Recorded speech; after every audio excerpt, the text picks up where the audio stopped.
don't know. What happened?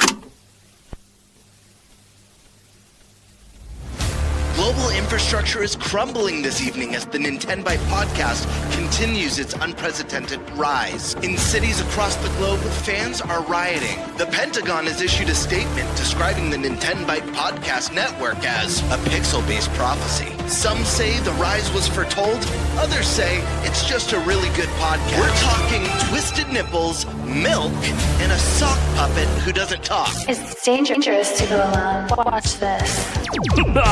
Welcome to the Nintendo podcast, bitch. That's right, ladies and gentlemen, you're watching the greatest Nintendo podcast ever! Yeah! Is that a Joy-Con in your pants, or are you just happy to see us?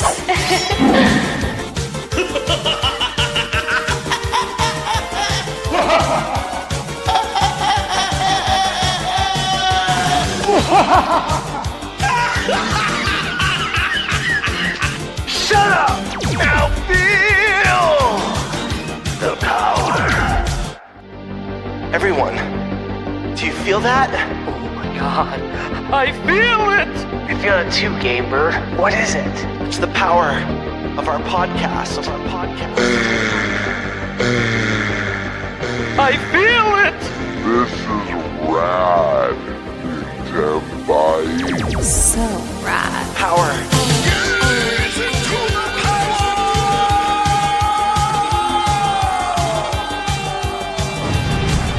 Now bask in their glory. I'm Nintendo Brian. Oh, baby.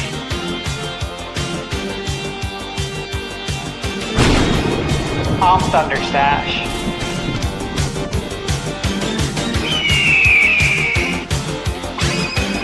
I'm Gamebird Classic.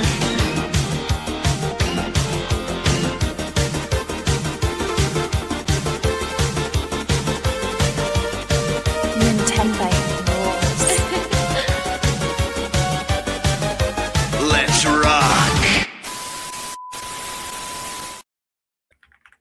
Hey everyone, welcome to the Nintendo Podcast Season 3 episode, I think 38. I think I got it right. I don't know.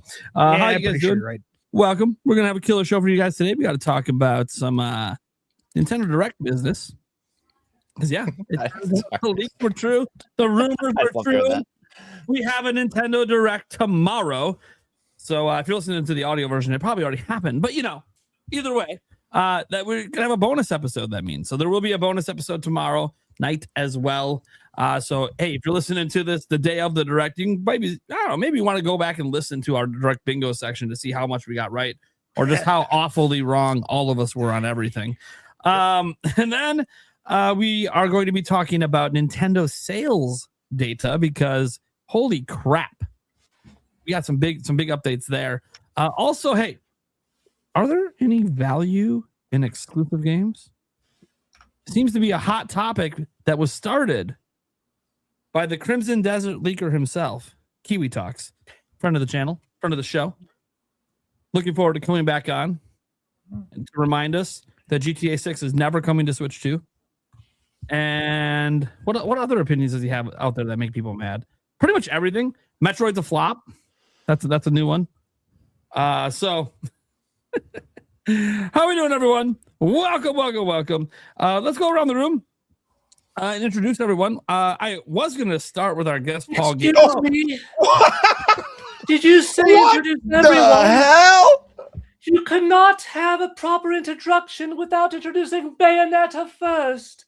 As it was released previously exclusively to Nintendo Prime, that in the event that there was a partner showcase, yours, Bayonetta, would be making a presence on the Nintendo podcast. Fully equipped with a shampoo bottle, no less. For all of you dirty boys out there, girls, people of all types, animals, whatever, I don't judge. You can see that Nathaniel Rumpeljans has his own bottle of shampoo. Over there, Thunderstash Gaming just downed a bottle of shampoo. Yes. Could this be a sign that Bayonetta 4 is coming exclusively to Nintendo Switch 2 tomorrow? You'll have to wait and see. I'll let you boys have a good time. I'll go get Paul Gale Network, out from the Hell's Kitchen. Ta-ta. One hell of a cold open, bro. Oh my goodness. Did not expect Bayonetta to be gracing us. So feeling like that's a prediction for tomorrow. Right? She Incredible. she looks even better in person. She really does. Oh, She jeez. really does. I guess that short hair caught on. Still a thing. All right. How we doing? I'm still starstruck by Bayonetta. Oh my goodness. I'm doing great. I've been graced with that presence, and yeah, I'm here. I'm thriving and vibing. I'm ready for Nintendo Direct tomorrow. I don't know. How can you not be ready after what just happened? Hey, our other guest is here, Paul Gale Network. How we doing? You're muted. You're muted. Are you doing another bit? The mute? You're muted, Paul. Oh, he's leaking. And that's what's going to show up tomorrow for real. Right. Yeah. Which one of you were lip readers? Yeah. Yeah. 'Cause I missed it. Shit. Welcome, Paul. Thanks. Eric Moore is here. Yeah. I'm on the show pretty much every week, and you still just never know what the hell you're going to find on this show. That's why I love it. That gets proven every week. Sometimes it's Titanic. Sometimes it's a surprise appearance by Bayonetta. Right? Shampoo bottle to boot. You know, you never know. Then we got Gamebird Classic. How we doing, people? Glad to be here. It's another Wednesday, and I'm feeling good. There we go. Hell yeah. You tell them about your video. My You got to video? tell them about your your collaboration video. Oh yeah. I Plug actually did that baby. Yeah, I should plug that baby. Yeah, guys, I just dropped 2 days ago, a day ago, a collaboration video with some predictions for this partner showcase. A lot of fun. I may have another one in the works. But yeah, got to feature a bunch of great creators, including Thunderstash here, and a lot of fun. So guys, check it out if you haven't seen it. Hop on the channel, check it out before tomorrow, and we could see how we did. See, you got to listen to the Stash Man. He is technically the largest YouTuber on the show. So, got to get the plugs in. Get the plugs in. Speaking of the Stash Man, Mr. Dragon Warriors in the house. How's it going, Thunderstash? Great. Yes. Thanks for asking. Yeah, tomorrow Dragon Quest comes out. Dragon Quest 7. Reimagined. Yes. Ooh. Yes. So if you're thinking about getting it, if you're on the fence, go check out my review, my spoiler-free review I posted a couple of days ago. And then I posted my review this morning for Lovish. You guys heard of that game, Lovish? No. No. Do you guys ever remember seeing a trailer for it? No. Nope. Well, I'm looking at your thumbnail. The screenshot in the background looks familiar. Yeah. I figured it would. It's a crazy game. It's hard to explain. I tried to explain it like WarioWare meets Bubble Bobble meets Mario versus Donkey Kong. And yeah, dude. Yeah. There was one other game too that it reminded me of, but all mashed up into one. It's pretty crazy. Worth checking out though. Yeah, I'll talk about the other stuff later, man. I'm just happy to be here. There's a lot to talk about today. We got to get into because we'll be up 12 hours from now. Yeah, I'm gonna The be direct live. will be over. I'm gonna be live at 7 a.m. So shit. Yeah. Yeah. It is what it is. I'm excited. See, I'm excited when the reason I'm going to get very little sleep tonight is because something exciting is happening in the morning. Absolutely. That's always the best. I don't mind getting low sleep on nights like that. Because the excitement drives you for the morning, and you can take an afternoon nap. It's hard to fine. sleep too the night before. Right? Yeah, it is hard anyways. Because I'm just like thinking about it. Because I know it's not a general direct, everyone, but dude, Nintendo had decided to kick off this year with a partner showcase, and I think it's for a reason. I think it's loaded, absolutely loaded. And then it just makes you, this is Switch too. This ain't Switch. This ain't Wii. This ain't GameCube. Dude, almost any third-party game could possibly be here. That's exciting. maybe wild, even. Yeah. Anyways, hi guys, I'm Nintendo Prime. What's up? Been trying to get more consistent dropping the content. Still not all the way there, but I'm working my fucking ass off to try to get shit out. Was even able to get out the rumor and leak video for tomorrow's direct. If you guys want to take some time to check that out after the show if you want, or sometime before the show. But just recapping all the stuff with a couple little new tidbits in there, like Switch Force teasing a shadow drop tomorrow. Something really exciting. So I'm like, okay, he's teased shadow drops before. He's a little bit more specific. I don't know. My guess is Elden Ring. Shadow dropped on Switch 2 tomorrow. That's what I was guessing. I don't know. He wouldn't respond to me. That's fine. He's like, some sort of shadow drops happen in directs all the time, but like an exciting shadow drop, I'm like, Mina, perhaps? I don't know. Trying to think of what I would be excited to just randomly drop and I instantly play. Anyways, how you guys doing? Let's get into our topic roulette. Who wants to go first on the panel here? Don't everyone volunteer. You know what? I see how it is. This is y'all. I'll take the first topic. Just don't make it direct bingo because I'm still making my card. I'll take topic 3. Do exclusives matter in 2026? Oh, that's gonna be a good talk. Especially because it's spurred by friend of the channel, Kiwi Talks, as we said. So it's gonna be an interesting one. Okay. I'll take the financials. The financials. Okay, cool. Yeah, I always do the financials. I work in finance. I should probably do the financials. We got a real Jerome Powell over here, you know. No, sorry, that was a really nerdy finance joke. I'm glad the Thunderstash got it. There we go. I got it. Thunderstash should do my taxes. It's really Paul might be better for that, actually. What? Paul knows what's up there. Dude, my taxes are so complicated as a YouTuber. It is insane. As a full-time YouTuber, it is some loopholes.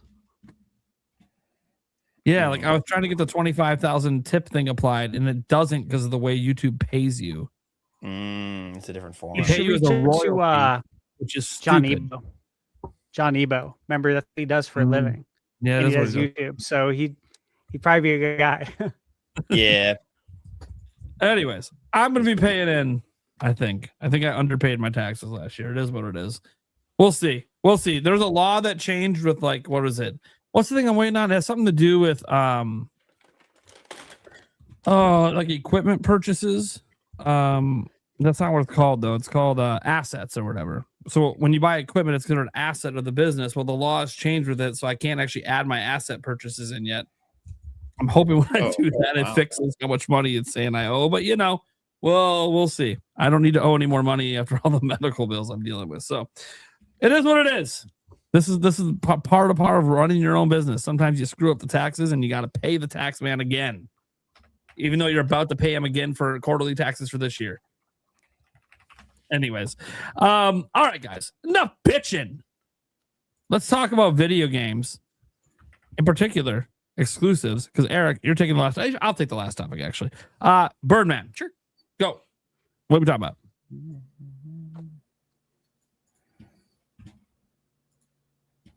Hello? Did we lose him? I was muted. Sorry. He was muted. I was like, hello? Where's he at? We're all just muted. Yeah, right. All right, guys. Question for all of you. In 2026, do exclusive games still matter? Is this important? Should we still have them? Why or why not? Did you want me to use the tweet from QB why not? It's kind of what spurred the whole, the internet really went wild after what he said. Absolutely. Eric, could you pop up that for me? I'm or Prime. Yeah, because I'm on the one screen. It's just a pain in the butt. Yeah, no, I got you. So technically, so am I. I'm on a laptop. Yep. There it is. So Kiwi, awesome dude, and guest on the show, former guest on the show a few times now, tweeted this.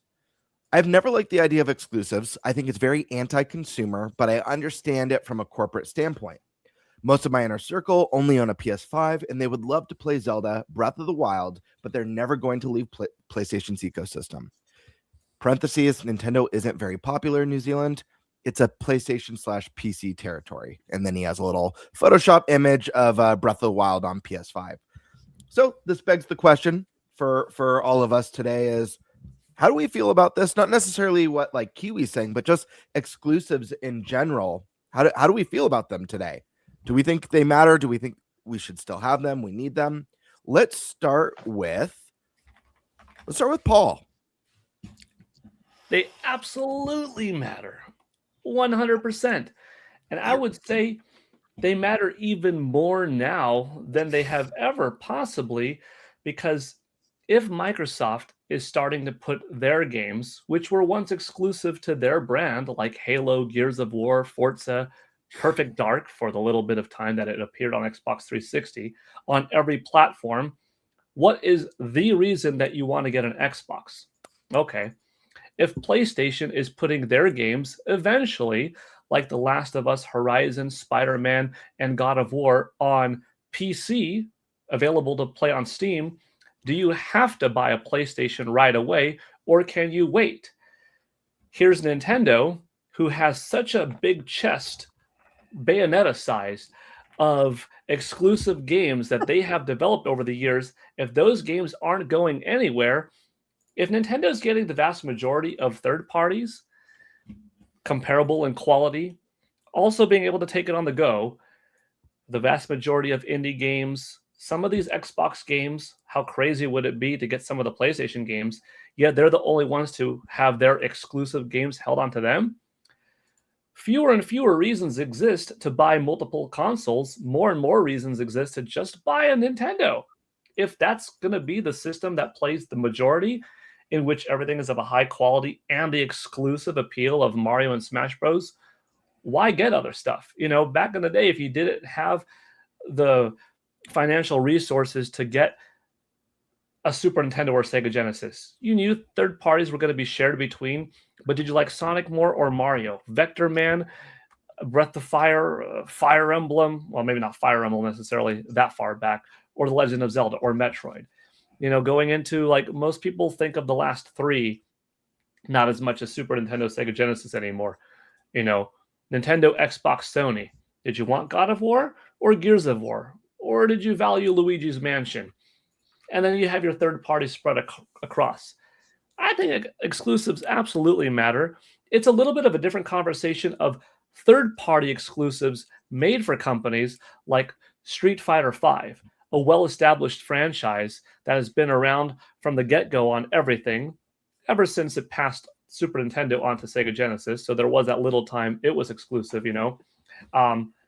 But for the most of it, it's been available all around. So to take an existing IP, make an exclusive when it's a third-party one, that's a little bit of a different story than like a first party having their own pride, their own ownership of exclusives. I think that's a system seller.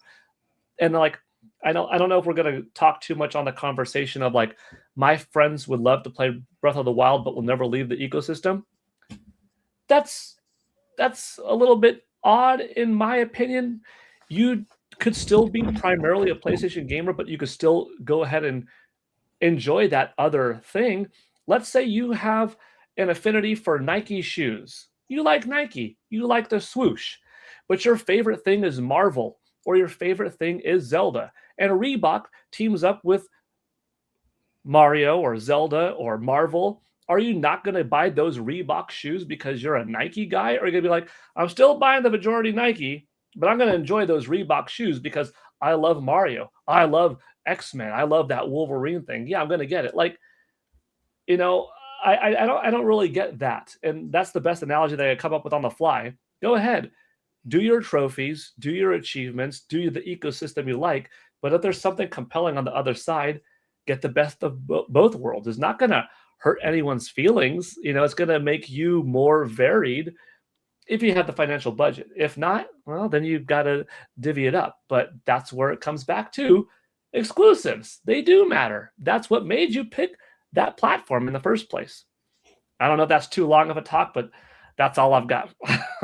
Awesome. Yeah. Some good points there, Paul. But what about you, Favlam? How are you feeling about this one? Do you think they still matter? Do you think we still need them? We should have them. Yeah, I'm just nodding my head the whole time while Paul's talking, man. No, I think I mean it's like what they used to say during the Wii U era. It's all about the games, right? No, but in all seriousness, it was like I buy a system because I buy a Nintendo console because I know I'm gonna get to play the Nintendo games. And if it was on Steam, I probably wouldn't buy I don't buy a Steam Deck. You know what I mean? Like obviously there's a novelty to having a Steam Deck, but there's no because I can play it on my computer, I don't get the Steam Deck. You know what I'm saying? Like that's the same logic. I think but I also think on the flip side, it matters what game you are. If you're an indie game, if you are a AAA title, is your game supposed to be selling? Is your game a big AAA splash hit? You know, the next 3D Mario, next Smash Bros, whatever. That's supposed to be a system mover, excuse me, that is designed almost to be paired with that system and to push those units? Or is your game like an indie game like Hollow Knight or something where you want to get as many eyes on it as possible? And in that sense, I understand being not exclusive when you want as many eyes on it as possible, especially as an indie game. But I think that first party exclusives do still have a placeholder. And I think looking at Xbox is a prime example of how not having those anymore leads to failure of your brand and your system. I mean, and I think I think Nintendo takes the Disney approach with their branding and their IP sometimes to a fault, but you can't admit that it doesn't protect their longevity in the way that they operate and how people view their product at the end of the day, and how they want it and they want to buy a Switch because of it. Yeah. Very good. I'm saying. Good points. Eric, what are we thinking on this one? Is anyone here? I'm curious if anyone's going to land on anti-exclusivity. Yeah, right. See. Well, no, I mean, to be fair, Kiwi did say that the idea is anti-consumer, and I agree with that point. It is very anti-consumer to just have exclusives, but at the same point in time, exclusives sell systems, so it's needed as in the business point of view. You know, it's so, you know, I see Kiwi in the chat just kind of going like, I didn't expect this to blow up. Kiwi, why do you never expect any of your tweets to blow up? Yeah, just we gotta be honest, Kiwi. For those listening to the audio versions in the chat, yeah, Kiwi, haven't you noticed if you speak on the internet, unless it's privately, it's gonna blow up. It's gonna go everywhere. Yeah. Yeah. Awesome. No, it is anti-consumer, which, yeah, because I mean, I'd love for everybody to be able to play everything, because not everybody, again, like you said, not everybody can afford all of the platforms. Right. But again, I understand why companies do it. Is because, especially the platform holders. So you're a little bit in the middle, whereas like you see the anti-consumer side, but you also see why it matters for the individual. Right. No, absolutely. Now, third-party exclusives that are untimed make absolutely no sense. Because third parties, you'd figure they would want them on as many platforms as they could possibly get. I'll add a point to that just quick. Mm-hmm. Sometimes like third party, especially when it's like an indie, they can't afford to develop for all the platforms at the same time. So sometimes they just have to get it out to make enough money to even bring it to other platforms. I suppose. Yeah. Like a lot of indie games go to Steam first. As an example. I got your back, Kiwi. Kiwi said he even understand. You know, he said that they understand it from a business standpoint, which I agree. It does make sense from a business standpoint. Smaller third party or smaller indie studios, yes, I guess I can see that point where, you know, they can only afford to build for the one platform, sure. But when you get these big third parties, you know, timed exclusives, fine, because it helps pay for the bill. But then, damn it, open it up. But even then, I'd argue even then with the smaller indies, once you get hopefully get enough sales, you start bringing it to other systems and things like that too. So that's kind of where I'm at. I mean, they're system sellers. If you're a system holder, I understand it completely. Third party, yeah, I'm a little gray on that one. Gotcha. Okay. Thunderstash. All right. Thoughts, So my friend.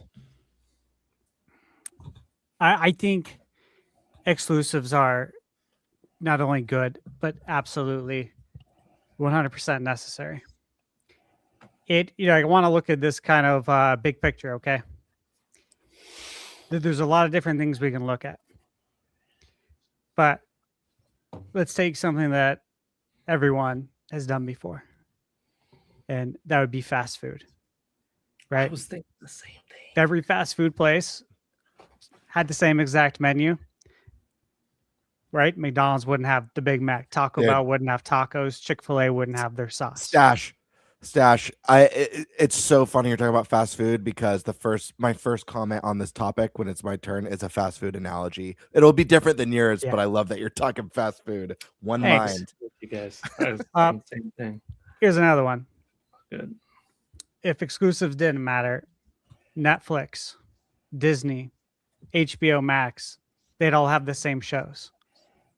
But they don't. And that's why you subscribe to more than one service, right?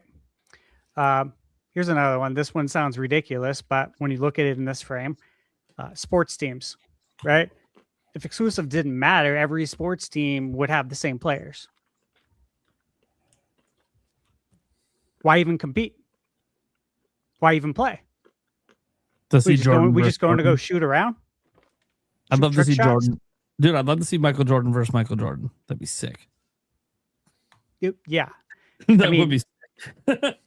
I mean, you could have a mirror matchup. when that's every matchup, every game, but like it would be entertaining for the first matchup.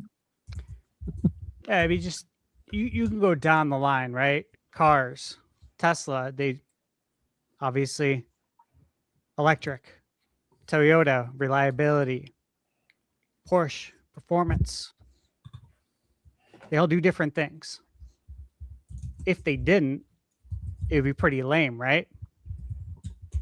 If you look at yourself as literally a human being, we are all different. We are exclusive to ourselves, right? If we were all the same, just like everything else, what would be the point of waking up every day if you know how everything's going to turn out? Because it's all the same every damn day. There are days where I question that even without being the same as everybody else. I do too. Trust me, I do too. Michaela hears it all the time. I question a lot of things about reality. Yeah. That's for sure. I think about that a lot.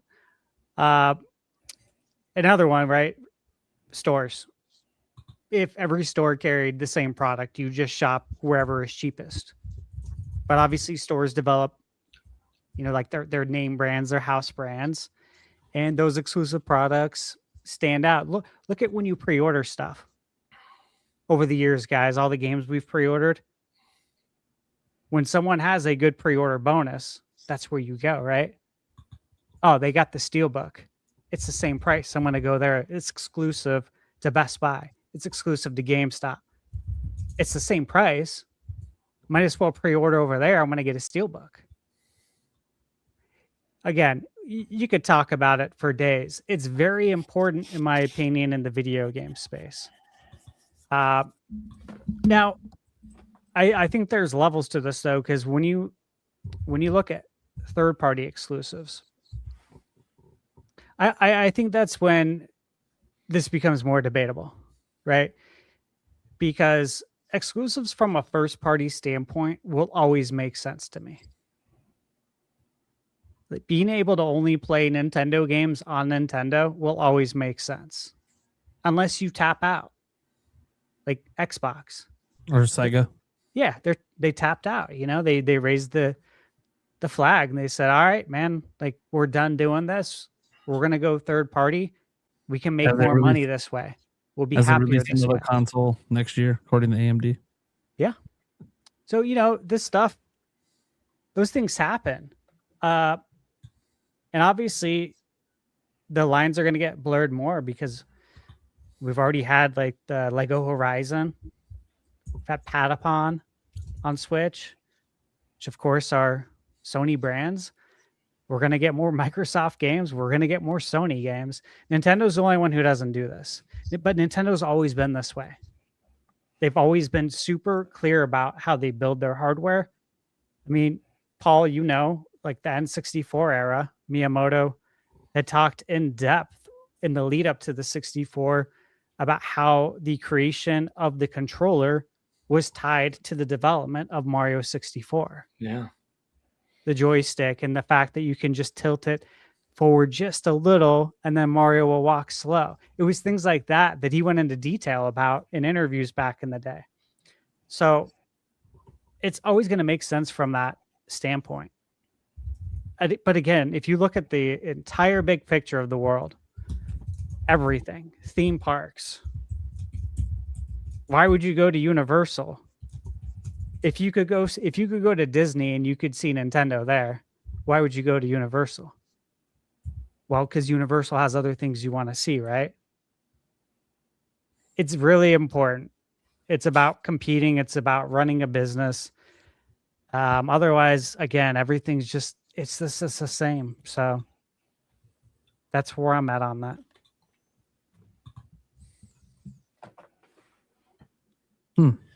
And based. Yeah. I guess it's my turn. I was muted. My bad. I said Primal, bring the rage. Yeah. So I know Kiwi Talks is still in the chat, wishing he could have been here to defend it. I'm going to read one of his other follow-up tweets here and what I said in response to it. Because what I said it presents also a slightly different perspective.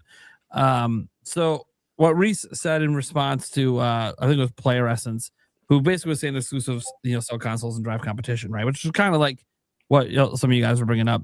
Said exclusive sell Nintendo consoles, though he says that's changing. But people don't buy PlayStation 4 exclusives. It's evident in the weekly sales, which are Call of Duty, FIFA, Red Dead Redemption 2, GTA 5, GTA 6 is the biggest game on the planet. And it won't be exclusive, but people will primarily play it on PS5. It is anti-consumer. You are forcing people to buy another console just to play that game, rather than meeting them where they are. Sean Layden explained this when I interviewed him. The whole reason Sony started to move to PC is because they knew PC gamers were never going to buy a PlayStation. So to quote him, we have to meet them where they are. PC is bigger than Nintendo and PlayStation combined, and it's an open platform. As I said, I get it from a corporate standpoint, but from a consumer standpoint, I don't agree with it.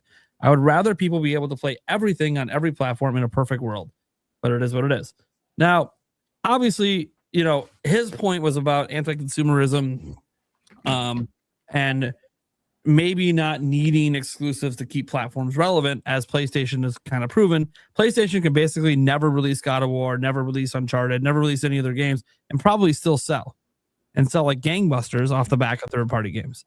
That is absolutely true, and those third-party games are not exclusives. They're everywhere. So he's right in that regards. And PlayStation has been a go-to platform for pretty much since the beginning for third-party games. So I agree in that sense. But here's what I said in response. So these are now my words, guys. I think this is an interesting perspective, and I agree on a base level that everything available everywhere is very pro-consumer. However, there is a big but to this. It monopolizes platforms, which can actually hurt the medium. Let me explain. If Nintendo got rid of their exclusives and put them on PC and PlayStation, there would be no reason to even buy a Nintendo platform versus the other options. This is because the other options obviously have more, be it more power, better account systems, etc. I mean, just get a handheld PC and you'll get all of Nintendo's games, Microsoft, Sony, etc. It's a dream for a consumer. That actually sounds really good. You know what isn't so great for consumers? There will be nothing pushing the medium forward. Would a Wii ever exist in this world? What about a DS? Hell, let's look at Switch 2. It's popularizing the use of DLSS on a handheld format. There are zero, emphasizing this, zero PC handhelds offering NVIDIA tech inside. Hell, offering ARM processors inside, but Nintendo. And yes, there's FSR, PSSR, etc. And that is something, but it's actually worse than DLSS. And that's because the platform holders go with the cheapest options with no competition. Everything would be AMD all the time. And then what happens when AMD flubs with a new version of hardware? The whole industry is screwed. Well, console-wise, PC gamers will always just navigate to whatever the best is. That doesn't mean Nintendo can never convert PlayStation users to their system or PC users. But if something happens like that, there wouldn't be another platform. There would be another platform that did a different direction, even with tech alone, that would help the industry recover. Becoming too reliant on the same thing over and over, gen over gen, can actually hurt consumers long haul. This is why all those streaming services make exclusive content. It sounds great to just have that content everywhere, but then it leads to stagnation in the marketplace for platforms and services. Think about how much of the internet stops working when Amazon Web Services has issues. Imagine that a different service didn't exist using a different hosting option. The flip side, of course, is that some consumers may never touch Nintendo games or vice versa, PlayStation games. There is no perfect solution to any of this because people forget Nintendo is also a hardware company, not just a software one. And it's vital at the moment that they are using ARM and NVIDIA for their platform because it helps create market competition and helps diversify the industry's reliance on AMD. It also helps popularize a really important tool in DLSS. That doesn't mean PlayStation 5 and such are wrong to be AMD or the handheld PCs. It just means it's a bit of a monopoly in that specific space. Exclusives help ensure interest in the given hardware platform that adds diversity to the market, and really for better or worse. And just to kind of add to that, like, people always just view Nintendo literally as just a game company or a toy company. They're a hardware company too. And while they don't physically make like the actual chips and components, they are the only NVIDIA device. They're the only ARM device in the console space. There is no other. Everyone's using AMD. And this we've seen this in some other aspects where things are everywhere. It does kind of create monopolies. If you put things everywhere, there is no reason to get a Switch 2. And if there's no reason to get a Switch 2, then the NVIDIA tech doesn't actually see its uses grow in the gaming sphere. DLSS will get set to the side in favor of everything AMD. Everyone will just get a PlayStation, or honestly, the way it's looking, everyone will just go to PC and consoles would just go away altogether. I'm actually very curious what happens long haul, because right now I feel like for PlayStation, as Kiwi Talks brought up, they're never going to leave the PlayStation ecosystem. Okay, well, let's say Nintendo pulls a PlayStation and decides to put their games on PC. Would they leave the ecosystem to go to PC that now has PlayStation, Xbox, and Nintendo games and all third-party games? Because now it's a platform that has everything, while PlayStation's platform doesn't. Xbox's platform doesn't, but PC does. Would that convince them to leave? Because ultimately they're playing because of the games. Obviously, when people stay on the platforms, it's because, they have the library, right? We got the library of games. Okay, well, don't sell your PS5. You still have that library. Just don't buy the PlayStation 6, buy a PC. So I kind of feel like it creates a monopoly with the hardware. I think we don't think about the hardware aspect that, like, even as crazy as Sony was to do what they did with PlayStation 3 and that CPU they were using, I'm glad they did it. They tried something different. Nintendo with the mini disc tried something different, tried to add diversity to the marketplace, to try different technologies. The Wii with the motion controls, the DS, the two screens. Like, in a world where everything is everywhere, those devices can't exist because you have to make sure it works on everything.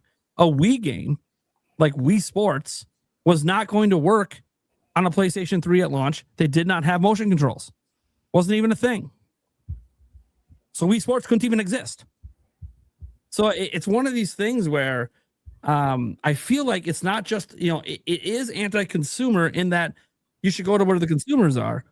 But also it's anti-consumer to not give consumers options with hardware to create innovation in the space. Because a lack of innovation creates stagnation.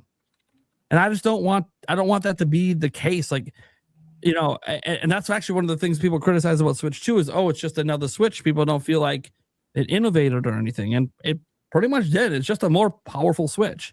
It's doing the PlayStation thing. But it's also doing something that I find interesting, and that is, despite its price point, it's the most affordable handheld gaming experience of the modern somehow, which is interesting. PlayStation doesn't offer a fully handheld option right now. You can get your Portal, you can use their streaming services for that, or a PlayStation 5, but you need something else with it. You can't play the games natively. Yeah, it's tethered. Xbox, I would say, is a really expensive, just PC handheld. Sony's supposedly coming out with a gaming handheld for PS6, but again, hasn't been revealed. Haven't seen it. Don't know what the price point on that's going to be years down the road.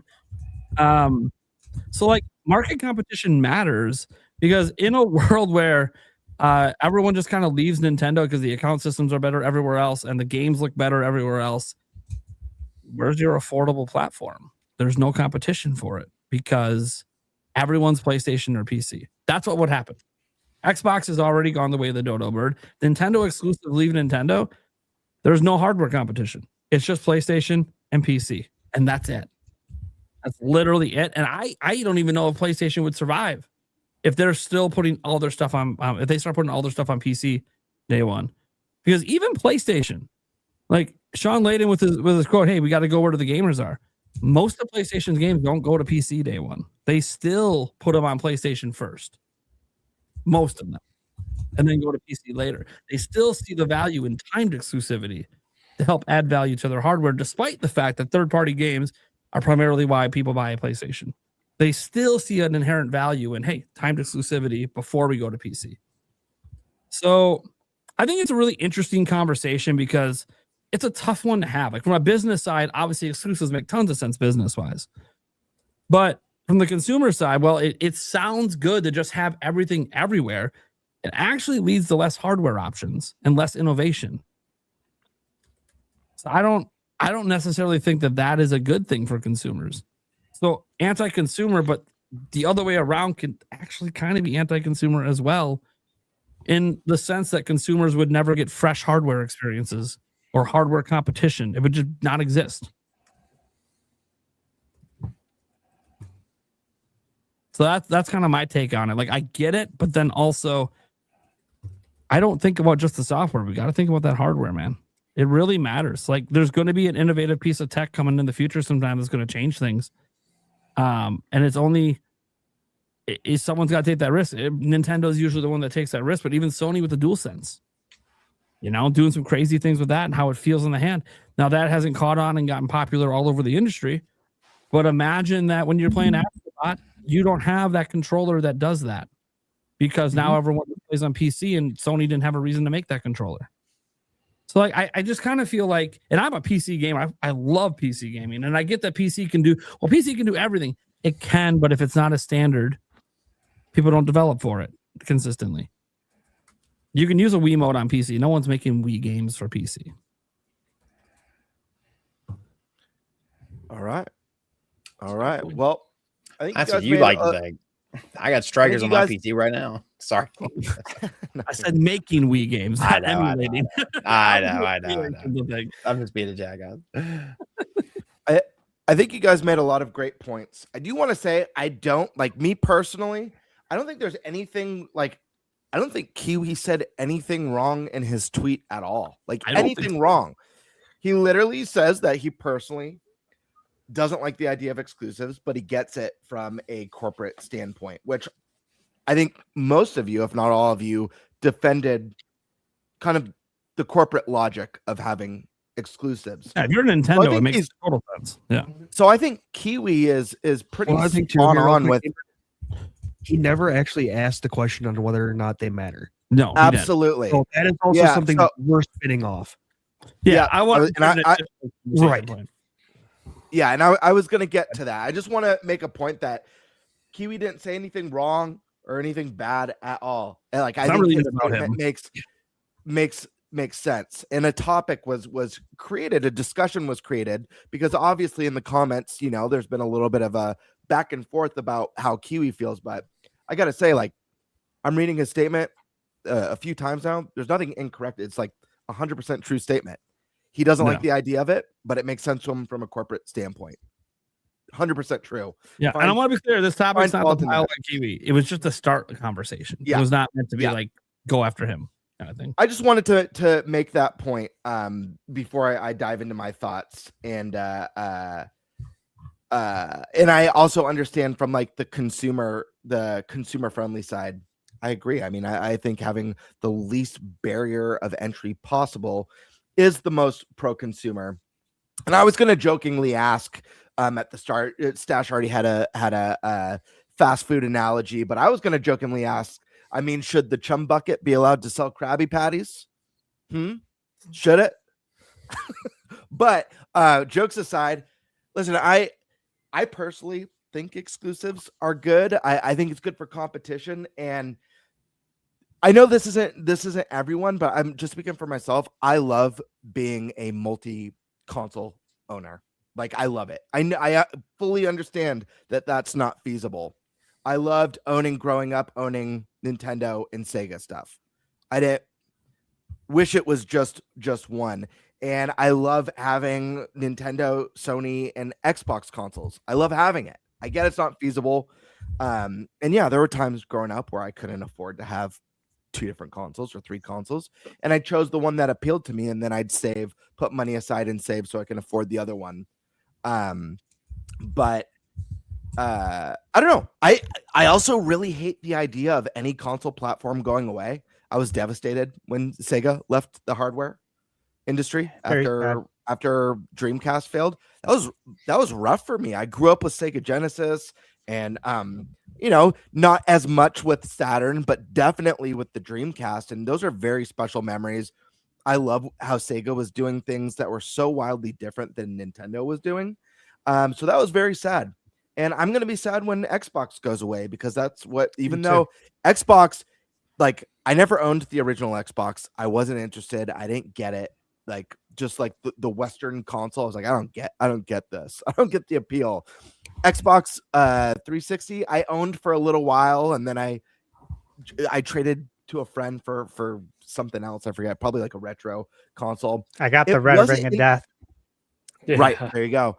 It wasn't actually until Xbox came out with Games Pass, which is the most consumer-friendly service I've ever seen from a company.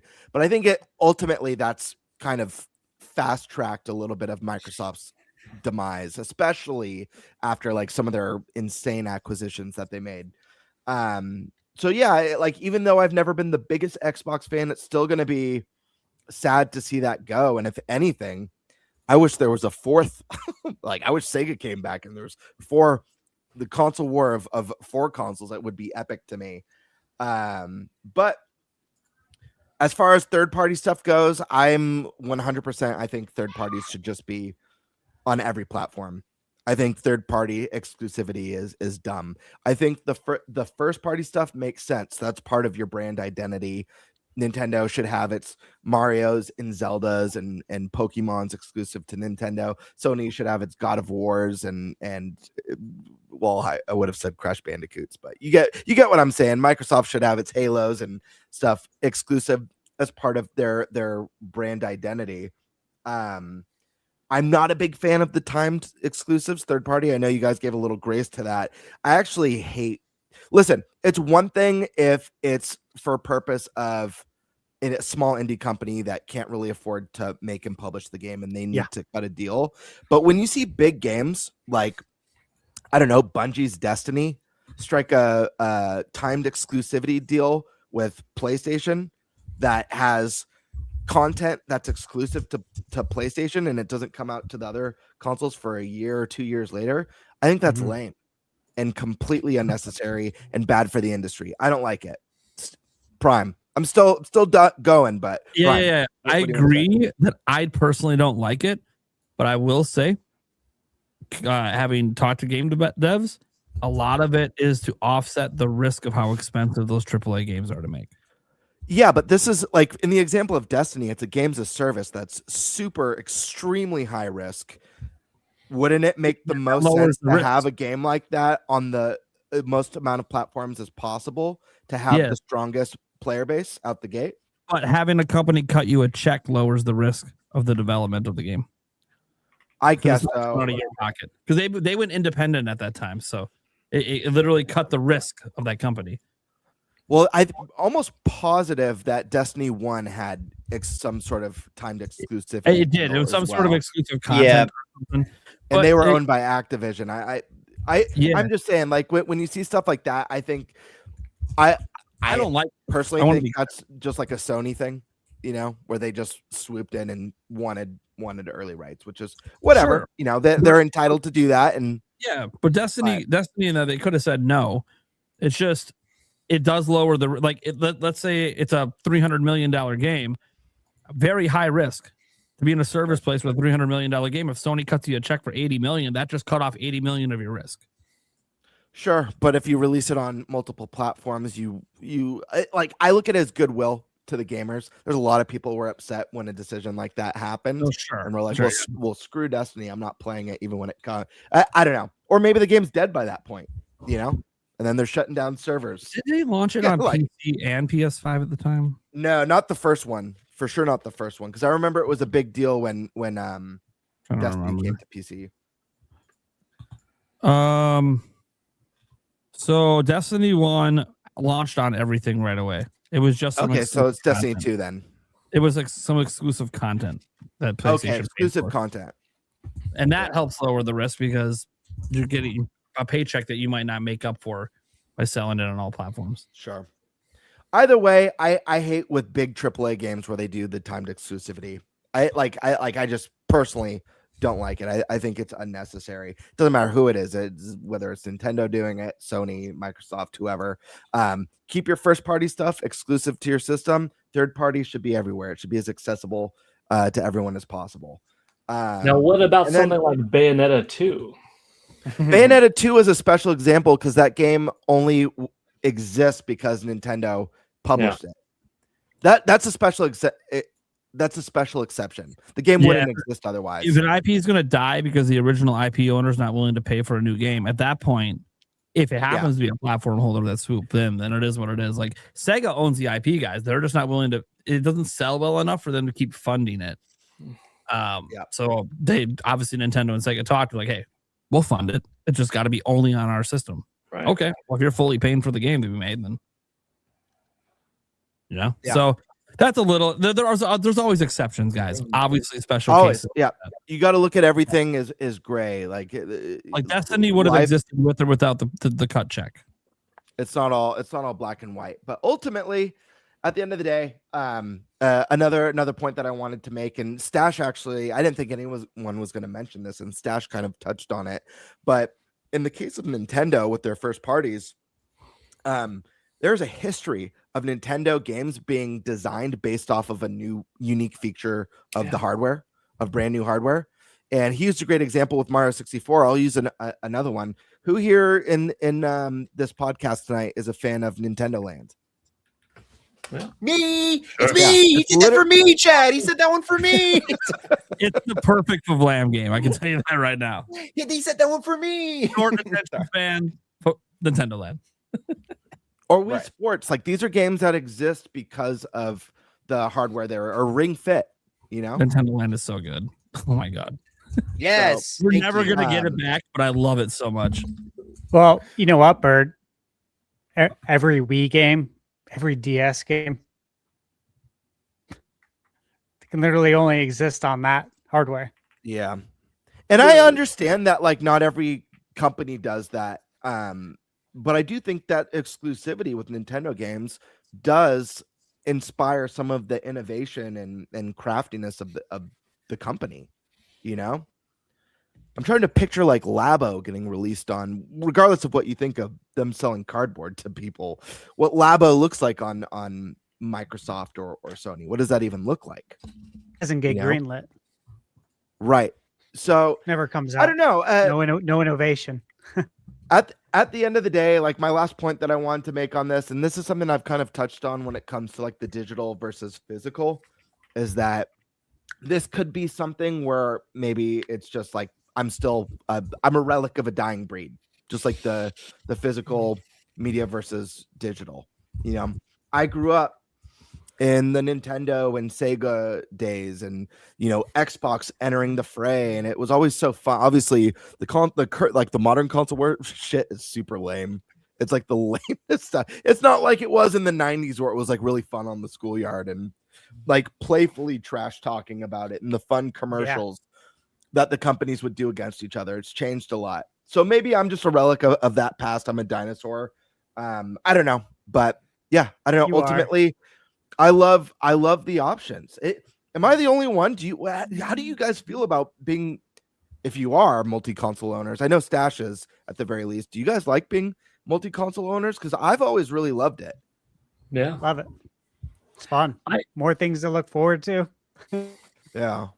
I've always believed that you could be a fan of something and like something the most without having to hate something else. But you see this with anything that's polarizing. NSYNC, Backstreet Boys. You could like the music of one and like one group more, but you could still acknowledge that the other boy band has good music. Britney Spears and Christina Aguilera. You could like one performer more, but enjoy the music. Think of hip hop. Think of rap.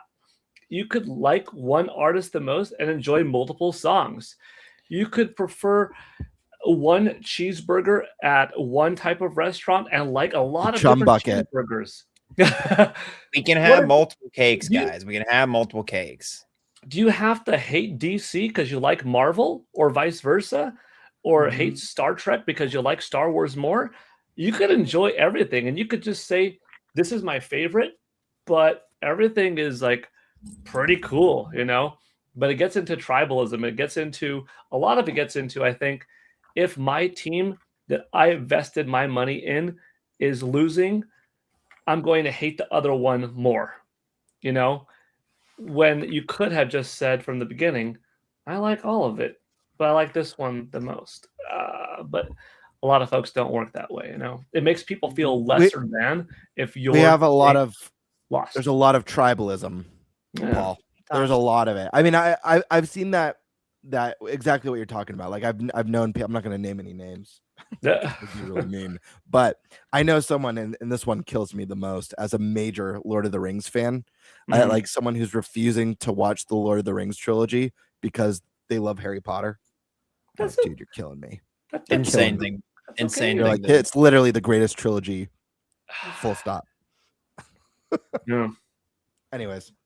Yeah. Those are my thoughts on exclusivity. But yeah, I wanted to shout out Kiwi. I know Kiwi's out of the chat, but I don't want people to miss, like, it's so easy for people to take things out of context. And I think like everything that he said in his initial tweet, like there's like, I don't disagree. Like, even though the only thing I disagree is that I like exclusivity. That's the only disagreement, but that's like a subjective thing. Do you like exclusives or don't you? So yeah. I don't know what people were saying in chat. I just want people to know that like there's nothing wrong with QB said at all. He gave an opinion while acknowledging what most of us defended was the corporate logic behind having exclusives. So anyways, that's the topic, my friends. Very good. Good topic. All right, guys. All right, cool. Well, on to the next topic then, which I believe is the financials, right? Yep. Hold it in. All right. Thunder So, Stat Stash Thunder Jerome Powell. He's here. Tell us The about Stash it. Okay. Where are you? Here we go. All right. Let's get this baby a little bit bigger here for us. All right. I was just letting the tap the backlog get a little highlight here because I love the Backstreet Boys. They're the only one.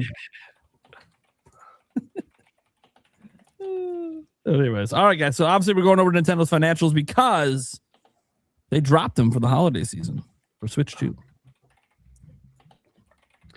Yep. All right. So it's for the third quarter, fiscal year ending March 2026. Okay.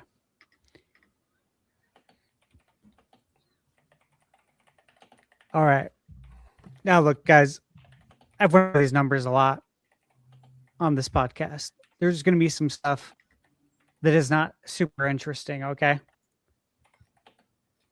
For instance, the consolidated financial highlights, things like profit and loss.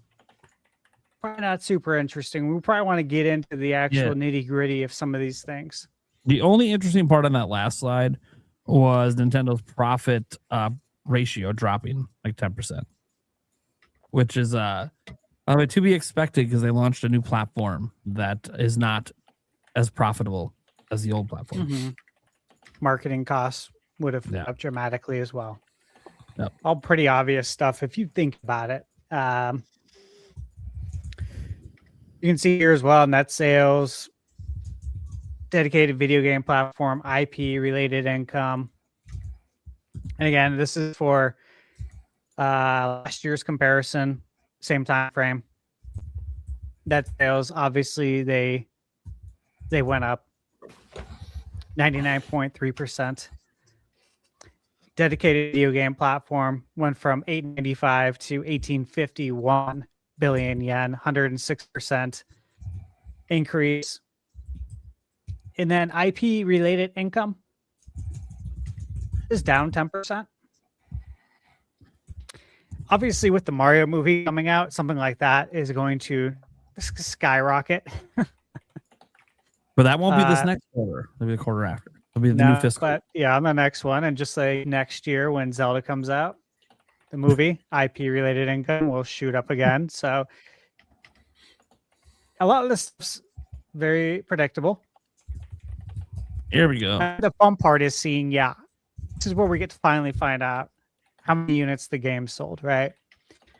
And how many Switch 2s. So 17.37 million is the number of Switch 2s. Nintendo Switch. So fiscal year 25, Q1 through Q3, it sold 9.5 million units. Same comparison, 3.25 million. So obviously Switch is down 66%, which again, this always happens when you release a new console because people migrate to the new hardware. All very logical numbers that make sense. And software units. So Nintendo Switch 2 sold about 38 million units of software. From obviously Q1, Q3 comparison. This came out in June. So those numbers are massive. What do you guys think about how much software has been sold on Switch 2 already? Like, do you have any thoughts on this? Mario Kart is extremely impressive, but it makes sense obviously with the bundle. Like it's just wild seeing that there's 14 million units of a game that's not even a year old. The DK, what are the DK numbers are fantastic as well for a DK 3D platformer. I'm curious, what did Tropical Freeze do? Or Donkey Kong? Do we know what Tropical Freeze or Donkey Kong Country Returns did?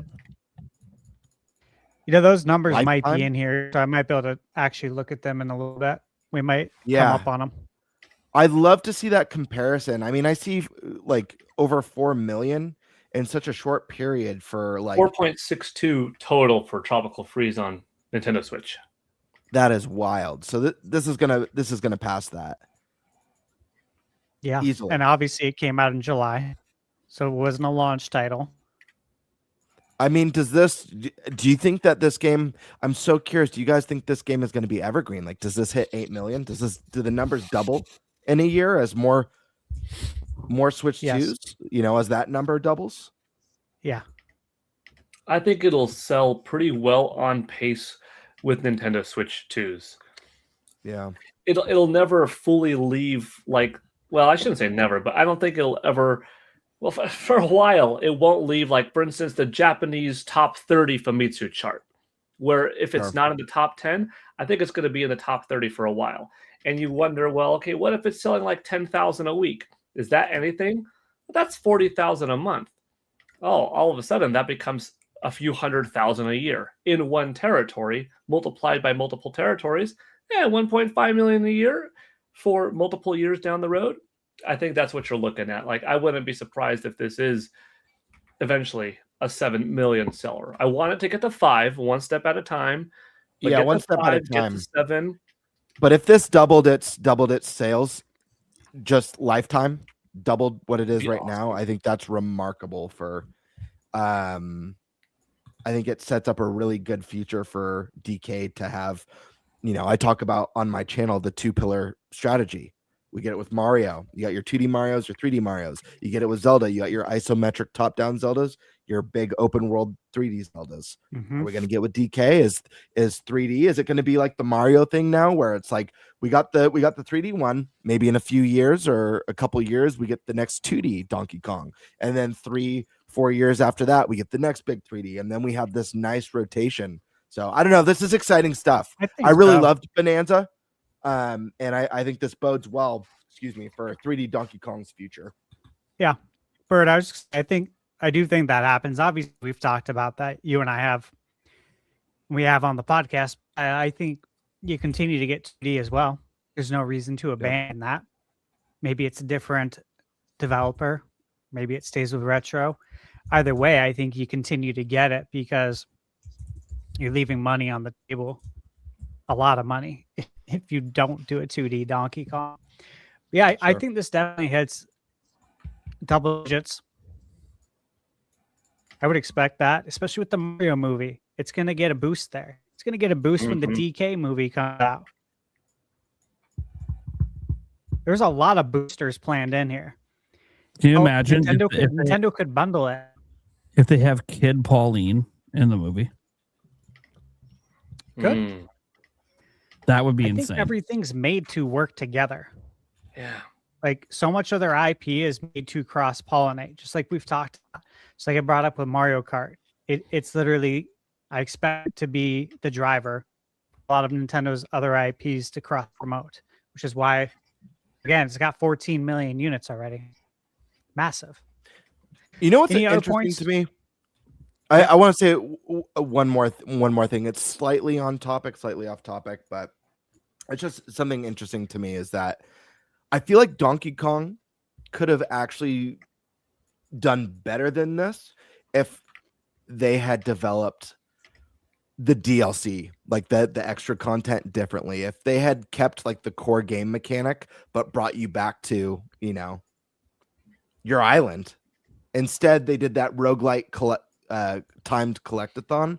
I think if they had kept the core mechanic of Bonanza, they would have had a more appealing sell on their hands. And what's interesting to me is, like, I think about Nintendo DLC, and I think they have two of the like greatest DLCs ever made. When I think of like amazing DLC, I always think of Mario Kart 8 Deluxe. Phenomenal. Literally doubles the game. I think of Smash Ultimate. Phenomenal with the character packs. Outside of that, I think like Witcher 3 DLC is remarkable. I feel like Nintendo with like their big, like their oh snap, the Legend Reborn. The Legend Reborn. I am so sorry. My entire schedule got so screwed up. I am so sorry. I thought this was tomorrow. I thought this was tomorrow's show. So I messaged Prime. I'm like, dude, I'm so sorry. I'm not going to be able to make it. I'm literally traveling, going to Vegas tomorrow because Reagan's sister is having her wedding. I told the same thing to the Nintendo dads. I was supposed to be on their show tomorrow. I thought I was going to do a double show. I'm like, oh my God. And then Prime messages me like 20 minutes ago. He goes, hey, it's actually tonight. It's not tomorrow. And I looked and you guys have already been live for like an hour and a half. Oh my goodness, Greg. I am so sorry. I am No not worries. normally, you guys know me. I am not usually bad with scheduling.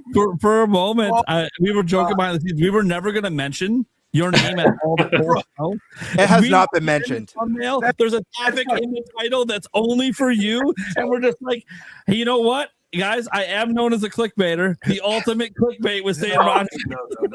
There is a banner that says Rogers based Q&A. I was going to put during our Q&A.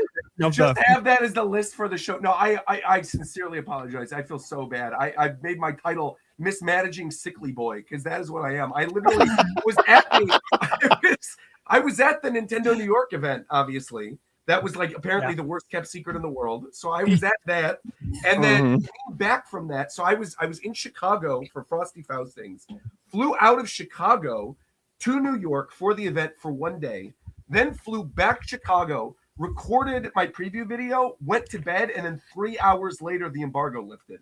So the video had to go up. And then I woke up the next morning dying.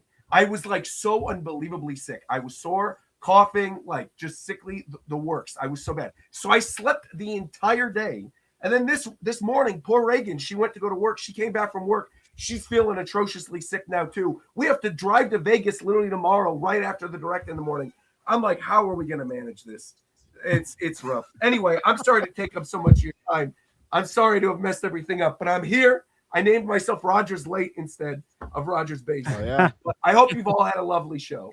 But what has everyone talked about so far? That is a very based comment by you, buddy. To call myself Rogers Late? Yeah. By the way, Roger, Nate has been holding back burping all night long for you.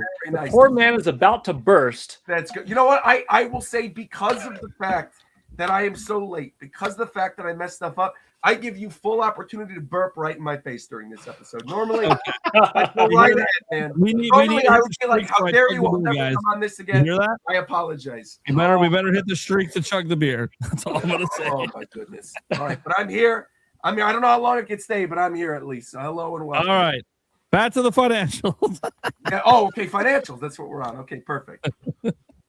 Bird, you want to pick up where you were? Yeah. I'll just wrap it up really quick. But yeah, like regarding the DLC, I mean, we got like two of the greatest DLC packs ever from Nintendo with Mario Kart 8 Deluxe as well as Smash Ultimate. Just unbelievable.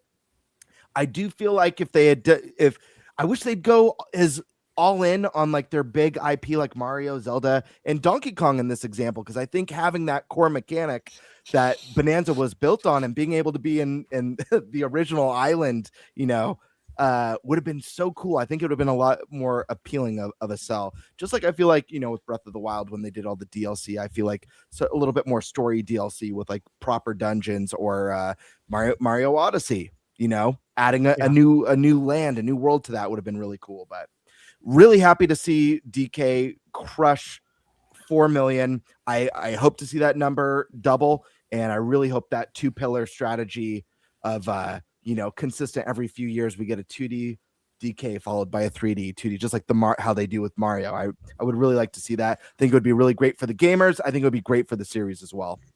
Also, fun fact, DK Bonanza. This game obviously did not win Game of the Year. I love DK Bonanza. I'm a full-on DK Bonanza stan. Love that game. Game ended up selling, like you said, 4.25 million units.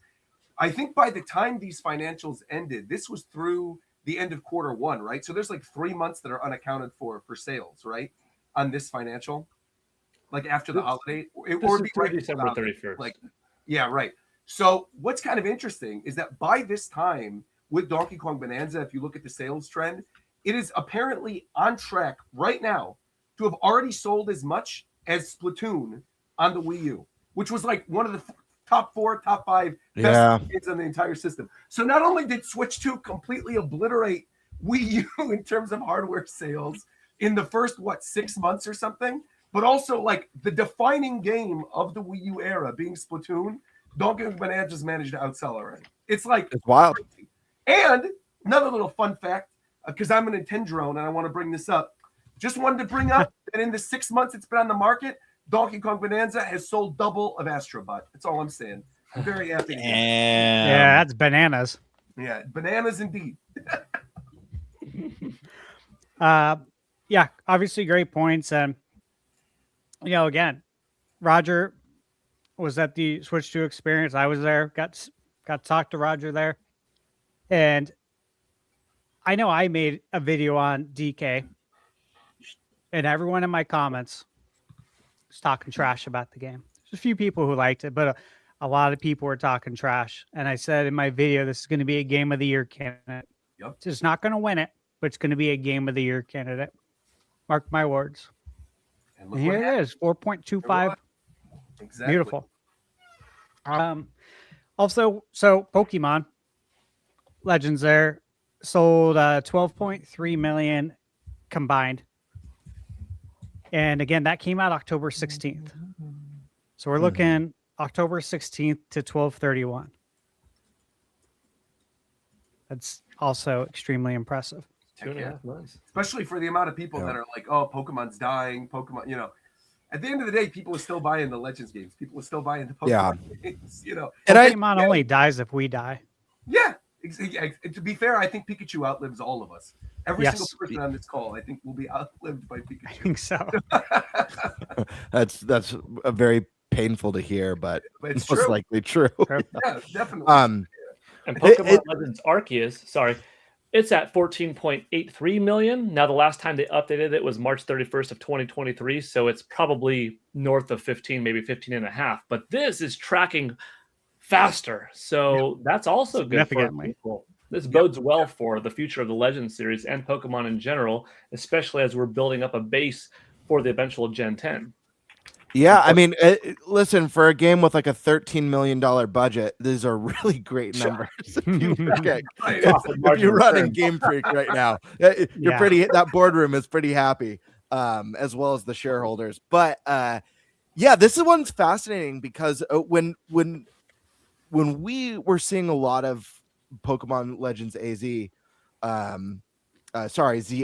my gosh, Thunderstash. It's okay. That's Thunderstash for you. I like this one. I actually assumed was obviously it's going to sell well. It's going to be interesting to see how it compares lifetime to the first Legends games, Arceus, because it's such a different experience. It's a little bit more repetitive. It's not the open world exploration game. And, there were a lot of people who were kind of turned off about that, but these are really impressive numbers. Like this is like 12 million this fast. So I don't know. We'll see. Yeah. This is 12 million in what, 10 weeks? 2.5 months. Yeah. 10 weeks. Yeah. Literally. Wild. Which is, this is going to absolutely crush. I don't know how much you Arceus. have talked about like all the other sales so far, because again, I just got here, but like I think one of the other standouts too that wasn't even listed on here was Kirby Air Riders, right? We haven't got to it yet. Yeah, you had that sales statement coming from Sega about how they were disappointed in Sonic Cross Worlds, right? That it sold a little over 1 million, but that was like apparently they were quite disappointed with those sales. And yet Kirby Air Riders in what, the 6 weeks that it was tracked on here since its release, it sold like what, 1.4 or 1.8 or something. It's crazy. Yeah. Air Riders came out on the 20th. So so 4 weeks, not even. Yeah. That hedgehog. Also the game original. That hedgehog's on fraud watch, man. I don't know what to say. I mean, honestly, I think part of that we might see something from the hedgehog. We'll see. You might not be on fraud watch tomorrow. We might not. But I hope so. I hope so too. I do believe part of that with Air Riders doing so well. This is just an opinion. I have no clue.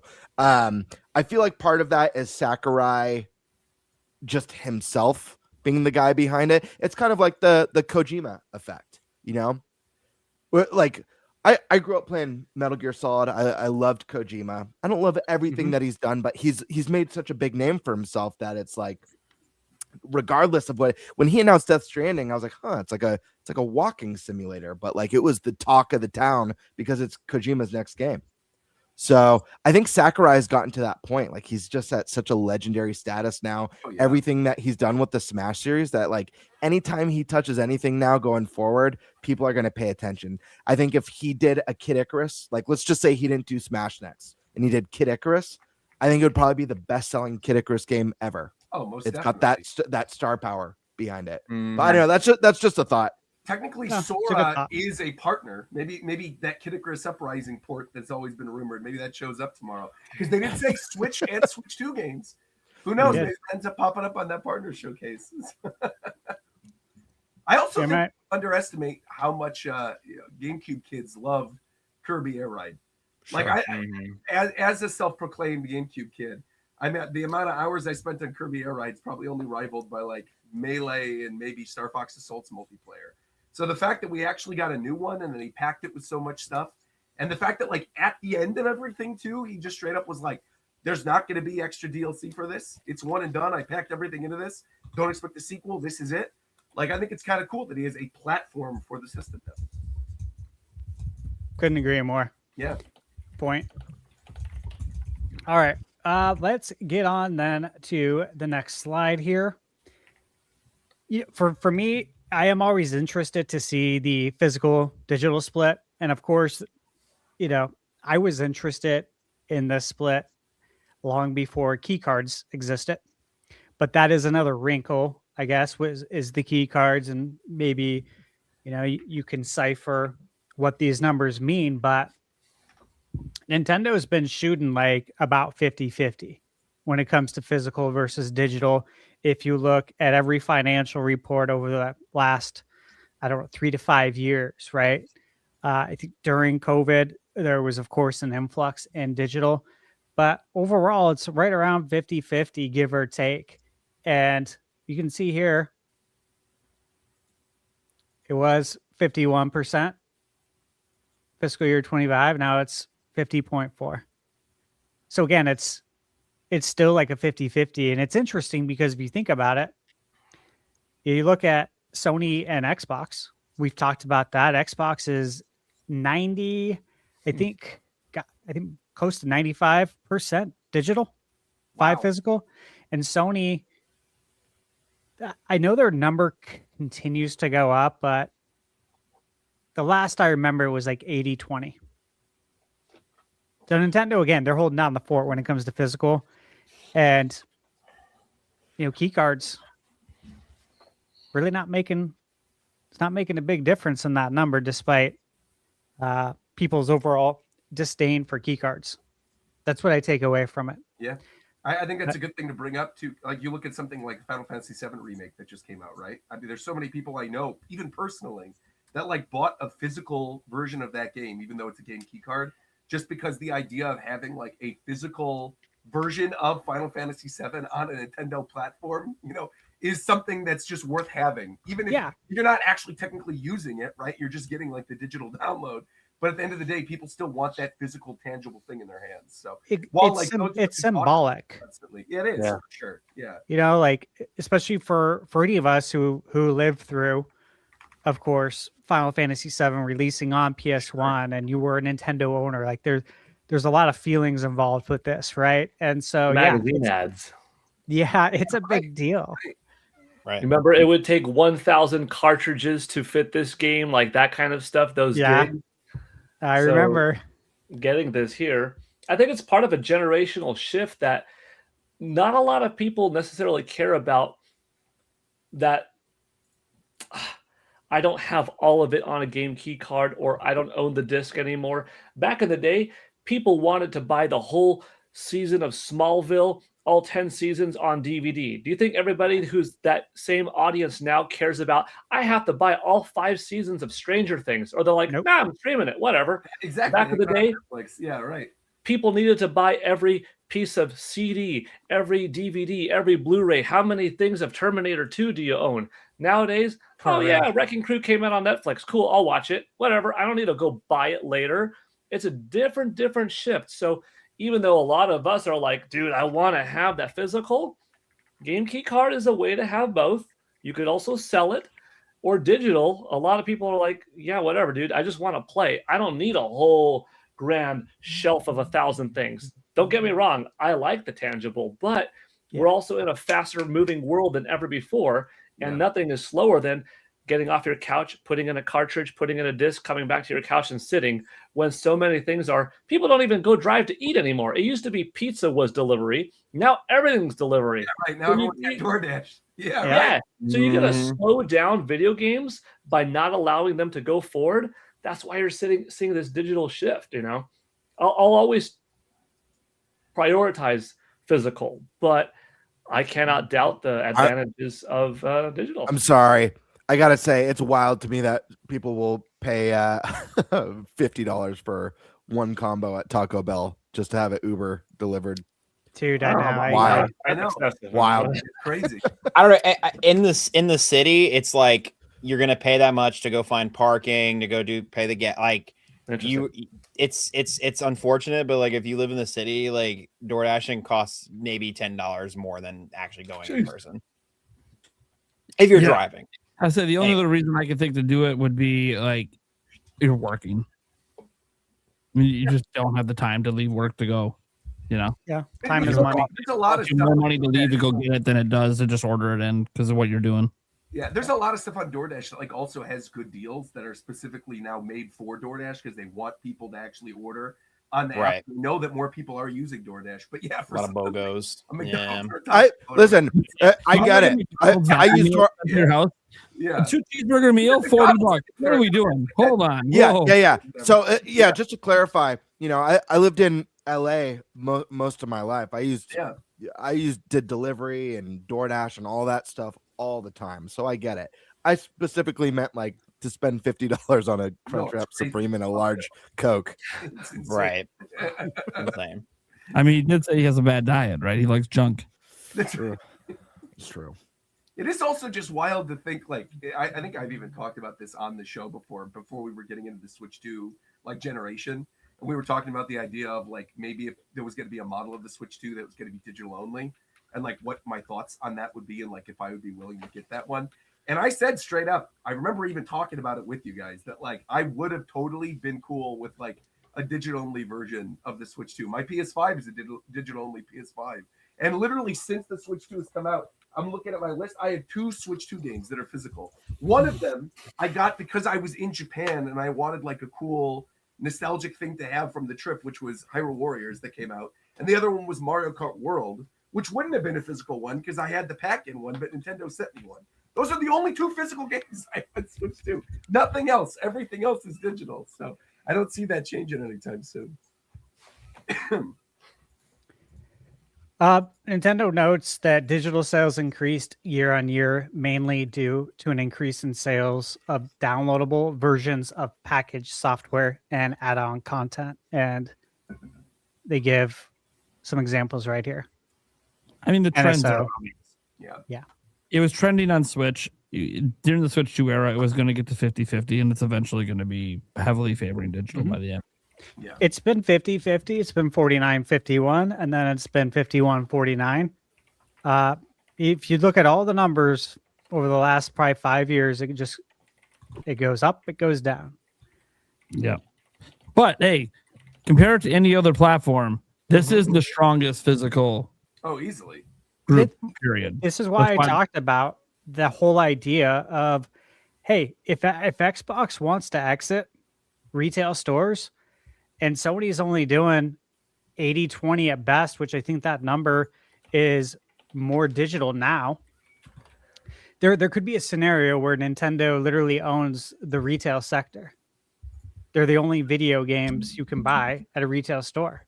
They can't walk away from that 50%. That's literally what it looks like in Japan. Haven't been there like 3 months ago. You walk in any store, it's like all the video game logo places are like all Nintendo, and then one tiny little section of like PS5 games and nothing else. It's all Nintendo. Like, I think that's one thing that when we're looking at like America and we're looking at what we're used to seeing right in our everyday lives, but then you removed yourself from that and you look at like what things are like in Japan, in Nintendo's home country, and it's like not even a competition. It's just like it demolishes everything else.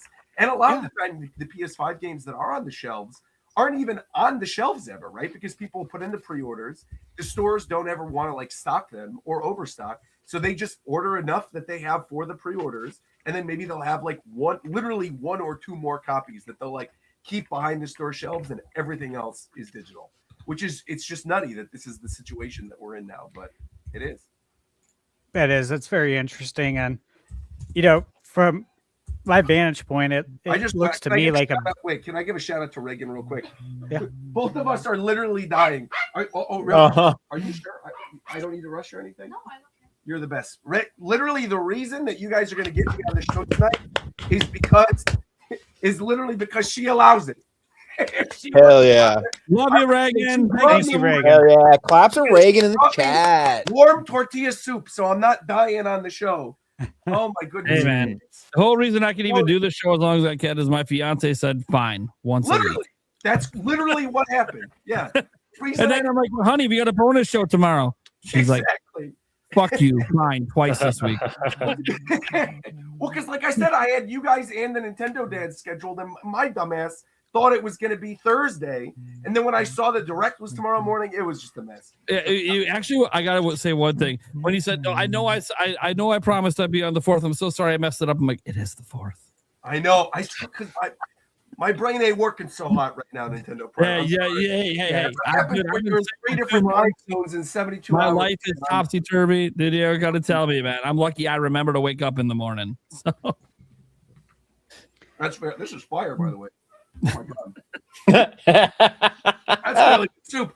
You're making me hungry, man. Good soup. Good soup, man. I'm gonna try and just hit the high level stuff because I don't want to sit on this report forever. Because I know we only have Roger for so long. We want to hear about we your want to trip. get some of his thoughts on the Nintendo stuff he touched. This page, so gross profit margin declined by 21.7 points, mainly due to the significant rise in proportion of hardware sales following the launch of Nintendo Switch 2. And of course, Switch 2 has a lower profit margin. Again, this is all like common sense stuff if you're with the program.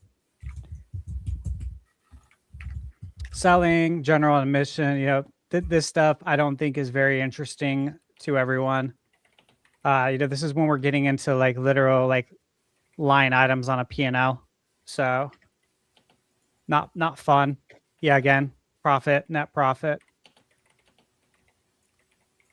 Ordinary profit increased by about 40% year on year due to factors including an increase in foreign exchange gains, which again, we knew that was going to happen if you follow the market, and an increase in share of profit of entities accounted for using equity method, which is probably not something we would know about. All right. Financial forecast. Not interesting. Did they have anything on there for like Nintendo Pictures? Talking about like the upcoming Galaxy They movie? probably will. It's usually at the end of the report. Yeah, I would presume they will. Business highlights. Let's check this out. All right, Nintendo Switch 2 sell-through. Cumulative global sell-through as of 4th week of December, 15 million units. And again, this is the cumulative sell-through. So it's been purchased by many consumers around the world, with sell-through surpassing 15 million units in the 6 months since the launch. And as the red line shows on the graph, adoption is growing at the fastest pace ever, significantly outpacing Nintendo Switch, which you can see right here. Again, stuff we knew. Switch has reached the highest sales volume of any Nintendo hardware. Finally beat the DS.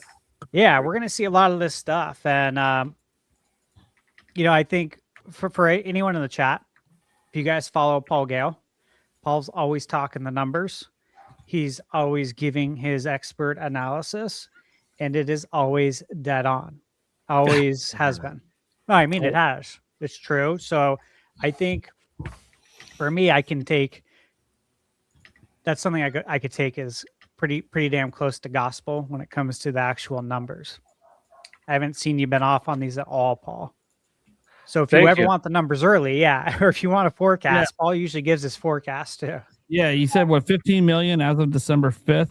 Yeah. I was chuckling while Steve was saying that because I was thinking to myself, if only somebody said late November, early December, Nintendo Switch 2 officially passed Wii U. Only to see people say, there's no way. Oh, whoa. And on December 5th, like Nate said, hey, it hit 15, by the way. Oh, there's no way possible. It's probably going to do 16 to 17.5. If you want to be safe, call it 16.75. My thought, 17.25. Just call it 17.25. And yeah, anyways, thank you. Absolutely, man. I want to make sure everyone knows. Consider that too, that it managed to do all of this without a 3D Mario in sight, without a Smash Brothers in sight, without a new Animal Crossing. You have the Switch 2 edition, but there's still no Animal Crossing, like new Animal Crossing. Yeah. And without the next generation of Pokemon, right? Like we already know Gen 10 is on its way. We're a couple of weeks probably from the reveal of that thing on Pokemon Day. So the fact that like this holiday is pretty much clear for Grand Theft Auto and Pokemon, and everything else is going to have to step aside. And we still have, you know, obviously, even if we don't know about a 3D Mario right now, they're clearly making one. Clearly. A year or two off or something. Same thing with Smash Brothers. So it really is just wild to see the trajectory it already has, and knowing that that's the case, just how much bigger this thing is going to get within the next couple of years. Yep. I like I say it all the time on the show. Nintendo, they're at the height of their popularity right now. Like they're more popular than they've ever been, and it's no longer just the video games. Now it's the movies and the theme parks. So. Yep. They do mention that the connections we built with consumers with the Switch 1 have supported the smooth launch of Switch 2. And again, I would agree because we saw the examples of that. Obviously, with being able to sign up, right? To lock in your Nintendo Switch 2 through Nintendo's website. Because you have all this information. Obviously, that was a huge deal in Japan. Let's see. Again, one other highlight. You know, the annual playing users continues to be over 100 million. So it went from 128 to 130 to 129. Okay. No other system ever has had anywhere nearly that high of a percentage of an attach rate still playing it. That speaks incredibly powerful, healthy ecosystem. Just wanted to blurt that out there. Yes, thank you. It does. Also, Paul, real quick, while you're on the topic, how many units of the original Switch sold during this quarter? Did you say it was like 1.36 million in the last 3 months? 1.36. I'm going to make a call. I feel like by the end of the year, we're going to see it surpass that 160 mark. Because right now it's at what, 155 point something. I know it just beat the DS. I actually do feel like within the next year they're going to sell 5 million more. Especially if they end up doing like one, they still haven't done a price drop. If they do a price drop for that original Switch, just the base model Switch, I think that could be huge. And it's not like we're not seeing games coming out for Switch. I mean, the partner showcase tomorrow, they're straight up saying it's games for Switch and Switch 2. Mega Man, which got announced at the Game Awards, that's a Switch game in 2027. That's crazy to me. So and we're gonna get Professor Layton on the base Switch. Professor Layton, exactly. Tomodachi Life. Yep. That could be a big seller, especially in Japan. Yeah. Another Rhythm Heaven. Yeah. I think this new Tomodachi Life is going to be bigger than a lot of people think it is. Just with like the internet and streamer culture now that wasn't as strong when the first game came out. I think this is going to be one of those really more memey than it's ever been. It's funny though, because I wonder. On one hand, Nintendo knows it's going to be memey, right? Which is why they put those recording restrictions in place for it. They already announced. They're like, there's not going to be a way to share what you're doing on your island, which makes sense because they don't want a bunch of little like Epstein's running around on little Tomodachi Life islands. Come on, man. Let the people do their thing. No, that was Roger. That was the first thing I thought. I was like, oh God, people are going to name their island. Someone's going to marry Charlie Kirk to Epstein, and it's going to be all. That's for sure going to happen. It's all going to be little songs. But I think the thing is like Nintendo knows that that's probably going to happen, which is why they already removed the meme thing like out of it by putting those image restrictions in there. I'm just wondering how people are going to share those images then, because I don't think there's any way to stop it unless they actually stop the recording on the system. Where you know how like that's probably what they'll do is they'll probably turn off recording. I know Sony will do that with certain games whenever you're in a story part. You know, it says recording has been prohibited for this part of the game. I mean, I was like, dude, what the hell is Nintendo thinking and feeling? Remember when Tears came out? Remember all the huge mechanical wieners that were all over Twitter? Do you guys remember this? There were the flamethrower wieners and like all it was wiener everything for like 6 months of all different shapes, sizes, colors, whatever. I was like, dude, Nintendo's got to be pissed about that. You can only imagine with like Gamebird always bringing Tomodachi Life. I know Gamebird always with the hell. That's the first time I've brought this up on the podcast. What are you? dildo gun. You don't forget what the dildo. You don't forget about Cyberpunk and the dildo. That was a legitimate question. But I do think it's an interesting thing to bring up because like those memes happened with the original 3DS with Tomodachi Life, right? Because people, I vividly remember people like recording with their iPhones off their 3DS screens of like crazy things they were doing with their characters doing karaoke or whatever. So I feel like we're going to see this new era of like off-screen recordings of weird Tomodachi Life bootleg Tomodachi Life videos. Yeah. I personally think that Nintendo isn't going to stop people from using capture software. Because think about what they did. They said, hey, you can't share. We can't do any local recordings. You can't share anything from the screenshots, through your phone to whatever.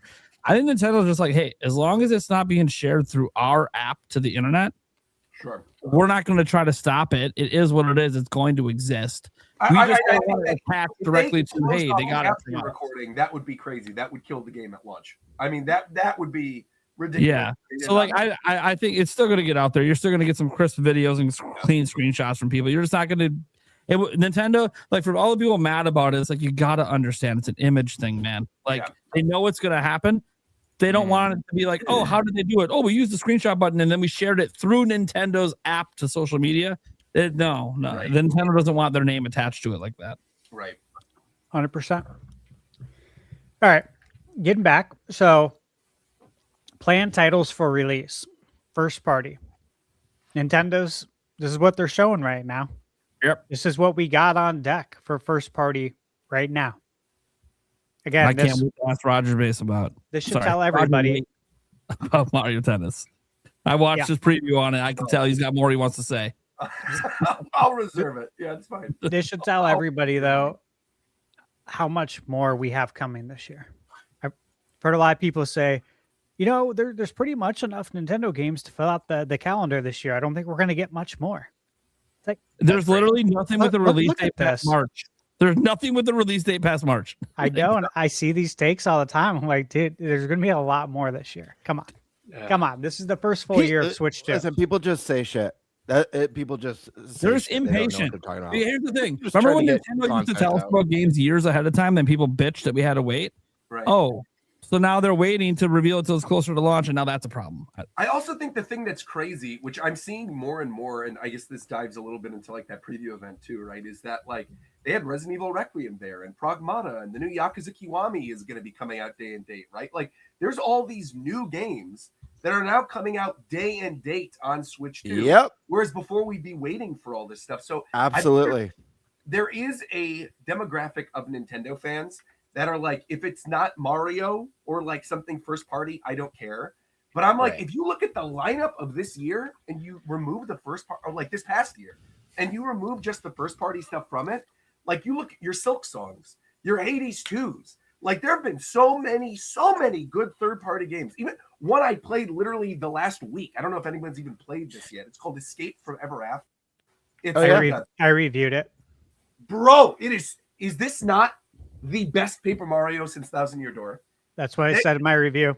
And Bug Fables. I got to shout out Bug Fables. It's amazing. Bug Fables is also good, but I feel like without, because no hate to Bug Fables at all, because I did enjoy that game, but I did not stick with it the way that I stuck with this one, because I feel like the humor and the characterization and the battle system felt more in line with Paper Mario and Thousand Year Door. It felt like more at home with those two games than Bug Fables did. Which again, not to say that Bug Fables was bad. It's just that like Bug Fables, I think, was a Paper Mario like, right? But this straight up feels like a Paper Mario game, down to like the trinkets and everything. I mean, it's everything. So, yeah.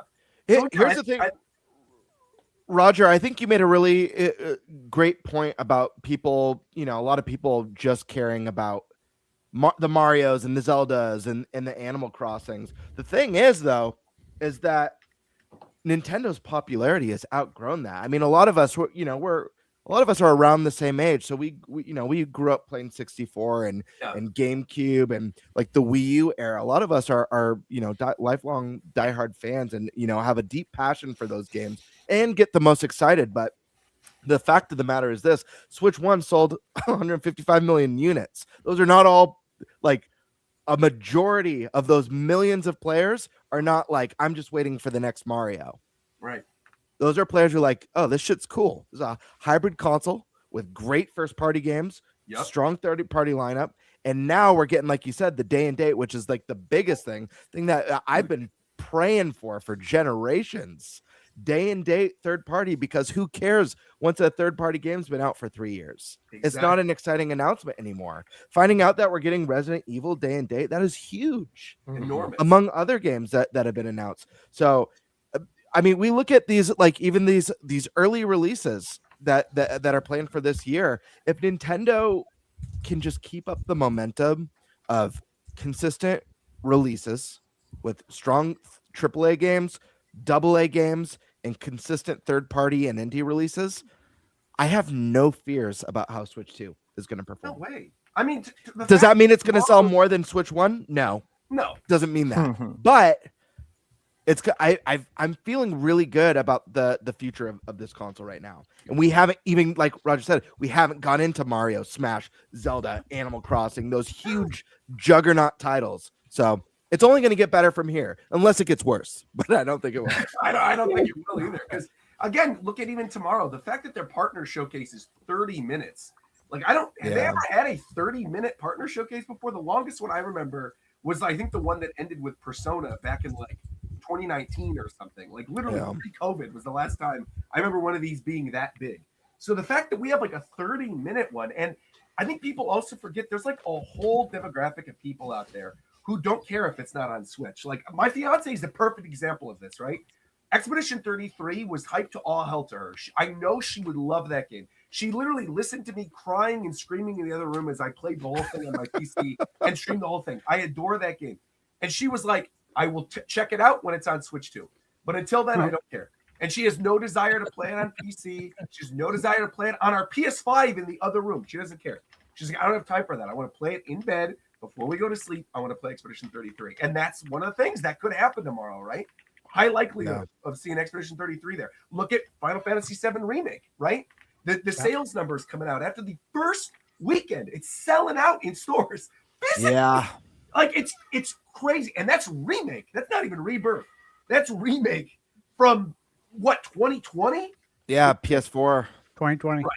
Right. And Reagan is making up the majority of that demographic that's not going to say, yeah, but Expedition 33, when I look this close, I could see that frame is a little bit less than I swear she does not give a shit about that. Care less. She does not care at all. The majority of the people playing.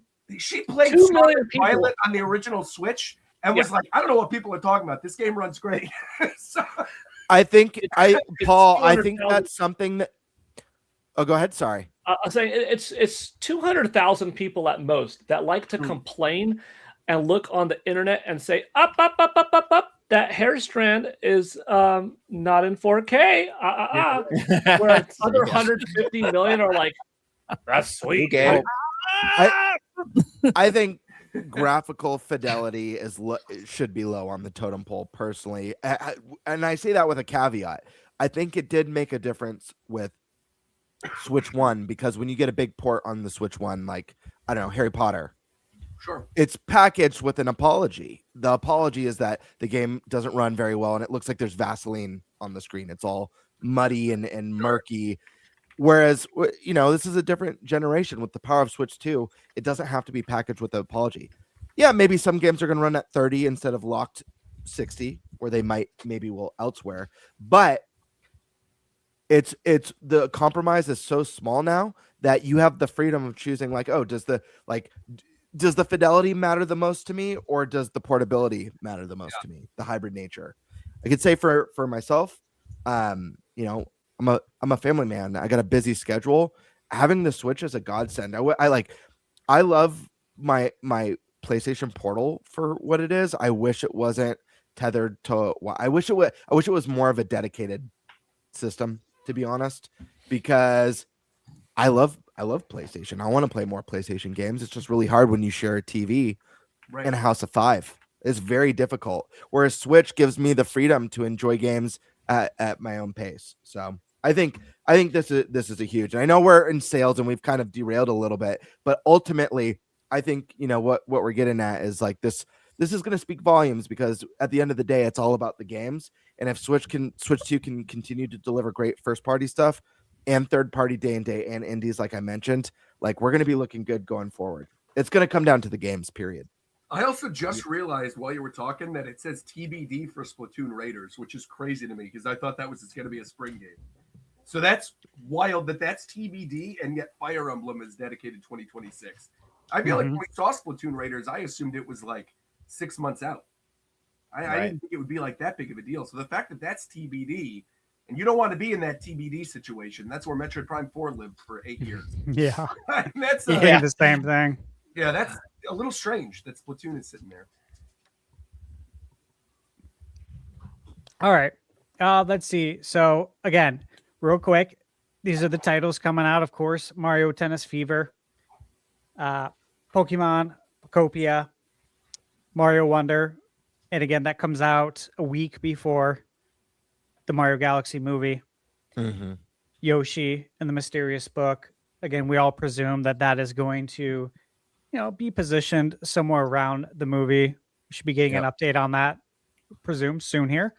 And then Fire Emblem. And again, like you said, Splatoon Raiders TBD. So we'll see what's up with that.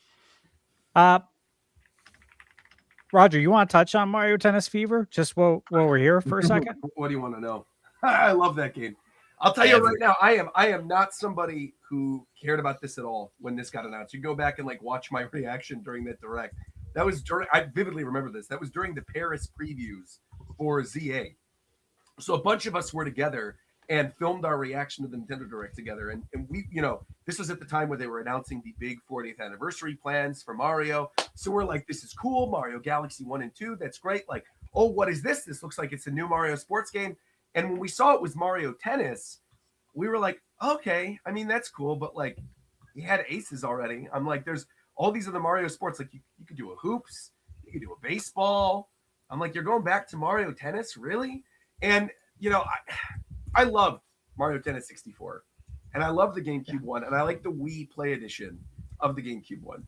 But I feel like the other Mario one, the GBA one's fine too. But the 3DS one, the Wii U one, it felt like diminishing returns there for a bit. And when we got Aces, I feel like Aces was a step in the right direction. But as I mentioned in my preview video, I feel like the online community for that game got so sweaty so quick, where within 3 months, if you matched with somebody online, you're prepared to die within seconds. The people who play that game only play that game. And one thing I really appreciated with Mario Tennis Fever right from the get-go at that event is they were talking about the fact that now they essentially have a For Glory mode and a For Fun mode. Yeah. That's split online. Where if you want to be in that super sweaty group, you can play it. But also if you want to just use the Fever rackets and have a lot of fun, you can hop into For Fun mode. And I got to say too, I love the Fever rackets. I remember I watched that overview trailer and I'm like, all right, this is cool, but how different could this really be for the strategy? But when you combine all the things they've layered into the game, like the 3 different balls, right, that you have the slower ball, the normal ball, and the fast ball, plus the different courts, plus the different, with the character roster is huge, right? It's 38 characters or something. It's bigger. It's the most ever, right? Huge. And all those characters have their own stats, right? And then all the rackets have their own stats, and all the rackets have their own special Fever abilities. So there's so many layers of strategy that are in this that I did not expect when I first saw that. And I didn't even touch on the adventure mode when I was playing that. But I was at that preview event. I know Prime saw the video. Me and Philly literally we played the other stuff in the preview, and we're we go play Mario Tennis more. And it's just recordings of us standing up with the Pro Controller, let's go playing Mario Tennis now, with each other. Roger, did you play the last? Was it Aces? The last one on Switch? And I played quite a bit of Aces. I played it when it first came out, and I played it again. I played through the entire story mode, and I played it again when they started adding more characters to it. And I think that was another weird thing about that game, because right from the get-go, there were characters that clearly should have been there from the beginning that were missing in DLC. Your Diddy Kongs and your Paulines, and then they filled up the roster with Fire Piranha Plant or whatever, and you're like, what are you talking about? Whereas the base roster for this one kind of already has everybody. And even then, if you look at the Luma, for example, on the character select screen, it was Luma, you click it, and you also got Luma Lee from the Mario movie. And cool. Luma Cobb, Luma, that's fun, yeah. One of the options for under Luma. So like there's a lot of stuff that I didn't get a chance to see that I'm sure are going to be stacked costumes underneath, you know, whatever the 38 characters that are there. And knowing Nintendo, they're probably going to add more characters to it, you know? So, Well, I'm curious, Roger, because you played Aces recently and you played a lot of that one. Yeah. I know there's been like a discourse surrounding like Mario sports games, you know, within recent years that they've kind of, there's been a decline in quality or content, and they just don't, they're not as favorable amongst consumers or critics as they used to be. So I'm just curious, like, versus how maybe you felt when Aces came out, how you're feeling about, is there a big difference? Do you feel like it's if literally night and day? It's night and day. Okay, because if you really liked Aces, you might be like, yeah, I mean, it's like Aces, but I'm liking it a little more. Or night and day. That's pretty. I mean, that's literally what it was. Like when Aces got announced, I was like, oh, that's cool. Like we're getting a new Mario Tennis. But again, that was coming off of Ultra Smash as well, and like Ultra Smash was just abysmal, you know. So like, you know, coming off of that into Aces, I already didn't have high hopes. So the fact that like Aces at least had like an adventure mode and was pretty like that, I was like, this is fine, you know. But I never went back and like played more of it. But this, like I said, I want to play more. And my hype level right now, after having played it, is like way higher than I ever thought was going to be possible for this game. So I actually think it was really smart for them to release this when they are. And did you get to play in like different courses, or was it like all the same? Yeah. Was there some interesting courses? Because that was one thing on the trailer that was hard for me to tell. It was like, oh, the adventure mode stuff looks really wacky, but some of the courses kind of just look like tennis courses to me. So I'm curious about that. And sorry to hog the questions, guys. Jump in with questions. Yeah, please, by all means. No, I'm very curious about this one because it's a game that I've been cautiously optimistic about, but I'm just not 100% sold. The last Mario Soccer game on Switch, like that was also I used to love Mario Soccer, but I dipped out really quick. Yeah. So I'm really curious. Yeah, no, I will say, I think court-wise, I got to try out, there's like the Donkey Kong one. Donkey Kong one was really cool. The one that like I think people are gonna be blown away by is like the Wonder Court. The Mario Wonder Court. I don't know how much that's like been shown in like, videos. The Mario Wonder Court is awesome. Wow. Because basically you, instead of having like your rallies and you get points, you're basically like rallying for Wonder Seeds. And once you get a certain amount of Wonder Seeds, like the court changes completely. So like that's will really come out of the ground. Like there was one thing we hit it was like Philly and I were playing, we hit the Wonder Seed, and then like the little singing piranha plants from Wonder popped on the top of the pipes. And they're like da da da da da, and they were doing like the piranha plants on parade in the middle of the course and like throwing balls at us and stuff. There was another one that like you hit the Wonder Seed and then the little hoppos started jumping down the screen and all of the balls turned into hoppos as well. And the ball that's actually your tennis ball was like marked with an orange marker, and all the other hoppos were just normal hoppos. And if you hit back a normal hoppo, you don't get a point. But if you hit the orange one back, and you have to like really pay attention when you're doing this, you manage to get another point. So like that one was really cool. There was just the one, and the Wonder Course in particular was very pretty because again, this is a 3D game. This isn't a 2D game. So you like the art style of Mario Wonder is very unique, right? And so I was curious how you were going to translate that into 3D in a way that looks good, and they nailed it. It really was awesome. Yeah, so the Wonder Court, I think, is going to be another one that I think a lot of people are going to be happy about.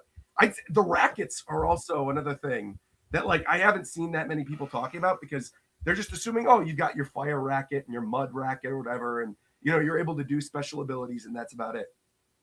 Were you able to hear the music enough? Barely, like at the event? Barely, because we didn't have headphones on, and I don't know if you saw the video footage. We're literally standing playing with the controllers, and it was loud in there because there were a lot of other people previewing. I hope the music is good. The music in Mario sports games is usually pretty decent, but no, I didn't get a chance to hear the music. So there's a IGN review that the ball feels too big, and that the mechanics to feel too floaty. What do you argue? Is that argue against that? Wrong. Okay. Wrong. Good to hear. I think, yeah. I you heard it here, folks. I think ball too big, 7.3. Wrong. The ball is slightly floaty, but I also think that could have been the settings they were on because there's 3 different ball settings, and so if they just default setting and they didn't click over to the other screens to test out the other ones, which is probably what they did, to be fair. If they just did the one basic setting, then it might be a little floaty. But no, there's 3 different ball types right when you go into your match in multiplayer. Cool. And there's one that's like slow, which I'm assuming was that one. One that's normal, which might be more like Aces, and then one that's like super fast. And again, a lot of that that's cool. A lot of that's mitigated by the racket, fever racket abilities. So like one of the fever rackets was like a bullet bill racket, where once you build up your fever meter and you stack the ball, you get this little meter under your character, and for like the next 6 seconds, any ball you rally back becomes a bullet bill. That's so this cool. was crazy. When we're in the middle of the match and you're like having this really good rally going, and you turn it into a bullet bill, and you have to run to the other side of the screen, and then you aim the bullet bill the other direction, and the person that's predicting you're going to go run the other side. It was really a lot of fun. It's like perfect for mind games. Also, the banana one was great. There's just so many good abilities. Yeah. The way this game has looked in the trailer with those rackets and with the weird wonder, like the Wonder Flower abilities, is it kind of looks to me like they've smashified Mario Tennis a little bit. Is that how it felt to you, or not quite? It looks a little bit more like party tennis to me. I'd say the Wonder Court definitely feels more party tennis. Sure. There were like some other little minigame ones that I saw that looked a bit more like party-ish. There was the one with like the giant fish, or there's what are some of the other ones that were in like that overview trailer that they released? There was a bunch of stuff where they revealed a bunch of things. I also didn't get a chance to play the adventure mode, so I don't know if it's going to work where like when you're playing through the adventure mode, you unlock more things in the multiplayer or like more side events or something. But just in the regular multiplayer matches, there was definitely enough variety where I could see myself just coming back to that again and again and again. You know, it was really good. Yeah, and the floatiness thing, I want to answer that real quick too, because I mentioned the ball thing. What was the other thing that you said, Favlam, that IGN mentioned? Say that again, sir. You said the ball seemed a little floaty, but then what was the other thing that IGN mentioned? That it just felt like it was too beginner for like it. So they thought, they thought it was like there wasn't enough mechanical depth to it, which I think is just crazy off rip. They think there's a lot of depth to it when it comes to the rackets and the abilities, but they don't think there's enough depth in terms of like the actual tennis mechanics. Which is funny because I feel like this is way more in depth even than Mario Tennis Aces was. Right off the bat, it feels way more. Even just simply putting the specials instead of tying them to like the zone moves that you would have in Aces, and tying those to the rackets and being able to pair the racket with any character that you choose is already like a huge step up. And I do agree with them that I think it does seem a little bit more beginner friendly, because again, I haven't picked up a tennis game in a long time, probably since like the last character drop for Aces was the last time I played one. And I was able to hop right back into this, you know, remembered all my little curves where you hold down the control stick and you hit to the other side. So all the stuff you know and love about the tennis games are there. It's just that they've added so much more to it now. It's just kind of amazing. Like I really did not expect to like it as much as I did. I came out of that preview session being like, this is my favorite thing of the day, which if you would have told me that going into this, I would not have believed you. Right. This was very low on my hype meter. Yeah. And would you say that, like, is it, at least from your little bit of a preview, do you think it's worth the price? Because I know some people, wow. Okay. There's some people that are really tentative. Like I know personally that are really tentative about it because they're like $70 for a tennis game. But I mean, and I don't blame them because again, like we've previously discussed, like the last two have been a little bit subpar and the last sports games have been a little bit subpar. So that's cool to hear some confidence from you that you think it's worth the it's bang for the buck. So like I said, I'll be streaming it day one. I know already. Oh yeah, same here. I'm for I'll have to drop in, challenge you to match. I'll do some matches with you. That's it. There you go. Yeah. I just want to know when he talks about it being worth the price. On our show last year, Rogers Base said raise the price. So that's true. That's true. $90 games, bring them on. That's right. I'll pay. God, that's been a year already. Man. I know. My goodness. Wow. Actually, no, it hasn't been a year. It hasn't been a year. Because, it happened. Oh, he said last year, right? Not a year. Right. This time, no, not even. Next month is, I think, when they announced that they were going to be doing the Switch 2 presentation, right? And then the Switch 2 presentation. Yeah, it was after the presentation. I think it was after the system came out, and there was all the backlash, and you were just like, "Oh yeah, I was just raise the price." Yeah, right. Obviously, I don't actually want them to raise the price. You know, I wouldn't want one, but I do think like with the amount that you're getting in this, it does feel justified. I think if this was like an $80 game, I would probably feel different. Right. Just on principle, right? The fact that it is like a Mario Tennis. No matter how good it is, I don't think I could justify that $8 price tag. But, right. No, but for 70, I could for sure. Cool. Yeah, thank you. That's great to hear. Yeah, I'll be getting to day one too. I have some streams planned with it, so Right on. You're okay. I think it's it. Any other questions? Any more about Martinez?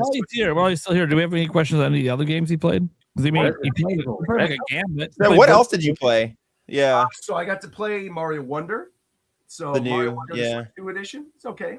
That's not nothing to write home about. I feel like if you Yeah. already have Wonder, you want like the 4K upgrade or whatever and get the little multiplayer games. That's cool, but like it's probably not one I'll be buying. I liked same. Mario Wonder, but I also was like, I don't know, like I was over with that pretty quick. I never really went back to replay Mario Wonder, but I liked what I played when I played it. What else? Oh, the Virtual Boy. I got to try the. Oh, Virtual yeah. Virtual I'm Boy stuff interested. was actually really cool. I would, cool. as somebody who owns, I'll show you guys this real quick. Excuse my Animal Crossing pants and pictures. Those I pants was saying are hella good. crazy pajama pants. I just realized the Pikmin shirt, the Animal Crossing pants. Hell yeah. I know. As well, I told you, I've been sick for the last 48 hours. I've literally been laying in my pajamas. So Roger's the that's second best dressed person here tonight. Whichever The one of first us best wore actually- pants on, I feel like you're the number one best dressed. You weren't here for the opening, Roger. We had a guest. Oh, who was your guest? There was another guest, like an eighth person here. Really? Who was it? Yeah.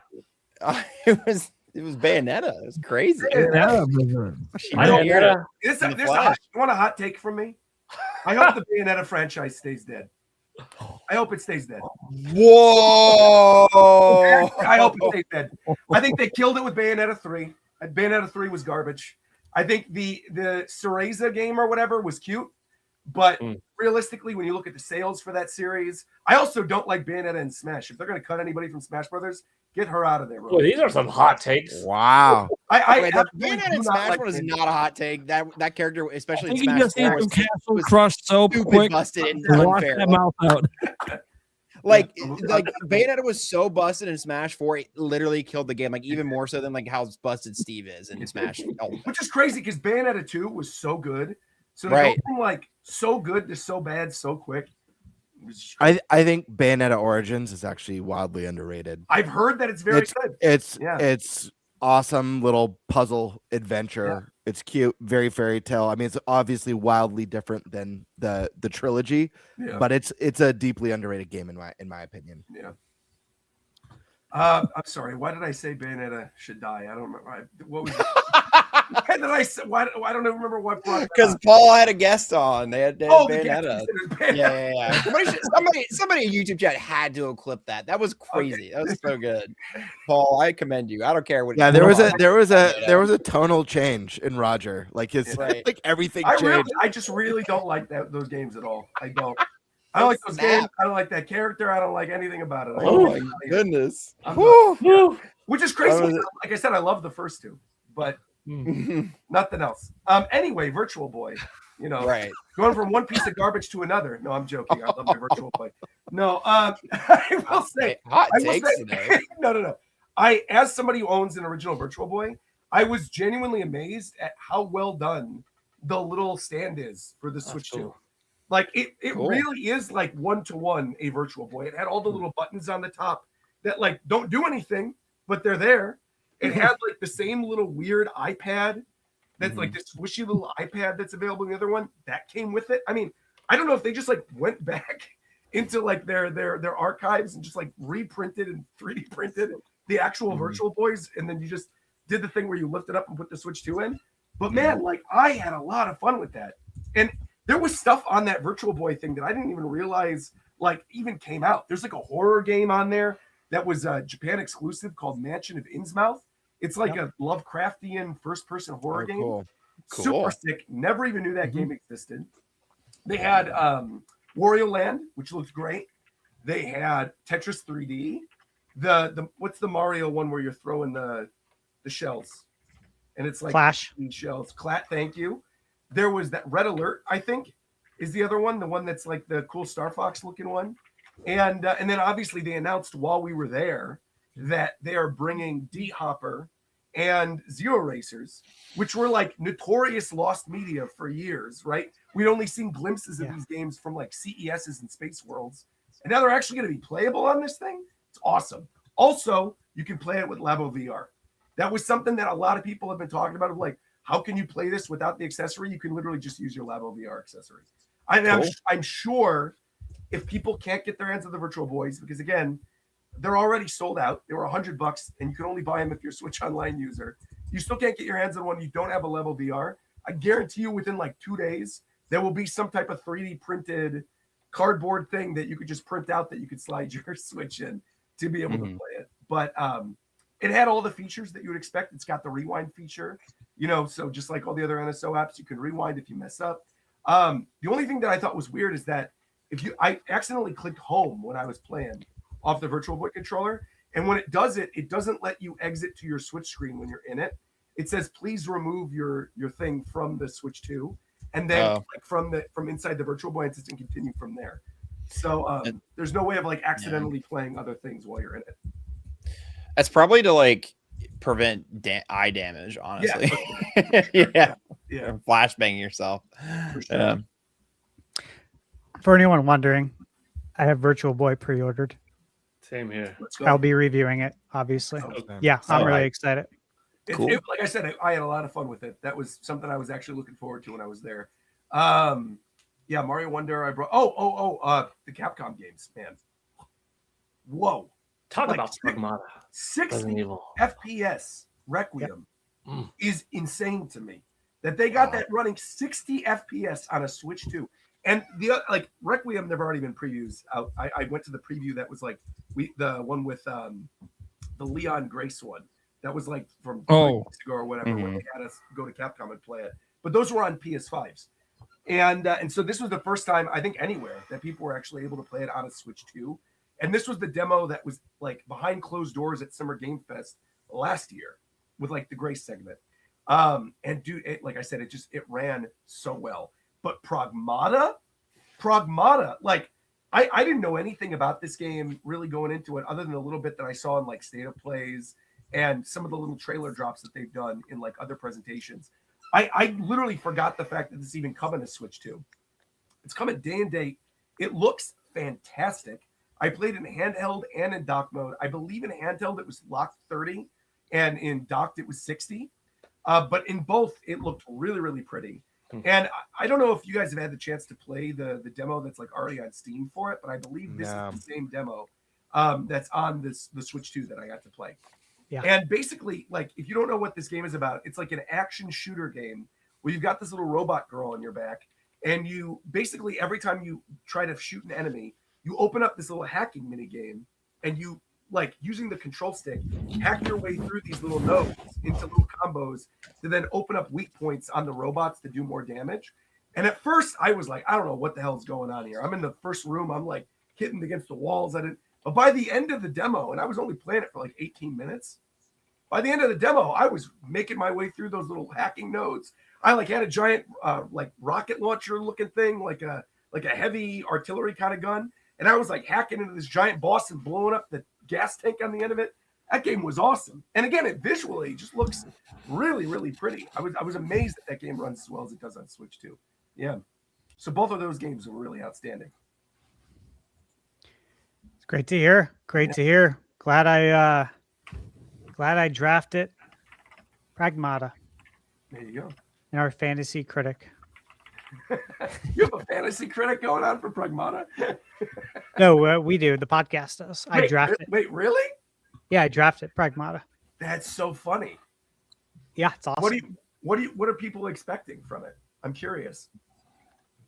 What was like the hype before this Nintendo preview? Because I do think it's I've been now they're positioning it almost like a lead platform or the lead platform, which is truly wild.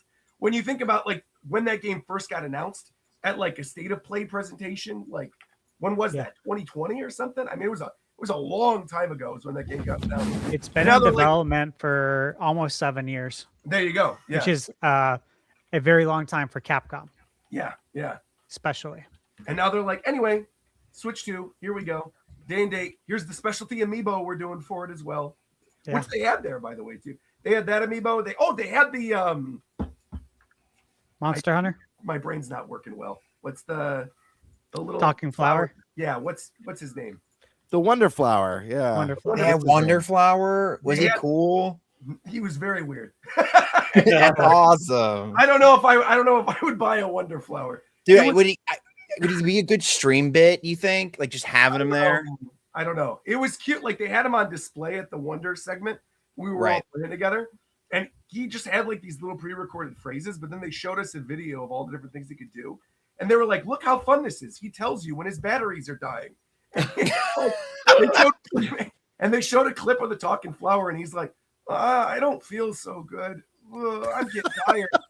And I'm like, why do I want to hear this suffering flower in my other room? That's I'm paying awesome. $80 for this? That's crazy, man. I was kind of. I thought it was like 20. Bro, that thing No, is it's no, expensive. I have it pre-ordered. Yeah, It was hold a day one pre-order. It's $34.99. $34.99.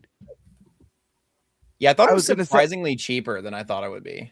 Oh, That's why I was like, $80. I was mean, hoping that the Wonderflower was gonna be a little bit more like a Furby, where it like the more like like a living toy, you know, Which somewhat is kinda somewhat sick. eerie. Like, the way they demoed it to us is like he literally just sits there, and they were like, he has phrases for different times of day. So like if it's nighttime, he's like, "Ooh, what'd you have for dinner? Oh, that sounds good." Or like if he's waking up, he's like, "Oh, the sun's out now. We can play." You know, like just little goofy things like that. Or like, "Oh, that was awesome. Well done." And then click the little button and they'll say different things. But yeah, I don't know how much use you're gonna get out of that thing. But it requires batteries. Like it's not a chargeable. You can't. It's not like a USB. oh wow. Which is You why I can't was plug it saying in. it tells you when its batteries are dying. It's like That's oh, I don't probably- feel so good. That's probably why it's so cheap, honestly. Maybe that might be why. Yeah. Yeah, it's not USB-C. It's just That sounds like a hilarious stream bid to me. I mean, look, maybe I'm crazy. Maybe If I'm we're crazy. paying $70 for Mario Tennis, pay half of that. Get yourself a talking flower. There you go. I'm ready. I'll have him in the background. I'll have him here with me. Just chill with your talking flower. Yeah. Yeah. You guys have any other questions for Roger? I think I'm good. I think I'm good. Yeah, I don't felt like know. I was there in New York on that crisp Right. winter day. I feel like we've seen and heard enough about RE9 to know that it's excellent on Switch 2. Yeah. Unless Roger has something else to report, like new findings. It's Yeah. Did you play both characters? I played as both characters on two different occasions. I played Leon and Grace in the PS5 demo, and I played Grace in the Switch 2 demo. And the PS5 demo was literally like 2 weeks before this event because I don't like the preview embargo went up for that. We got to play it. I think that was like second week of January, I believe. So we went in for our previews for that. And then the embargo lifted like the week after. And then 2 weeks, and then we were at this preview event for New York. So I was fresh in my mind because that was a 4-hour play session with Resident Evil Requiem, right? 4 hours on the PS5 version. And so to go from that to the Switch 2 version and not like really notice a difference and still be told like, hey, it's 60 FPS was crazy to me. Yeah. Like I really is like jaw dropping when I was sitting there and I'm like, I can't believe I'm not really able to tell a difference between the PS5 version and the Switch 2 version. That's insane. Yeah, that's incredible. Yep. It's a And I'm massive sure, W. like if you're playing on a super, souped up PC or like a PS5 Pro or something, it's probably going to look better. But like the fact that it's comparable with the base PS5 version is just like crazy to me that that's where we are right now. Dude, Capcom or Wizards, man. Really? I mean, we already seen the Wilds leak that it's probably coming to Switch 2 as well. Even though that game, they haven't said it out loud. There's a leak because of data mine of part of the PC version. Some of the game has Switch 2 menu HUDs and like multiplayer setups. So like it's like they're putting in Switch 2 work for Wilds. That game though, when that game launched, remember all the issues that it had? Yeah, and it still has some performance issues on even PS5. That's what I'm saying. Like, if this thing even comes to Switch 2 and is running at a locked 30, I'm like, dude, Fine. what Yeah. the fuck is happening? Something new happened this week.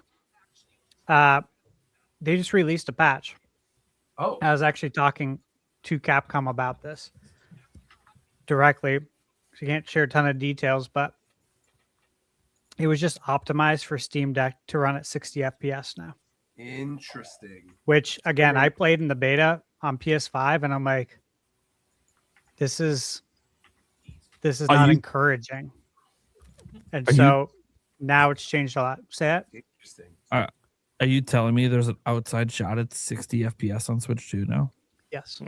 Wow. I mean, I was just an outside shot, no different CPU. Outside shot, yeah. That would Obviously, actually be great if that's the case. I mean, that would blow up in Japan. I feel like that game also needs a shot in the foot right now.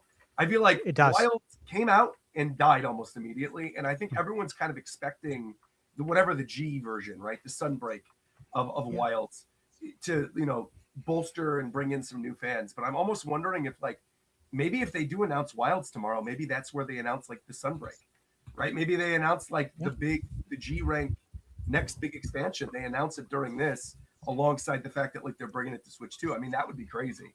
And I don't know if I would actually be willing to like double dip for it, considering how many hours I put into the original PC version. But if they find a way to do cross save, which some games have managed to do, I'm all in again. If they do cross save with Monster Hunter Wilds from PC to Switch, I'm in. That'd be huge. I'm all the way back in again. Yeah. Yeah. I mean, Ubisoft figured it out with Outlaws, and I was able to take my Assassin's Creed Shadows 80 hours on PS5 and transfer to Switch 2. So make it happen. Great. It's a big deal. Please make it happen. Man. I'm just, my mind is just blown right now. Like, yeah, that'd be huge. Oh my gosh. Well, thank you, Thatch, for that update. That is, 60 FPS there might be more. Woo! Yeah. Have you guys gone into predictions for tomorrow? No, we can go to that right now if you I want. feel like that's what we should. It seems like a good transition. Yeah. We're gonna do a bingo, but I know Paul didn't make obviously a card. You didn't make a card, so we'll let you guys, so for you two, we'll let you two just do predictions, and then the rest of us can do cards. So let's switch on over here and do it says direct bingo, but for you two, let's start with Rogers. Basically, I know he's got limited time. Sure. Predictions for the show tomorrow. Expedition 33. It's happening. Guaranteed. That's like number one. That's for sure. That's like not even a question. People have been waiting for that. I have heard from multiple sources that I believe that's something that was prioritized, that they're like, we got to make this happen. So I feel like Expedition 33, even if it's not tomorrow, is like a shoo-in for happening within the year, like guaranteed. No question about it. But I think it's going to be tomorrow. I definitely think Capcom is going to have a massive presence. We'll probably, again, if not Monster Hunter Wilds, we're definitely going to see Stories 3, because that's coming up kind of soon. Yeah. We're Stories definitely 3, going to see Requiem again and Pragmata again, because they made a point to have that at that Switch 2 preview showcase that I was at. So I think those are going to show up. I think Metaphor. I think it's time for Metaphor. I think Metaphor ReFantazio, there recently has been like a bunch of posting from Atlas in the last week of Metaphor. And you're like, for what? Why are you reposting a bunch of Metaphor stuff for a game that came out 2 years ago? So I think that might be something tomorrow. We end up seeing Metaphor. I think Rebirth. I think they're going to hop on the idea that like Remake has sold so well physically in stores and that it's broken all these sales records. Hamaguchi-san's openly said he's very, very happy with the results. I think they're going to fully dedicate, even though they already have, right? They said that they're dedicating themselves to having the full trilogy on Switch 2. I think they double down on that tomorrow, and I think they showcase Rebirth, and that they announce either a release date for the end of this year or beginning of next year for that game. I think it's probably going to be end of this year or very, very early next year, because I think if they want to line up day and date with Part 3 next year, and that ends up being a summer game, or it ends up being like a March game similar to the old one, and then we get like a summer release for it, they probably don't want 2 Final Fantasies in the same year as the new game. But I do think Rebirth is a really strong shot of showing up. Dustbloods. Dustbloods is for sure there tomorrow. For sure. Oh, yeah. Yeah. I was shocked Dustbloods wasn't at the preview event. Especially because I was there with Philly Beats You, Party Arlie, a bunch just like fellow Nintendo Pokemon content creators. And a lot of us were like, oh, that's funny. There's like a Pokemon group and a Cozy Gamer group. But like, then there's this Dark Souls group. They invited a bunch of people that were like action gamers, which we then figured out like, oh, obviously they invited them because of Pragmata and Requiem. But then we're there like, okay, well, this is interesting, because if you're having all them here, maybe that means we're going to see Dustbloods. And then they showed the sizzle reel at the beginning, and they showed Dustbloods, and we're like, oh, we're going to play it today, and there was nothing. So we're like, oh, okay, maybe they're not going to end up showing, and they didn't. But I'm guessing that they're probably going to show something for Dustbloods at this. And I think that's going to be paired with Elden Ring Tarnished Edition. I think we're going to get an exact date for Tarnished Edition. And then I think it's going to be like, this is what you can play from potentially today, like they shadow drop it. And then here's what you can expect later on in the year, and a giant trailer for Dustbloods. And I think realistically, that could be the closer. If they want to have like a big game as the closer, you have a big gameplay reveal of Dustbloods. Yeah.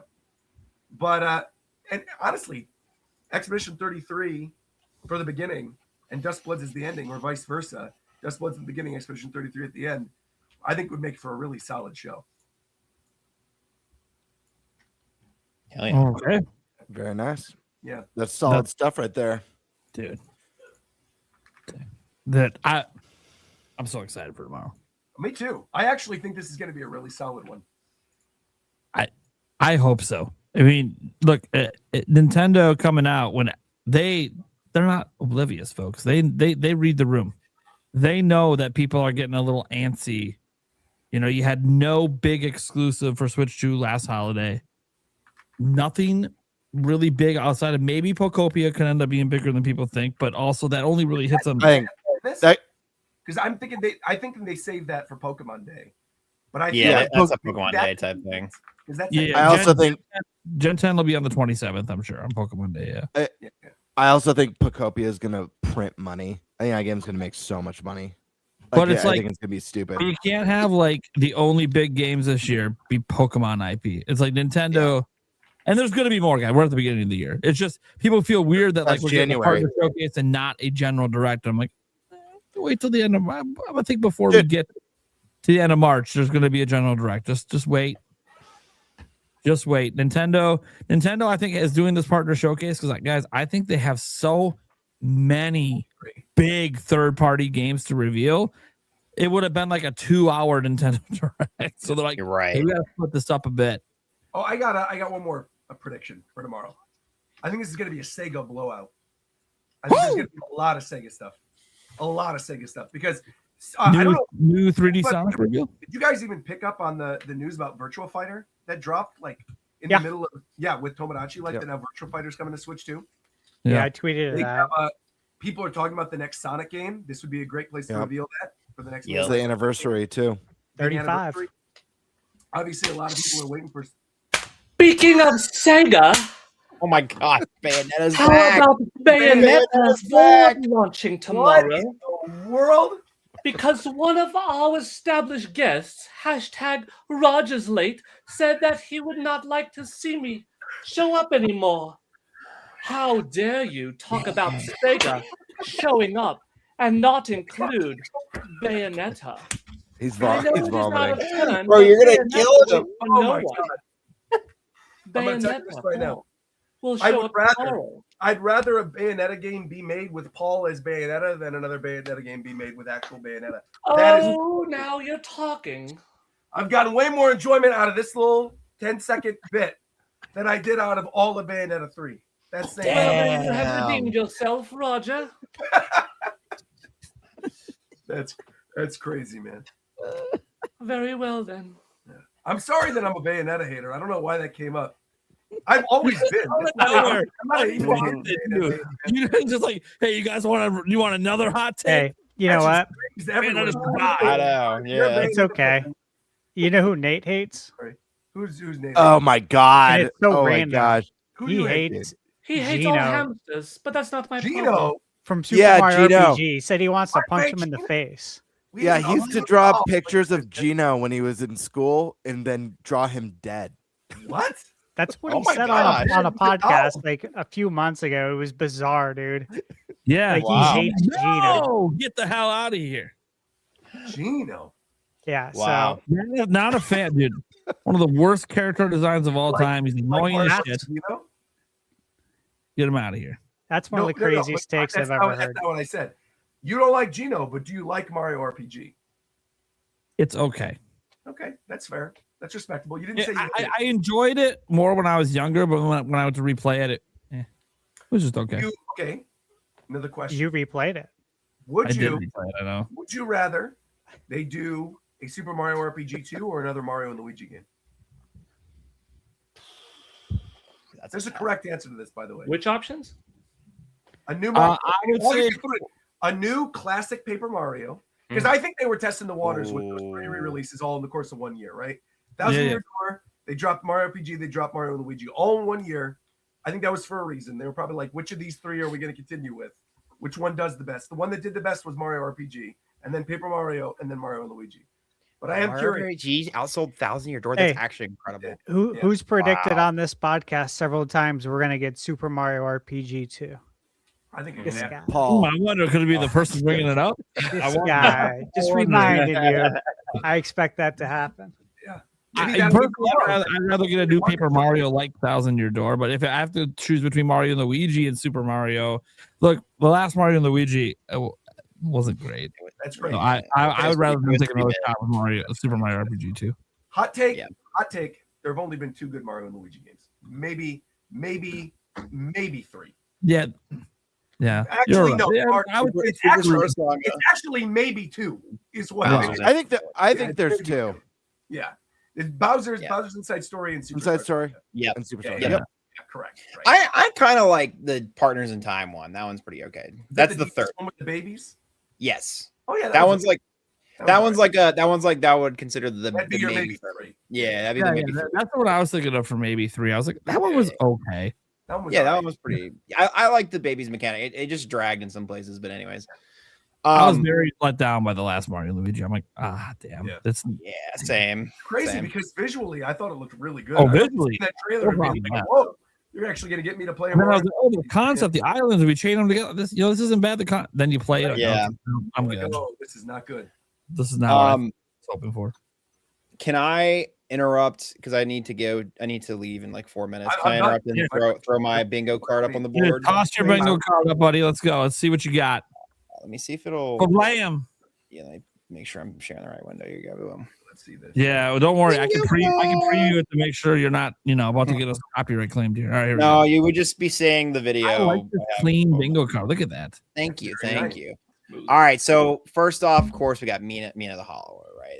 That's been Bush. It's been Sure. we might see a little in the scissor reel type thing. That's just smiled. Never mind. What? Let's keep going. I got City Skylines 2. City Skylines 1's already on Switch, and then with the mouse controls and stuff with Switch 2, I thought it'd be a pretty good Do you play addition. Huh? Do you play that? I play it on my PC. I don't play it on my Switch though. Okay. But it's but I mean, their City Skyline games are great. So it would be really cool to see it come to Switch 2. Red Dead, I think Red Dead 2, I know Red Dead 1's on Switch, right? But Yes. Red Dead 2. And I got a nice. Switch 2 edition already. Yeah. Yeah, so Red Dead 2, nice little toss up, right? Yeah. Something on GameCube NSO that is third party. So like I don't know what that looks like off the top of my head, but maybe like the Star Wars Rogue Squadron games could be a really cool addition to Maybe, drop, right? Oh, Maybe Sonic Adventure. Yeah, Sonic my Adventure. God. Yeah, that'd be great. Oh my Right. god. Oh, that would cross off 2 of my bingos. would. Sonic and Amazing. yeah. You're probably gonna have like the obligatory sports games are coming to Switch, right? I think peak with the game chat feature would be a great, or any kind of air quotes friend slop game would be fantastic to put on Switch. Even though I hate the word slop, feels like it's such a negative connotation, but because It's so overused now too. Right. Yeah. Something Halo. We were talking about that in the pre-show. I think Blueprints would be a fantastic game to bring to Switch too. I've thought about it every single night I played Blueprints. I was like, man, I wish I could be sitting in bed with this, just doing a run and then be done with the night. Feels like the perfect platform. Yeah, for sure. Right. Listen, I know you want Bayonetta to die, Roger, but if there might be something Bayonetta related, even if it's just like, hey, we're just porting it over to Switch. With me, I think at this point, Nintendo. I don't think they looked at those sales numbers. I think, buddy, we're probably not getting that anytime. Yeah, they probably not. Get the new Star Fox than there is a new Bayonetta. No, for real. Wuthering Waves, I have that on there more as like any kind of gacha game, where they might bring Wuthering Waves itself, but I think any gacha game kind of counts for that. I think a really cool game they could bring over. They have Overwatch already, so it's like Marvel Rivals. That's like the hottest shit right now. That would be amazing. And actually, today, this morning, right, Overwatch announced they're dropping the 2 from the title. They're going back to just being Overwatch. And they announced in the presentation that on the 10th, so literally in 6 days, the Switch 2 edition of Overwatch is going to drop. So you'll be able to play the new season and everything on the Switch 2 with the Yep. upgraded version. So actually, I really like the idea that Rivals maybe be thrown on here. Right. That'd be Yeah. good. I love that. E33, I feel like I should put that in the free space, honestly. But same thing with like Elden Ring. I feel like that's a pretty good toss up. Fallout 4, they got the Fallout show coming out. I feel like maybe they might throw that in there just as a promotional type thing. Umu Musume, we love it. We love to see it. Throw it on there, baby.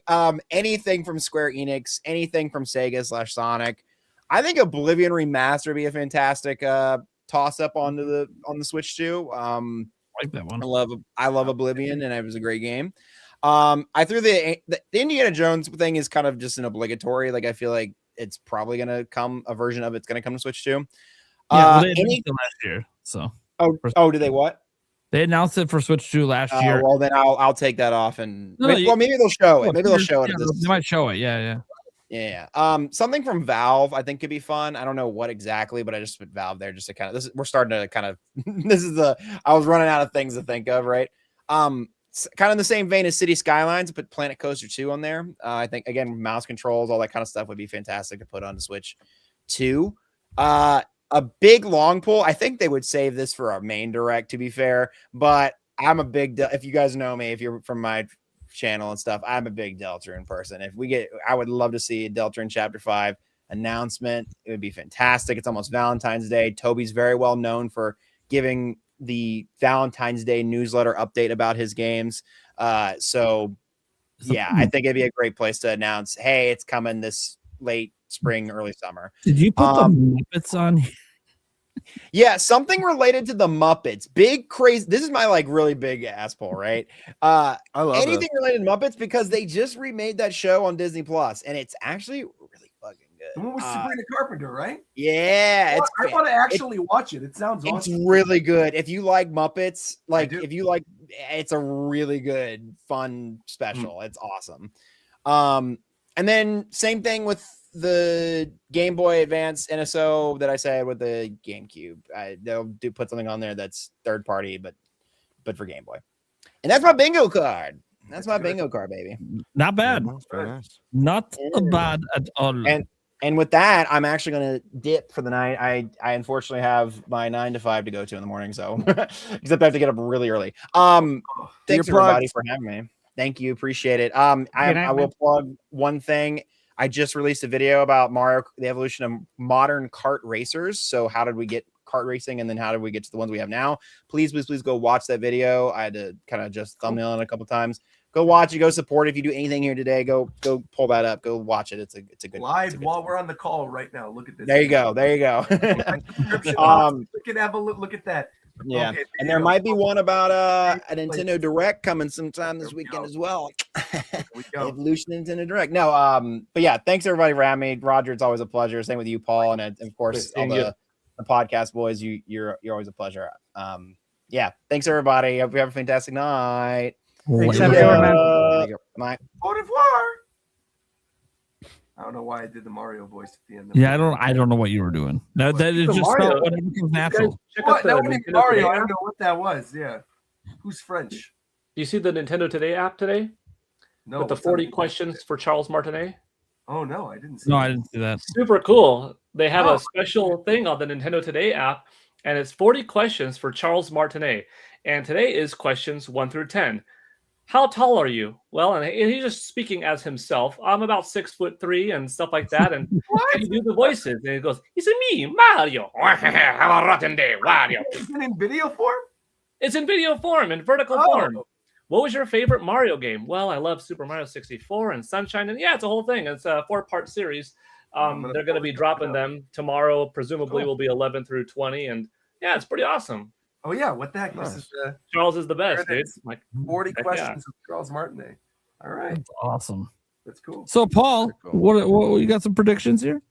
Yeah, some of them have already been shared. I actually think they don't end with the Dusk Bloods. I could see it happening, but I see them opening with Dusk Bloods, just in my mind, because I think the last spot is reserved for something new. But then again, the Dusk Bloods, we haven't seen it in any capacity, really, aside from the Game Awards being just shown off old footage. We haven't seen it since April. So it's been like 10 months. So Dusk Bloods could finish it off. But I'm going to say with an opening, I think Like Roger said, I could see Final Fantasy VII Rebirth here. However, I think a really big get would be, we hope that you have been enjoying Final Fantasy VII Remake, available now on Nintendo Switch.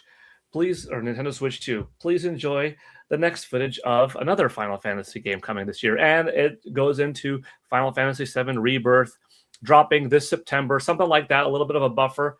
And we're proud to announce the title of the finale to this trilogy, Final Fantasy VII Realignment 2027, or something like that. I just came up with realignment because it might be based off of the and based off of what the game actually is. That way, what a get, because we know it's not going to be exclusive. That's fine. But just the fact that, dude, day and date, and that this game of this magnitude was announced at a Nintendo event, that's pretty big. I think that would be significant. You don't have to show any gameplay footage of it, but the logo, boom, attached to Nintendo, it's going to be in people's minds. People are like, heck yeah, dude, I'm buying this 7 remake thing because I've heard good things. Wow. Now I have good faith in it more because I'm going to get Rebirth in like 8 months. I'll be done with it by then, and then realignment next year, whatever. Wow. I'm trying to pick some things that weren't picked because I do agree with a lot of them. Another one is like, I don't know if it's time, but I wouldn't mind it, I guess, a Metal Gear Solid Collection 2 with some other titles. Like, cool. How about Metal Gear Solid The Twin Snakes? MGS4, take it out of PS3 prison, and then maybe and then maybe MGS5. Is that too much for one collection? Is it worth too much? I don't know. And then you can like, then you might make it too much if you start throwing in like Peace Walker and other things. But if you just have those 3, that would be pretty hype right there. I mean, if you did Twin Snakes, Peace Walker, and 4, and maybe the Acid games that were on PSP, those would be 5 titles that would be in like making up one collection. But the Acid games are relatively small. That could be pretty sick. That's pretty solid, cool. And you don't throw in 5, so and that's 5. And maybe 5 has its own standalone release, perhaps. Sure. Like it could handle it, but I think Acid, Peace Walker, Twin Snakes, and 4 would be huge. And I wonder, in the case of the Twin Snakes, would that be Nintendo retaining exclusivity, because that has never released outside of GameCube. So if they did this Metal Gear Solid 2 collection on other platforms, would they have to change it up, or would it be Nintendo Switch 2 exclusive? I don't know exactly how that would work, but that would be pretty cool. There's like little Karopis in that game are actually Yoshis when you shoot them. So yeah. It's like the little hidden Easter eggs they put in Twin Snakes for Yoshi. So. And they changed up the voices for the Twin Snakes with the whole Player 2 thing, because it was now Nintendo GameCube memory cards, you know? Right, so right. That. How the heck would that work? Well, have you played Smash? Paul, I love that prediction. I think it was last week on the show or the week before. I forget. We're talking about expectations for Nintendo this year, or if we got a direct. One of the games I mentioned was Twin Snakes, but I predicted it as like an NSO drop, not a collection. But either way, just getting Twin Snakes on Switch. I don't care what the format is. I just want the game because I love that game so much. And I was joking about just like the nostalgia. I remember the last time I had played that game on the GameCube, you know, the iconic Psycho Mantis fight, and then be like, "Ooh, I see you've been playing Wind Waker a lot lately." And I just I don't know. It's such a great memory. I love the idea of them incorporating that mechanic on the Switch too, and just looking at your play history and grabbing what you've been playing. Great, super unique. Speaking of collections, I could see, in addition to, all right, we already know about Resident Evil getting the 7, 8, 9, Revelation Generation Pack coming later this year. Halloween 2, 3, 4 remake. You don't want to cannibalize and interrupt the sales of 7, 8, 9, especially not Requiem, by releasing this too early. But get more people hyped up and like, damn, dude, this is going to be my Resident Evil machine. Heck yeah. I'm investing into Requiem, which comes out in a week, which might get its amiibo drop reveal tomorrow. Not a drop, but amiibo reveal tomorrow. Like, is it Grace? Is it Leon? Is it a combo one? Like, what is it? But yeah, I think 2, 3, and 4 remake is kind of safe, as a little bit of a bundle. And here's my kind of wishful thinking, because nothing has been done with this franchise in a long time aside from crossover appeal last generation, but a brand new Castlevania for me would be amazing. Or Absolutely. I would take Symphony of the Night remake, just pixel remaster remake on Nintendo Switch, multi-platform, Nintendo Switch 2, whatever, because it's not a demanding game. It's an old title. It could run on everything. Symphony of the Night is one of the very few Castlevania games of this high of a level of regard that has never been on a Nintendo platform. It was exclusive on PlayStation. It eventually came to like Xbox Arcade and stuff, but not on Nintendo. So here you've got all of these Circle of the Moons and Dawn of Sorrow, beautiful games, but no Castlevania. That's kind of like a little bit of it's not as relevant as Resident Evil and Final Fantasy. So is it likely? I don't know, but dang, would it be cool? And then, Roger, are you talking? Or are you talking? I can't hear you. Is it just me? This happened last time Roger was on. I swear, last time he was on, like 2/3 into the show, he lost all audio. Roger, the professional, largest content creator on the show. No, we can't hear you. Or at least I still can't. No sound, brother. Correctly. I feel like this is a unique moment. That's okay. It's okay. We can keep talking while he figures it out. Yeah. Uh-oh. Oh, wait. Oh, no. There he is. You're back. I don't know what the heck happened there. Yeah. But when you said Castlevania, yeah, I was losing my mind. I was like, I hope that I think if they announced a new Castlevania, that I think could be the closer. That'd be sick. Strong ties with Nintendo. That like if they were like, hey, by the way, we're coming out with a new Castlevania game. Obviously, it's going to be on Switch 2. Announced the first time here. Yeah, like, that honestly would be big enough to be the big closer reveal. Yeah, I've got so anniversary year. It's like this could be the time to do it. That would be amazing. That would be really cool. That would be right to announce it if it's going to be like a Halloween type game. Yeah, and the reason, like, I've been thinking of I think of Castlevania quite a bit because I really like the series.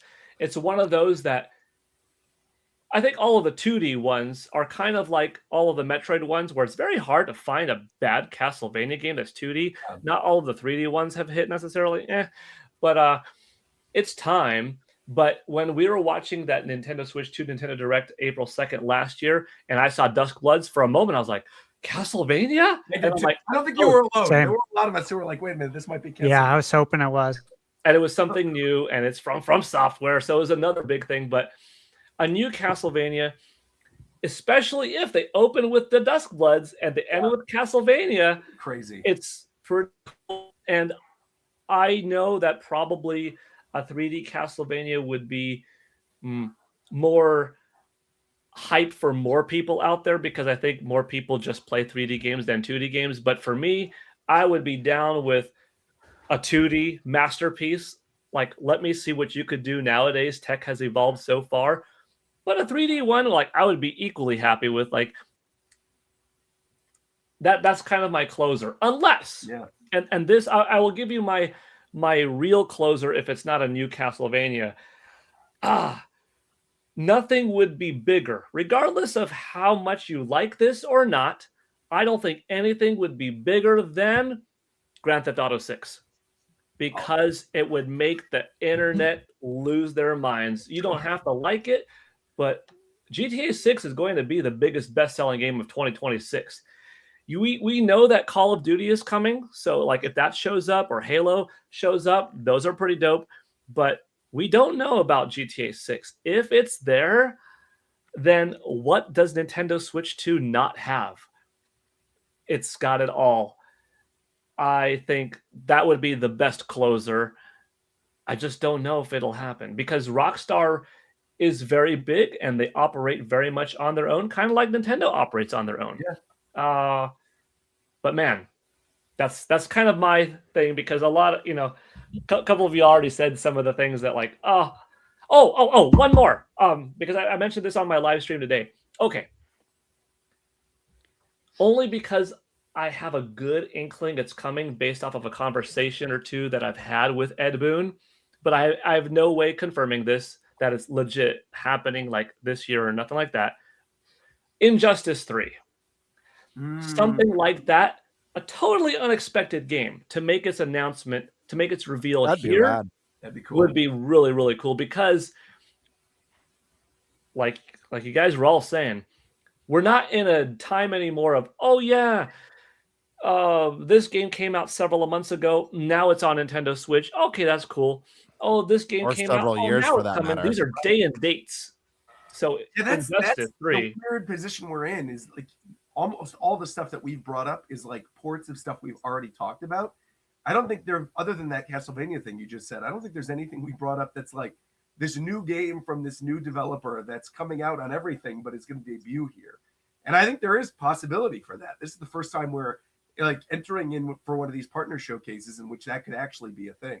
But I'm wondering, like, I still feel like half of this direct is going to be stuff that's coming to Switch and Switch 2. I don't know about you guys, but I feel like a lot of this is still like going to be third-party games, smaller games, things like your Blueprints and your Peaks that are going to be on both Switch and Switch 2. Yeah, it's also going to be like 32 minutes, so we can't expect, 50 different titles, but there probably will be some pretty good-sized games that are just a little bit smaller that are in a part of this like 30-second splash where we get 7 titles in it, where they show WWE 2K26, the next Madden, boom, boom, MLB. Like that'll probably have its section. The thing is, there is so much potential that I'm not going to be disappointed, because I bet you of the 7 of us talking tonight, some of us have said some of the things that will show up tomorrow. Did any one of us talk about everything? Absolutely not. But we will be surprised of something we didn't anticipate. And there will be some titles that are ports of things that already exist. Some new games probably shown for the first time, which will be the day and dates. What will be interesting, the last thing before I take up too much time on this subject, is will there be anything unexpected, like a Nintendo third-party collab, such as Hyrule Warriors or Mario and Rabbids? Maybe that's too ambitious, but the heck with it. Why not, dude? Like, I'm down with these type of collaborative efforts. Give Square Enix the keys to the Mushroom Kingdom and let them do for Nintendo what they did for Disney with a brand new, Nintendo action RPG. That's the kind of crazy stuff I'm looking forward to. Will that ever happen? I don't know. Throw Chrono Trigger on the plate for tomorrow. Throw it all. Like it's getting too crazy. But that's the fun thing. There's so much potential. Even a small portion of it is still pretty sweet. Can't complain. Yeah, I think, like you said, you nailed it on the head, right? That, like, if we get even 2 or 3 of the things that we brought up today, I think it's going to be solid enough to have been like, oh, I'm glad I woke up for that, And with 32 minutes of that, I feel like at least a few of the things we brought up that are pretty hype things will actually happen, And so many of us have resigned ourselves to the fact that, like, there's kind of no-brainers that are happening, like things like, your Rebirth or your Expedition 33. Or now it sounds like, I didn't even think of this before today, but after talking with all of you, it sounds like Monster Hunter is seeming pretty likely for tomorrow too. So yeah, I think it's going to be pretty good. With that being said, though, I actually have to use this opportunity to bounce out as well. You could hear it in my voice. I finished my soup. I'm dying. I have to go pack the rest of my stuff. I got to wake up bright and early for this direct and then immediately be on a car ride to Vegas. But I'm glad that I didn't miss it. I know I missed the first hour of this, but we still got our predictions in.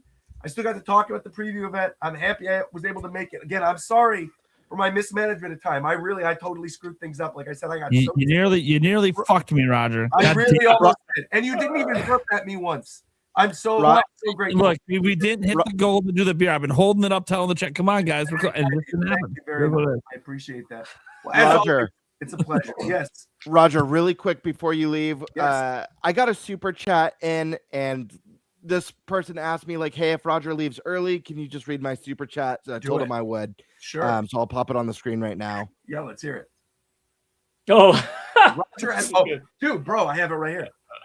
Literally right For here. audio, I got there you go. ready. For audio listeners, Steak wrote in and said, "Does Roger have his pillow ready for the direct for out of left field announcements that are going to blow people's minds?" Of course, I got it here at the ready. Whenever I probably will even wear this tomorrow morning. I don't know. I'm probably gonna fall asleep in this outfit and wake up looking exactly like this tomorrow morning. Who cares, bro? It's 5:45 a.m. man. I'm not looking good at 5:45 a.m. That's fine. I'll be in my Animal Crossing pajamas with my Luigi thing back there screaming in my pillow. That's gonna be fine. And Poor man loses his voice 7 times a year. I'll tell you right now, if we get Castlevania at the end of this pillow might not even exist anymore. This might just rip apart into a million pieces. That'd be crazy. But anyway, thank you, guys. Roger, hang on for 30 seconds. Oh, let's hear. Okay, I'm here. 30 more seconds. Let's go. Here. Let's hear it.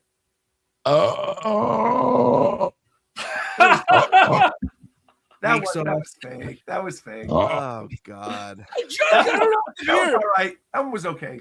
Shout out to Peppuccino who tried to get in the last minute burp. When you were like, stay for 30 seconds, I'm like, what's this important thing that Paul's Oh my God, it's still coming out. Easy. All right, gentlemen, have a lovely rest of your evening. Thanks for I having feel me. better, man. It was so late. Yeah, Thank you. Roger, feel better, brother. Feel better, brother. Thank you. Appreciate it. Thank you. Not comma, everybody. All right. Take care. Later, man. All right. All right. So who wants to do the bingo card next? I'm down. Oh, Eric, go for it. Oh, you I'll sure? go last as usual. Yeah, I feel like you haven't gotten a chance to speak much, so I think you should go. Okay. Share screen. Yeah. Don't care about that. Window. That.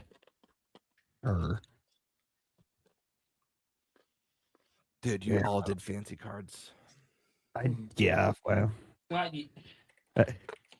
Here's the thing. When we first did direct bingo on this show ages ago, right? yeah, A couple years yeah. back, Stash showed up with like the prettiest looking bingo card I've ever seen in my life. And I realized I gotta step my fucking game up, man. I can't be getting embarrassed out here with white text while Stash is walking in with like full game box arts that he's creating. I'm like, you know what? I'm not gonna go all the way that far. I ain't got that kind of time. Yeah, right. But I can take images and put them in a square. Yeah. I actually found it's easier to find an image online and put it in GIMP instead of try to type out the what I'm looking for. So yeah, that's the only reason why. Well, and what Gamebird is saying right now is a shit. I did just text on. Yeah, you're right. Yeah. He's like, maybe I should go last. I might try to pretty it up a little bit quick. I don't even care. I felt really good about myself last night. I you got ahead thought on it, about that you this, and I you not have the laziest looking every card. time we do bingo cards, I'm like panicked. Hey, And so, Bert. like, To make you not feel as bad, I literally these 6 right here. I know. I literally cut and pasted from my 2026 bingo card. I love it.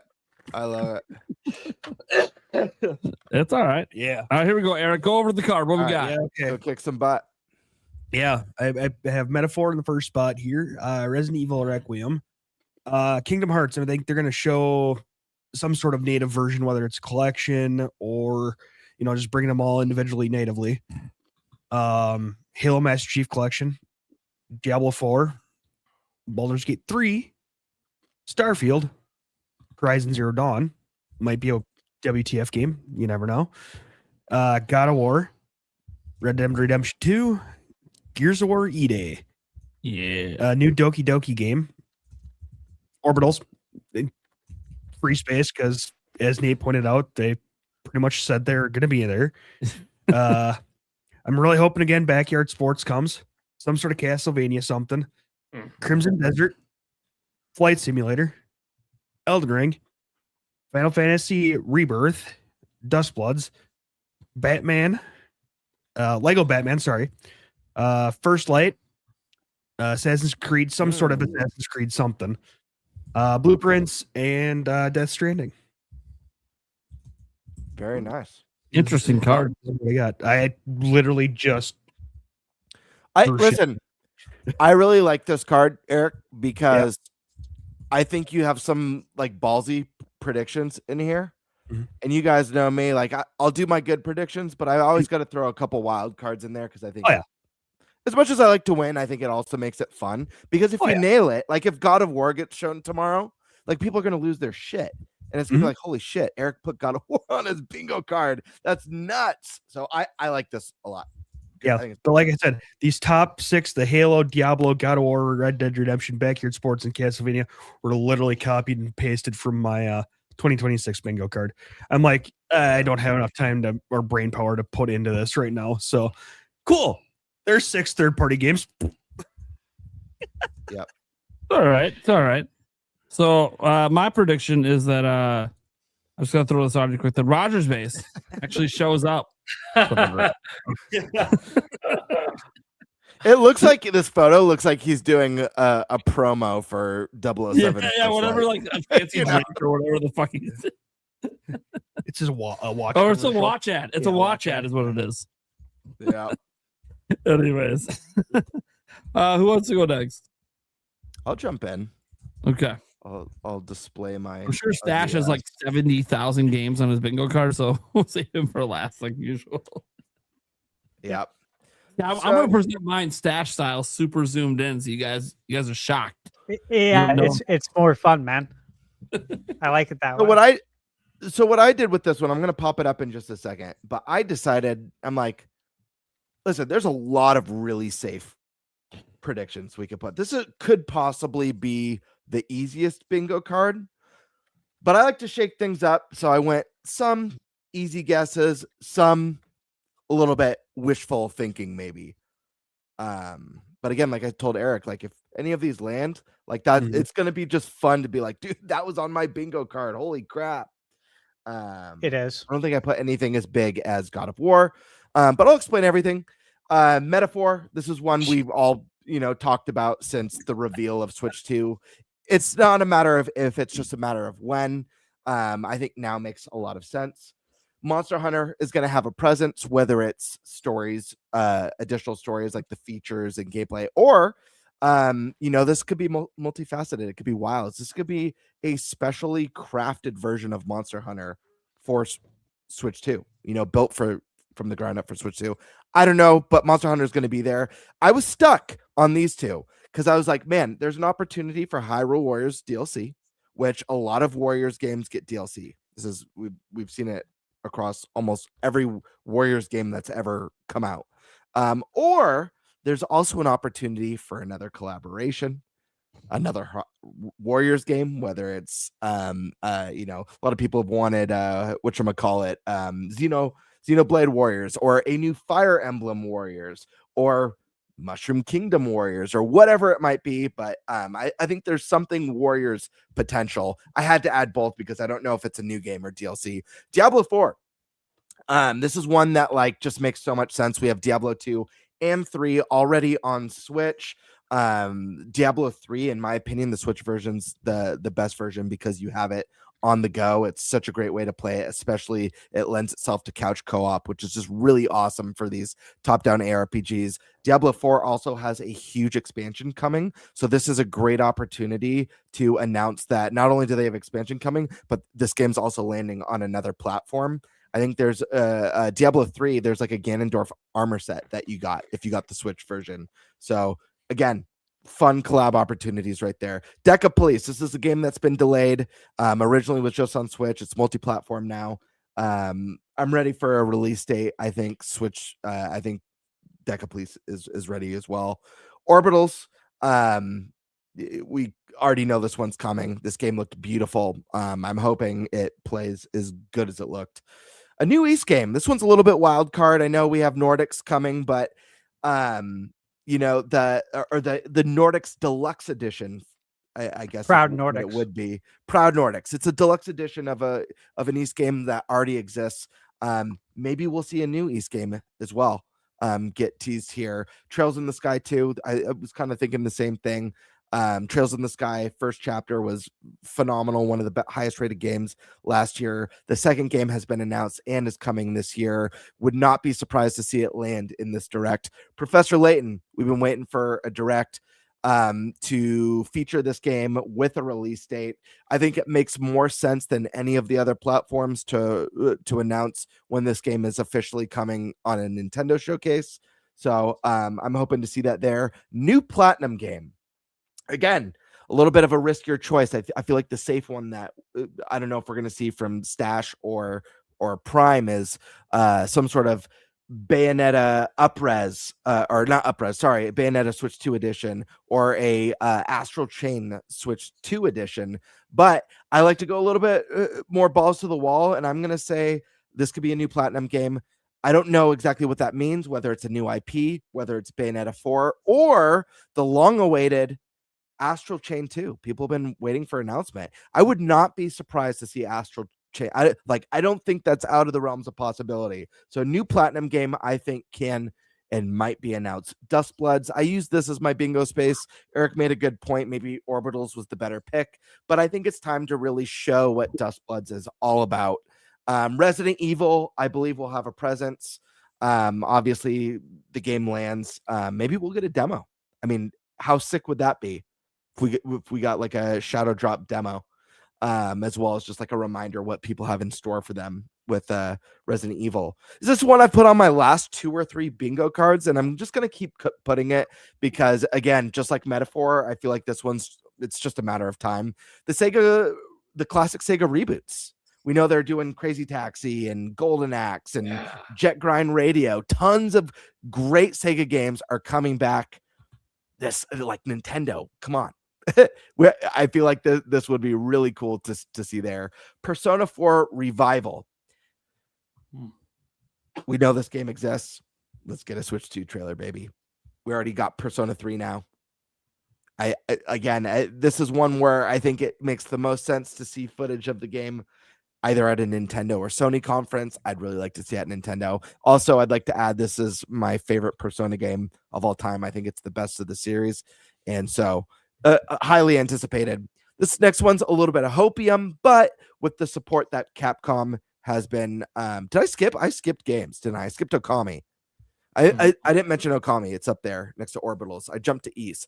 Okami. I'm putting this with Onimusha as a little bit of hopium, but with the support that Capcom has been giving Nintendo, like right out the gate, I think these are definitely possible. Okami even more so, although I don't know how far into development that was. If it was in pre-development when it first got announced. Onimusha, again, it was one of my favorite series growing up on the PlayStation. I drafted on Fantasy Critic. I fully believe in this game, and it's just another one that I'd love to see on Switch too. Xbox representation. We saw Indiana Jones already. We saw Halo already, and I think those are all great picks that make a lot of sense for this direct. I wanted to go with Hi-Fi Rush.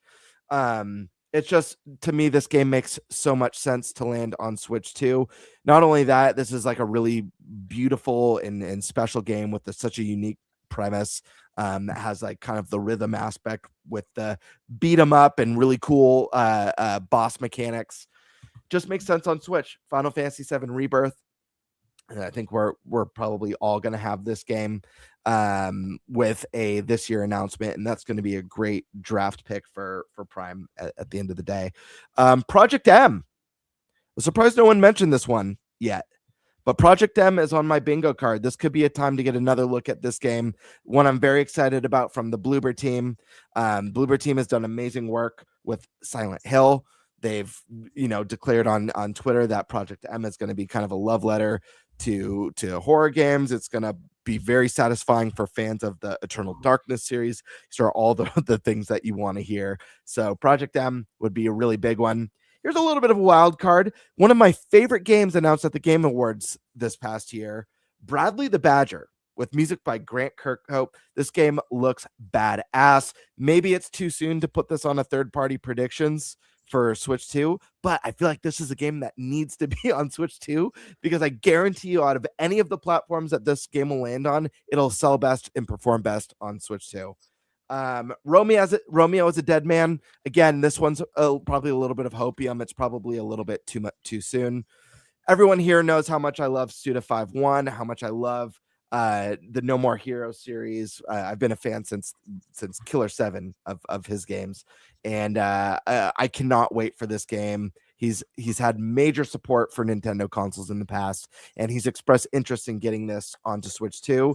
Part of me hopes it's a little bit of coy, like, oh yeah, still looking into that. I'm hoping that it's just him being coy and like there's already plans for this to come, and we'll get the reveal. Adventures of Elliot, we've seen it, we've played it. It's time to get a release date on this puppy. Claire Obscure, Game of the Year, heavily rumored to be coming to Switch 2 this year. I think it's time we see it. Last but not least, another game we've all seen, we've all played. It's one of the first third-party games that was announced for Switch 2. Obviously, they've been ironing out some kinks, getting this game ready, and I think it's going to surprise people with how fixed up it's been, and that's Elden Ring. That's my bingo card. Damn. It's a lot of good stuff. I like this bingo card a lot. That's a banger. Thank you, sir. I feel like it's both safe and risky at the same time, which is fun. Well, you know, we all like it's a balancing act. All right, I guess that leaves me next because we're going to save Stash for last year. So, Metaphor and Elden Ring, just to start us right off. I mean, come on. I just love how we all had Metaphor in that first spot. I mean, it is what it is. Metaphor's been like rumored forever. It makes so much sense to be there on Switch 2. Like, it just does. And Elden Ring's already announced, supposed to come out last year. It makes a lot of sense. We get an update here, release date, that kind of thing. Next up, obviously Resident Evil Requiem. I think we're seeing a game. Because it's just obvious. It comes out this month. And you're going to get in some extra promotion. Bloodborne. Here's where we start to get spicy. Mm-hmm. Very spicy. So I think I figured out. Sorry, Prime. If we get Bloodborne 60 frames per second on Switch 2 before PlayStation is gonna lose their shit. I'm a little nervous on this pick. Okay. There's gonna be a game later on my chart. So basically, this game's here because Kiwi Talks has the WTF thing going on, and he had a 6-image thing up in a riddle. This is one of the games on there. I actually think I'm wrong about Horizon when I was guessing it when he was on. I think that was I think he was fooling us intentionally, which is all good, because he doesn't want to actually reveal what the real game is. And he did say someone in his comment section figured it out. I actually don't think it's Bloodborne that he was talking about. I don't think so either. But I'm hedging my bet on this one. Just in case he didn't know about a different game that I'm going to have on my list later that he was on his chart, just in case he didn't know about it, because a certain someone today dropped a podcast and revealed a different game. Ooh. So we'll get to that one in a bit because none of you guys have this other game I have later on the list. So we'll just keep going here. Call of Duty, whatever it is, Black Ops 6, Warzone, something. Look, we've already seen the leaks. We already know it's coming. Jez Corden saying, hey, it's happening. He's very connected with Xbox. Duh. We're obviously going to see Call of Duty. I don't know why we wouldn't. It wouldn't make any sense. He said it'd be out in a few months. Okay, we got to reveal it to be out in a few months. I'll go down here. Monster Hunter Wilds. I think it's just obvious at this point. It's coming. I don't know if this is the right time to reveal it. It still could need more time to cook. But the fact that we know that it's had work done on it, the fact we just heard Rogers Base talk about how well Pragmata was running, how well Resident Evil's running. Now, I know it's an open world game, but then we just had Stash remind people the update just came out, 60 FPS on Steam Deck, and other things he's heard that he can't really get into. But the point is, Wilds, come on. It's obvious. It's obvious for just one reason only. 8 million plus sales of Rise on Switch.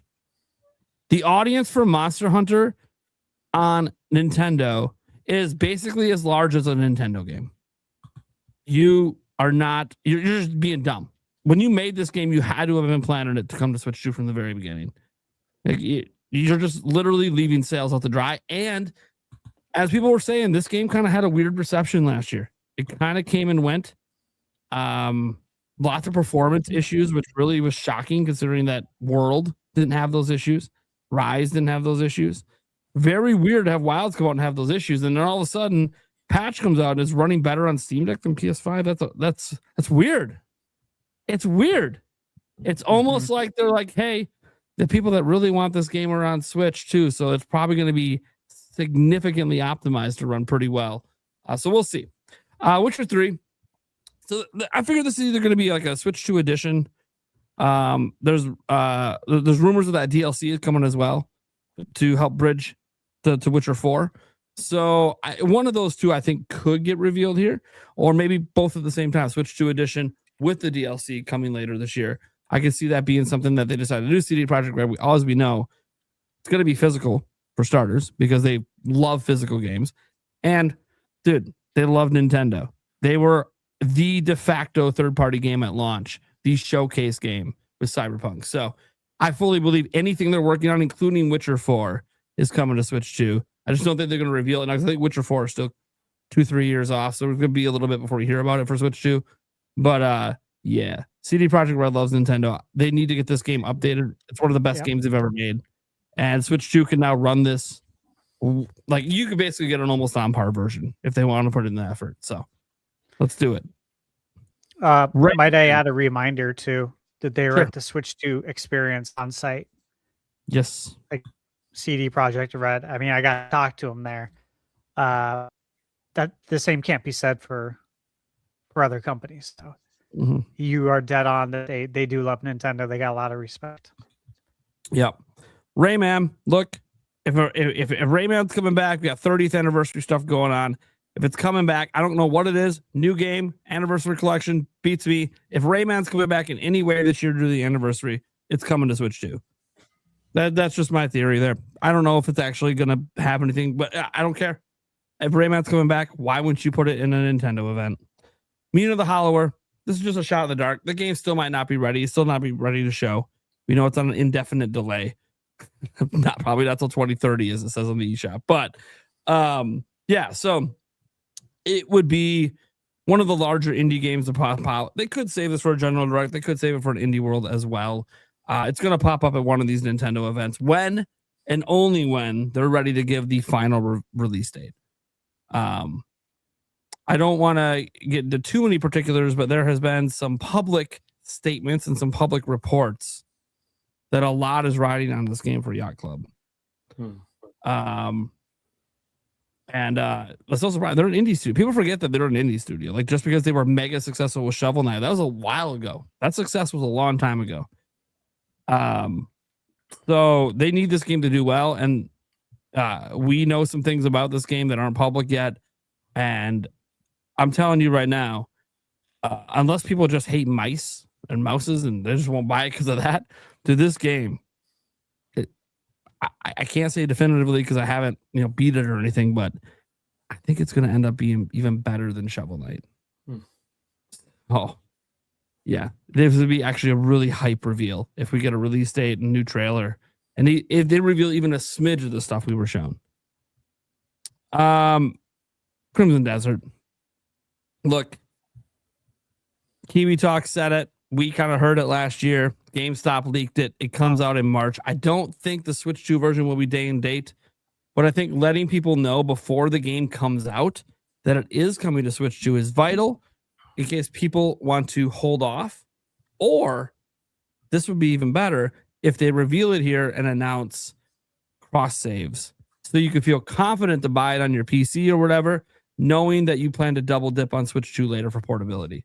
So I think there's multiple reasons you're going to want to reveal this before it officially releases on other platforms. I think it's probably going to come out like this summer instead of March, but getting that revealed now before it comes out will help people make purchasing decisions. So I think it's important. Next up, obviously, anything Halo. That's all this is. Anything Halo. It's not this particular game, just like whether it's Campaign Evolved, Master Chief Collection, either way, anything Halo. Final Fantasy VII Rebirth feels like the safest bet on the planet. When you have the director coming out saying, yeah, we're in the final polishing stages, news very soon, literal words, the director of the game said, well, very soon, polishing stages, direct partner showcase. It literally makes so much sense that this is where that announcement's going to be. So yeah, and they're trying to get this game out this year. Obviously, it's going to come out this year because I'm pretty sure part 3 is coming in 2027. In fact, I'll just drop this little nugget here. It was in my video today towards the end. Nate the Hate said today that part 3 is going to be day and date on all platforms, including Switch 2. Which shouldn't shock anyone if you pay attention to what Square has been saying this whole time for the last couple of years about being done with exclusivity on systems. But there you go. So kind of a big deal to get these 2 games out because it'll be interesting. Switch 2 will have a bigger install base by the time it comes out. Kind of see how the sales go for this game between all the platforms. All right, next up, Orbitals. Obvious. That's just obvious. They literally leaked it themselves. I would be shocked if it doesn't show up. It is a Switch 2 exclusive as well. Obviously, Nintendo will like to showcase a third-party Switch 2 exclusive game. Anything Super Monkey Ball. I like Anything that. Super Monkey Ball. Look, I know the Super Monkey Ball pops up here and there, but it's always like re-releases. I'd like to see something new, but I can also see them just doing another. Oh, we 4K'd this Super Monkey Ball game. Like, okay, Hell yeah, do a new one. Super Monkey Ball. Balls out. yeah, balls out, dude. Even and if it's an old one coming back, give me 120 FPS in handheld, man. Come on, this game would rock at 120. So, all right, throwing that one out there. This one, new Sonic game reveal. New specifically is what I'm predicting here, not collections, not old stuff. New. I would hope it's a new 3D Sonic. Because there's rumors around one coming. But either way, new Sonic game, and we're talking like a mainline. So it's either side scrolling 3D, whatever it is. That's my prediction here. All right, next. These are the big ones here that I threw up here. So obviously we know about for those that missed it, there's because it wasn't in my video today because it might have to do with Xenoblade Chronicles 2, like a definitive edition, but a voice actress for one of the characters in Xenoblade Chronicles 2 updated one of her public profiles, basically confirming that something Xenoblade is coming in 2026. Probably shouldn't have updated that yet. Nintendo probably got on the phone with her right quick, but doesn't matter. It's already out there. I'm wondering, because I don't think you'd have to record new voice lines to bring out a definitive edition. So I'm wondering if it's because they need to record voice lines for a Xenoblade Warriors game. That's just kind of what I'm throwing out there. Maybe it's a Xenoblade Warriors game. It could also be a new Xenoblade game, and that character is just coming back, which is entirely possible. They bring characters back sometimes. So this is a win-win scenario for me because I put a new Warriors game on my bingo card. But when we talked last week, when we didn't know, when it wasn't confirmed yet, it was like we were thinking it was probably going to be a partner showcase. But we discussed if it's a mainline, what do we expect? I said a new Xeno game, new Xeno something. So next you see guys, Black. you got to be listening to our podcast because things happen here, dude. It's kind of wild. Things happen here. Most of us don't have knowledge of things, and then we just say things and it happens. And then we have people come on with knowledge, like apparently Rogers Base double confirming that Expedition 33 is coming. He just did that today, out of nowhere. He just said I know multiple people. It's a big priority for them. He expects it to be revealed tomorrow. That's insane. That's awesome. Because we really only heard Nate the Hate kind of vaguely talk about it in a predictions video, and there was some debate if he was saying he knew it was coming or if it was just a prediction. Or Rogers Bates just straight up said, "Yeah, it's coming." So, Black Myth Wukong. Nate the Hate today on his podcast said this game is coming to Switch 2 this year in 2026. So what's interesting about him saying this was one of the games that was on that list of games that Kiwi Talks was saying WTF. So this could be the game that he thought was WTF. I just will note that I put Bloodborne on to hedge my bet. That maybe he didn't know about this game coming, and it was actually Bloodborne that he knew about. I'll be honest. I feel like I mean, when it comes to like the 3 games, this Black Myth Wukong, Horizon, and Bloodborne, of those 3, Bloodborne to me is the biggest WTF by a landslide. Not even close. Because it hasn't even re-released on PlayStation since it came out. Right. Like, it'd be a massive WTF if suddenly it's announced for Switch 2 before it even gets a new PlayStation version. That's insane. Right. This would, to be honest, this would be in third place of like WTF. I feel like Horizon would be a bigger WTF than this as well. Yeah, so it'd be interesting, but I mean, it'd be cool to see. Obviously, I'm not knocking Black Myth. It's just less shocking. Yeah, Kiwi Talks pointed out that people were focusing on like what they would feel as WTF. He's like, remember, it's what I would think is a WTF game. And for him, he might think Black Myth Wukong is literally impossible to come over. Understandable in some cases. It's a pretty graphically intense game. Horizon, that's on PS4. That, not hard to imagine that technologically wise running on, Pal World, WTF for a completely different reason. And he already told us on our podcast that wasn't the game. So it's kind of funny he put it in the chart just because I brought it up. WTF for a completely different reason if that was the case.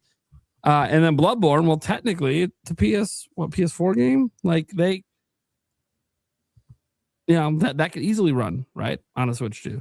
Black Myth Wukong is next gen only, or I hate when people talk about it. It's not next gen only, it's current gen.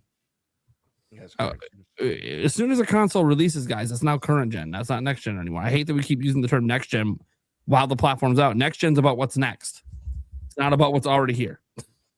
Yeah, the most recent next gen console was Switch 2. Yeah. And now it's Switch 2 next gen. It's current gen. So it's whatever. Anyways, Nathan Hate dropped this today that it's coming this year. Well, if it's coming this year, then this could be the time to reveal it. Might not be. They might wait till June. They might wait till later. Maybe it's going to be in the general direct because there will be third-party games in that. But either way, the fact that he said he knows it's coming this year, Nathan Hate's reputation. Yeah. Also, when you hear things like Black Myth Wukong's coming and Expedition 33 is coming and Resident Evil 9 is obviously here, and you're starting to get the picture, guys, that Switch 2 can basically get any game. And we're not used to that as Nintendo fans. The field is open for anything in this direct tomorrow. Anything. I wouldn't even be fucking shocked if GTA 6 showed up at this point. Anything could fucking be here. It's insane. No, I don't think GTA 6 is going to be on there tomorrow. It's not on my card, but Persona 4 Revival. Hell yeah, dude. I'm going to lose it if this is in the showcase tomorrow. There's like an update about some sort of trademark or some bullshit for like 2 weeks from now. So I'm like, hey, if this is coming to Switch 2 this month, this is the time. You have to reveal it now. So just got the I'll be so excited. Obviously, I see a lot of my chart is like a lot of Switch 2, Switch 2. I know there's gonna be Switch 1 stuff as well, guys. Obviously, like the Sonic game could be on Switch 1 and Switch 2. But Fallout 4, we already know it's coming. We need to see more of it before it comes. That's just reality. And touching on it now, when they just dropped the final episode of season 2, makes sense. Makes sense to build off that Fallout hype. The Dustblood's just obvious. I mean, it's an exclusive. Nintendo's paying for this game to be made. This is, I don't think you end with this game. I think you start the show with this game because everyone already knows about it now, and the excitement for it isn't like through the roof because people were hoping it was a single player game. It's not. So they need to prove with it, and I think you come out the gate strong and start the show with this. And just say, hey, this is the Dustbloods. We're setting the tone for the rest of the show. Any other jokes of the Great Circle? This was revealed last year at Opening Night Live. I think it was the only Switch 2 game revealed at Opening Night Live.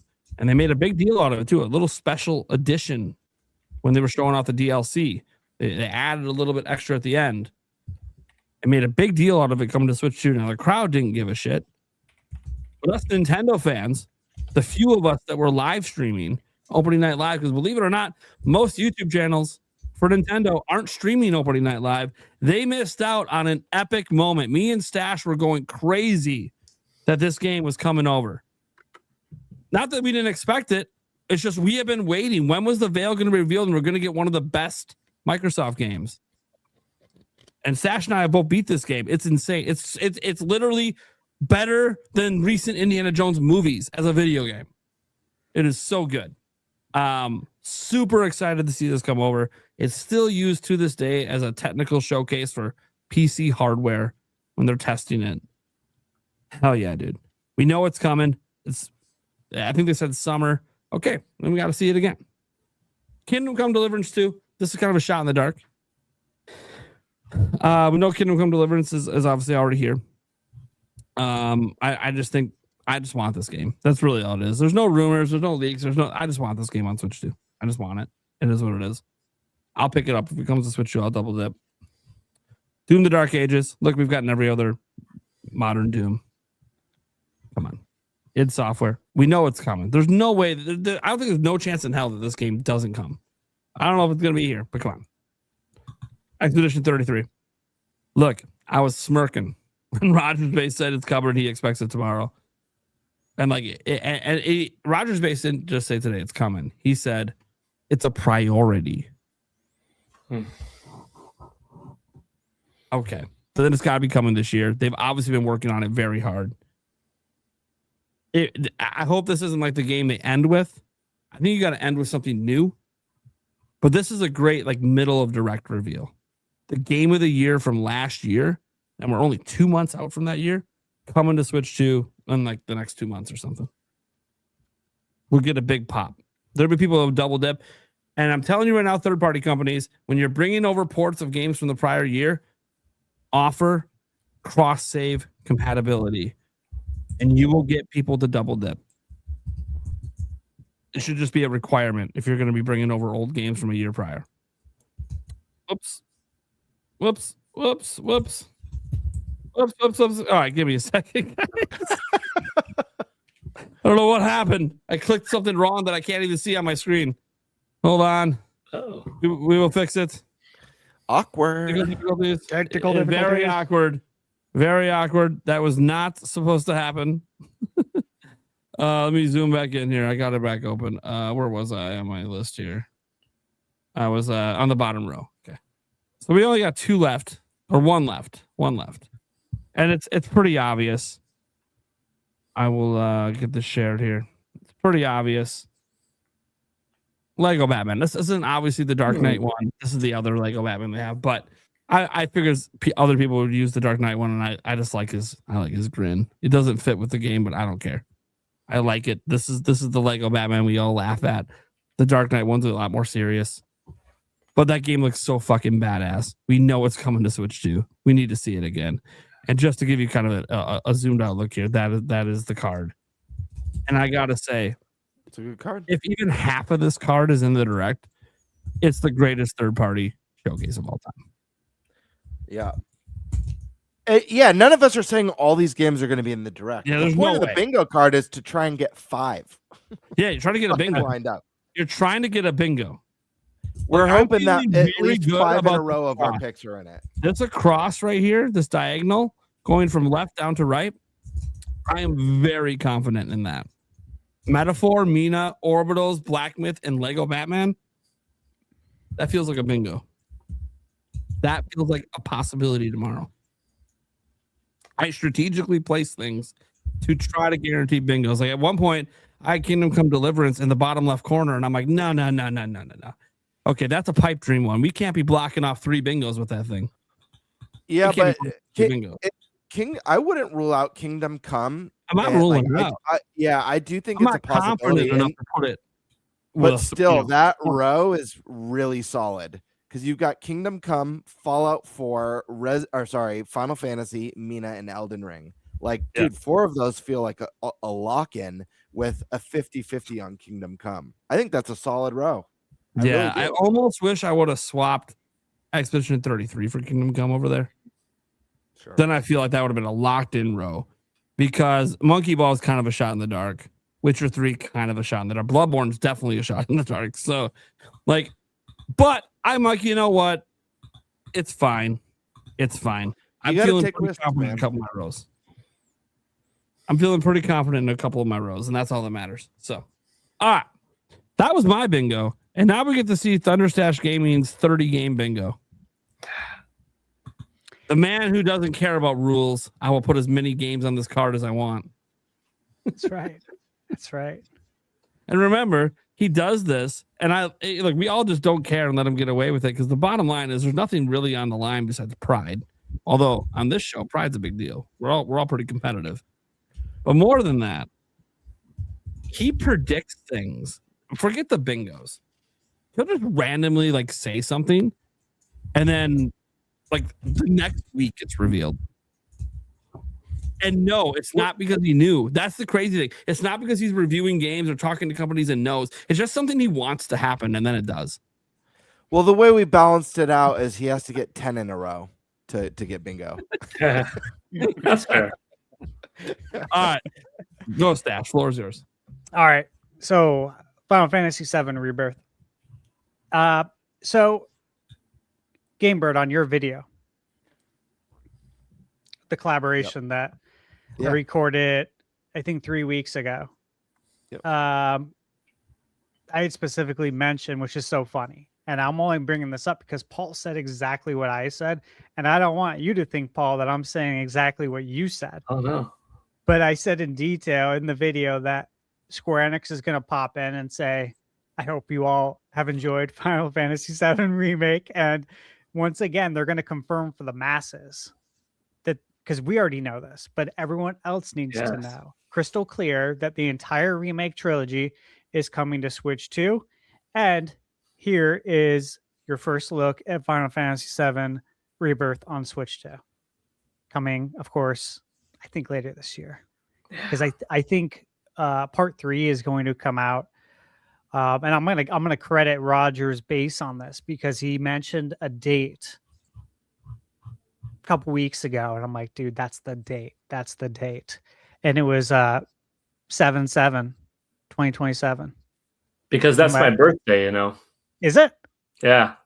Dude, that's a perfect date though for Final Fantasy VII.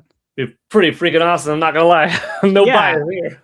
Yeah. So if that's the date, we got to get out Rebirth this year. So that's what I got there. Kingdom Come Deliverance again, guys. Everyone in chat. I think it's been a very long time, several months to pick this up on Switch 1. Because it's going to get a Switch 2 version. That's coming. Again, Kingdom Hearts. This has been a prediction for, I think, since the end of 2024 for Switch 2. Only a matter of time. This needs a physical edition. Again, I had mentioned Silent Hill 2 remake because of the movie. As I mentioned this on the collaboration video as well, and I have this on my 2026 bingo card that we did on the podcast a month ago for the same reason. It's because the movie's coming out. It's perfect timing. It makes way too much sense. Metaphor Refantasio again. I reviewed this last year, January 1st, I believe I posted the review for Metaphor. I said in the review that I fully expect it to come to Switch 2, long before anyone said this was coming to Switch 2. FYI. I'm collecting a few receipts on this bingo card. Professor Layden. Look, this is due. We all know it is. I think this comes before Deca Police, based on some things I know. So that's where I'm at with that. Diablo 4, again, this is on my 2026 bingo card. If not now, soon. I expect this with mouse Joy-Con support. It's a slam dunk, and Diablo sells very good on Switch. It's just a great game to play handheld. Again, Doom, The Dark Ages. id. Some people call him ID. whatever you want to call them. It's their anniversary too. I believe it's this week. 35 years. Be perfect time to announce Doom the Dark Ages on Nintendo Switch 2 while you're out there doing interviews and making your rounds for the 35th anniversary. Makes way too much sense. And you guys already know, I already had this on my card. But the fact that it's also the 35th anniversary and you're doing interview rounds adds a lot more to it. So I have Resident Evil here. Now, obviously, again, Gamebird, I said in your video that same thing I expect a mention, obviously, of Resident Evil Requiem and 7 and 8. And I do expect Capcom to also talk about other Resident Evil titles that'll be coming to Switch 2. I don't think they're going to shadow drop or anything like that. Because again, Paul mentioned this, and I also mentioned this on the collaboration video. It cannibalized sales. You don't want to do that. But it is Resident Evil's 30th anniversary, so this would be a really good time to say, hey, we got more coming too. So make sure you buy these, play them now, don't wait, because we're going to have some more games out for you soon. Very similar to Square Enix coming on and saying, hey, hope you're enjoying this. We got Rebirth coming soon. And believe it or not, that subconsciously will light a fire under a lot of people to play Final Fantasy VII Remake now. They go, okay, I better get going on this because Rebirth is coming soon and I don't want to be behind. Of course, I have Monster Hunter Wilds. Again, you guys all said the reasons why. The Steam Deck version, that patch came out, I think 6 or 7 days ago. And it was a PC optimization patch. And again, you know, I have my Steam Deck now. And this is running great. I checked it out. It's legit. And I fully believe it was optimized for on Steam Deck so they can have it running on Switch too. And I won't go into anything else about that. Claire Expedition 33. Again. It is on the 2026 bingo card. Fully expect it. And I think you got to do it sooner rather than later because there is still hype about it. People are still talking about it. There's people who watched the Game Awards and said, okay, I got to play this game. At some point in 2026, I got to play this game. Okay. And so you get it out, you get that news out soon. That way people know, okay, wait, I have another option. I can wait for the Switch 2 version to hit and I'll play it there. That way I'll actually play it more because I'll be able to play it in handheld. Bird? I wanted to say something because this just popped in my head.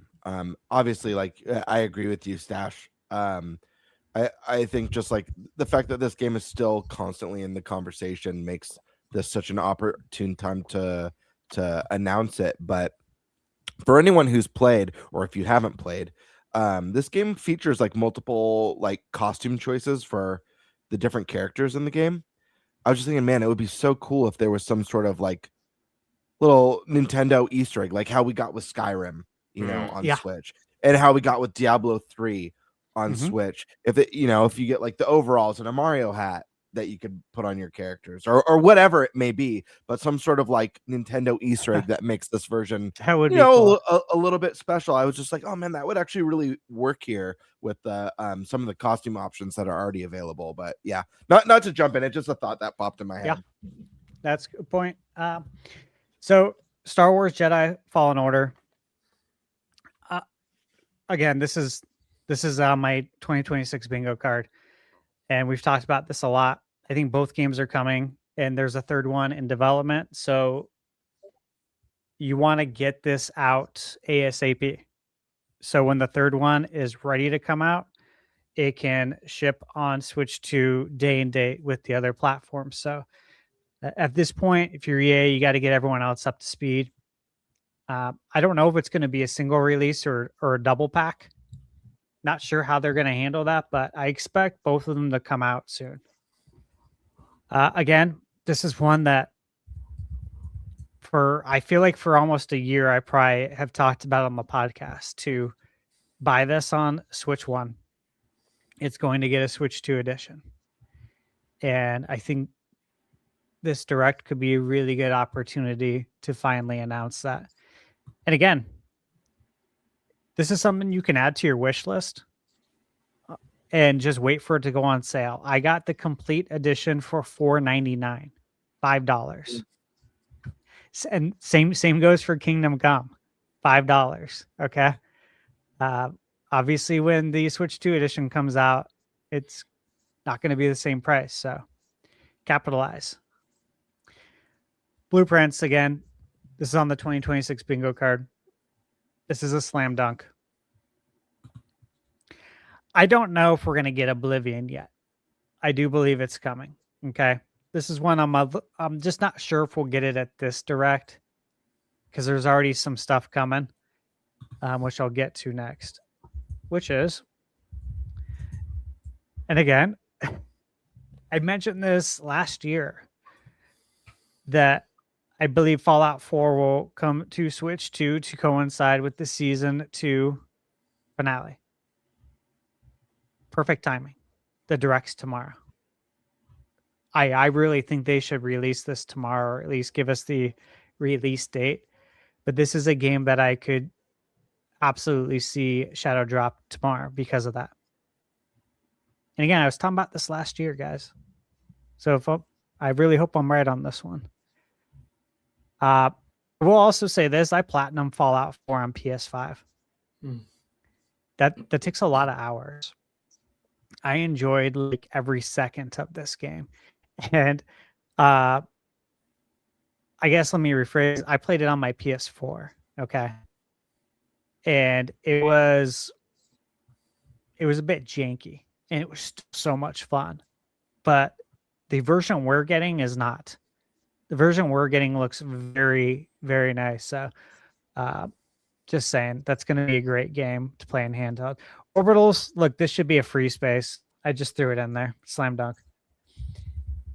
Indie, again.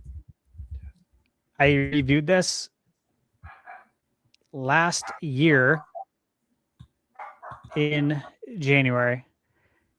And I told everyone, this is coming to Switch 2. I said it in my review. Several months later, then people started saying this was going to maybe come to Switch 2. There's another receipt I'm collecting. I think we get a release date on that too. Black Myth Wukong, again, they got it running on Series S. I fully expect this to come to Switch 2. And oops. Oh my God, we did it. Nate, I did what you did. You pulled a Nate. Thank God. I was trying to pull a stash and then he pulled a me. I love it. Mass Effect Legendary Edition. Look, you guys already know, you've seen this before on my bingo cards. This is a slam dunk. It was a budget release. It was $40 or $50 when it came out on PS4. And obviously they had for PS4 Pro is 4K and they added HDR. This is a game you can add mouse Joy-Con controls to that would work really well. I want to add another game that they should I do not expect it to be in this Direct any way, shape, or form. But I just got to bounce off this great BioWare trilogy.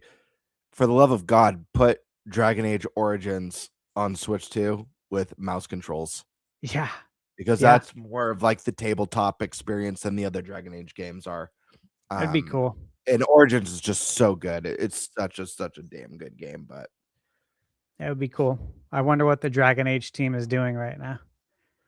I'm surprised we haven't had Veilguard in it. Like, that game lost a lot of money. It did. That's why I'm wondering what they're up to. Immediately throw that game. I would have thrown it at Switch 2 even before even starting like port work on it. I would have been like, coming to Switch 2 as soon as possible. Yeah, I agree. That's a game we've talked about here for that reason. Yep. But hey, for anyone who has not played Mass Effect, I've played 1, 2, and 3, beat them. I would happily return, and I think that says a lot because these games are big commitments for your time. Again, Tarnished Edition, I expect the release date, and I'm gonna continue to stick with the prediction that I had I think the beginning of last year, talking about the same thing, Bird, that you mentioned with some other games. I really think this is a great opportunity to add in some like Legend of Zelda stuff. Yep. They don't have nothing that obviously touches the lore, but you can put some items in there, just like you did with Skyrim. And I think that would go a long way. Stash, do you think that this one's gonna run better than when people were talking about it at Gamescom, and then what we I thought it ran rather well at PAX, but do you think it's gonna be running even better when this one comes out? I do too. I was even thinking that maybe they should consider a rebrand to Polished Edition. Right? Since it's likely to be a That's more so polished funny. experience. Yeah, so somebody played it at one of the game events. I don't know if it was in Germany or if it was somewhere in like Latin America. I forget. But I watched a video of it, and this was, I think, in November. Okay. And it was running better than what we played. Yeah.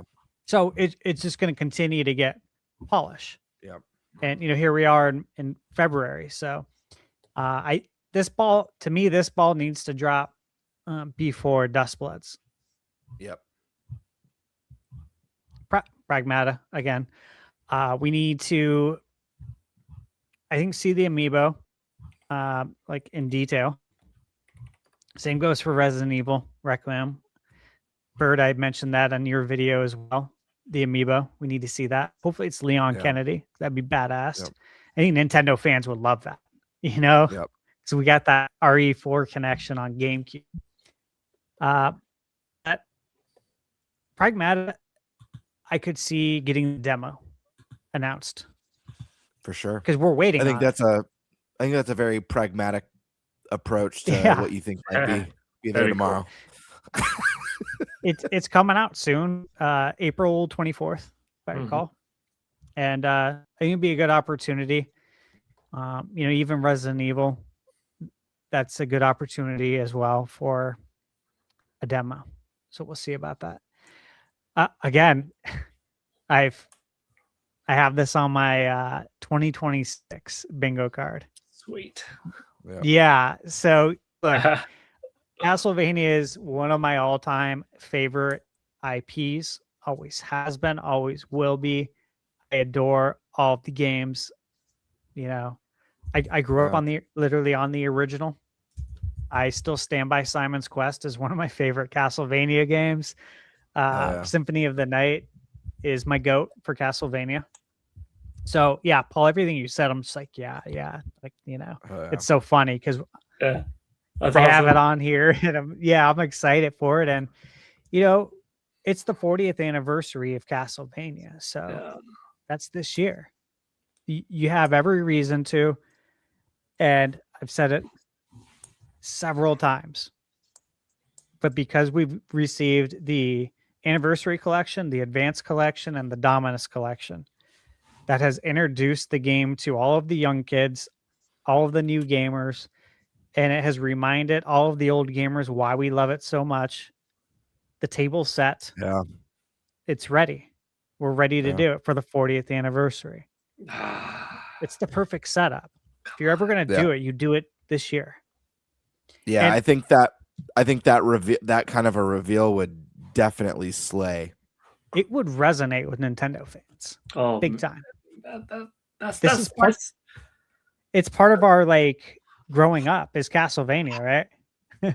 That's why it's my closer. Not to take your time, but unless if it's like GTA 6, this was it because 40th anniversary, big connection with Nintendo. Okay, that's it. Sorry. Be huge. I'm glad you put this. Look, I want Symphony of the Night really bad. Okay. For everyone, for anyone who doesn't know, because I do get asked this a lot, why it's not on Switch. And the story goes that the source code for Symphony of the Night was lost. Okay.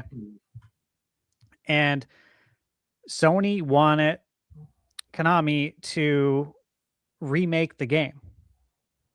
And they commissioned Konami to remake it so it could be released on the Castlevania Requiem, which has the TurboGrafx version of Rondo of Blood and Symphony of the Night. And so the story goes, from what I've heard, is the reason it's not on Nintendo is because Sony paid for this to be on PlayStation. And so obviously I want this on Nintendo really bad. It would be a great handheld experience. I think some things have maybe changed as well. Like the landscape's changed, right? Since Sony commissioned them to do this. Sony's releasing games on Nintendo now. So who says this is still off limits, right? I think just things have changed enough that we could see that come out. So I hope it does, Paul. Symphony of the Night belongs on Nintendo, similarly to like Final Fantasy VII. You know, one of those. Yeah, it was same time frame on PS1, and we didn't get it. So I have Halo again, guys. You know, outside of Xbox releasing games on all the other platforms, and outside of Halo coming to PlayStation, it is the 25th anniversary of Halo, of Xbox. You know, this was the flagship Xbox title, and Halo coming to Nintendo would be very symbolic. Excuse me, of a different time when it was, you know, Dreamcast and Xbox and GameCube and PlayStation 2. And every console had their big flagship title or their mascot. Times have changed. Nintendo stayed the same, though. They're the only ones who've stayed the same, right? PlayStation was Crash Bandicoot. That changed. Xbox was Halo. It's changed. Only Nintendo's kept their mascot. You know, Sega had Sonic, and they still do, but they don't have a console anymore. So this would be really symbolic to me. I'd love to see it. Now, I don't know what form it's coming in, if it's coming in the Master Chief Collection or if it's coming as Halo, what is it, Combat? What is it? Combat Evolved? The remake? I don't know. Forget the name they used. Campaign Evolved. Campaign Evolved. Campaign Evolved. Thank you. Metal Gear Solid. Now look, this is also on my 2026 bingo card. We got the Volume 1. Paul, you know, you mentioned Volume 2 collection. And obviously that's on my mind. So is Snake Eater. The one that just recently came out. So I think either on the table. I could also see the Legacy Collection getting a Switch 2 edition, but I don't think that's like the big announcement for Metal Gear. I think that would be like and hey, this is going to get a Switch 2 edition. It would be on top of whatever the announcement is. So and obviously a Switch 2 edition of this would just give you some better resolution and frame rate in some of the games. But I expect Metal Gear. All right, is this my final line? I think this is my final line. Yep, because this is where I think it is. Let's see. Yeah, stack it in. Yeah, stack it in there. Yep. All right, Diablo 4. Did I already say Diablo 4? Did I have this in here twice? No. I did. I messed up there. All right, Mina the Hollower. Look, guys. Again, we can't say much, but there's things we know. And it's definitely not coming out in 2030. And obviously that's a joke. In fact, she was on Twitter today talking about that. Some people were asking Celia. She's like, no, that's just a placeholder. She said, I wanted to put 2077, but they wouldn't let me. So we put 2030. But she had to reply to people and say, no, obviously that's not when it's coming out. But I don't expect it to be too far off. Stellar Blade. Let's go. See it coming. Persona 4 Revival. Yeah. That's multiple P4s. I'm here for it. Yeah. Makes me feel really good. Can see it. How about some Death Stranding director's cut? Again, hey, it's been rumored. I don't know anything specific about this that other people don't know that are in the know. But again, it's Kojima, man. Why wouldn't it come to Switch too? We love Kojima. We love Iga. Bloodstained. It's another one. Could have put that on the card too. South Midnight. I think we get a date. We know it's spring. And go look. This could be a sizzle. This could be a little sizzle thing. We'll see, because it did already have some time to shine there. Oop. I don't know why it keeps doing that. Horizon. Windows, man. Windows screwing up. Yeah, dude. It's always Windows, man. Horizon. Look, we got the Lego game. I'm certain that we're getting a Sony game. As to which one it is, I don't see why it wouldn't be Horizon, since we already got the Horizon Lego game. And I'm not for certain, but I'm pretty sure that did not come to Xbox. That only came to PlayStation and Nintendo Switch. So that lends even more credence to why Horizon would come to Nintendo. Also, I platinum both games. Okay. I have been playing Zelda since the 80s, guys. Like Paul, you have, Nate. Look, Zelda fans would really like this. Nintendo fans would really like this game. These are great games. And I think they do so well over here. So if you're going to be releasing Horizon on other platforms, if you're having it on PC, why would you bring it over here and make some money too? You make more money on software than hardware. I think Sony and Microsoft are really going to start leaning into that. And then, hey, dude, Adventures of Elliot. I personally think it is so fitting that this game is coming out on the year of Zelda's 40th. Because when I did my preview video last year, I recorded it before PAX and scheduled it. I played through the whole demo. And I could not believe how much this felt like a modern day HD 2D Zelda. And it's like it's made by Square Enix. You're like a company that pumps out great games. So I'm like, I feel really good about this after playing through it. Like, I want this demo to keep going. I didn't want it to end.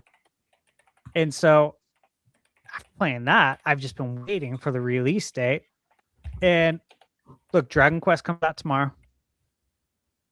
For everyone who didn't get like at the normal release dates tomorrow. If you got Digital Deluxe, you could have played it starting yesterday. But that's out the door. Final Fantasy's out the door. We know Rebirth is coming. To me, Elliot gets dated soon, like between March and May would be my educated guess on that. And that's it. There's my card. And if even half of these happen, this is good stuff. Excellent.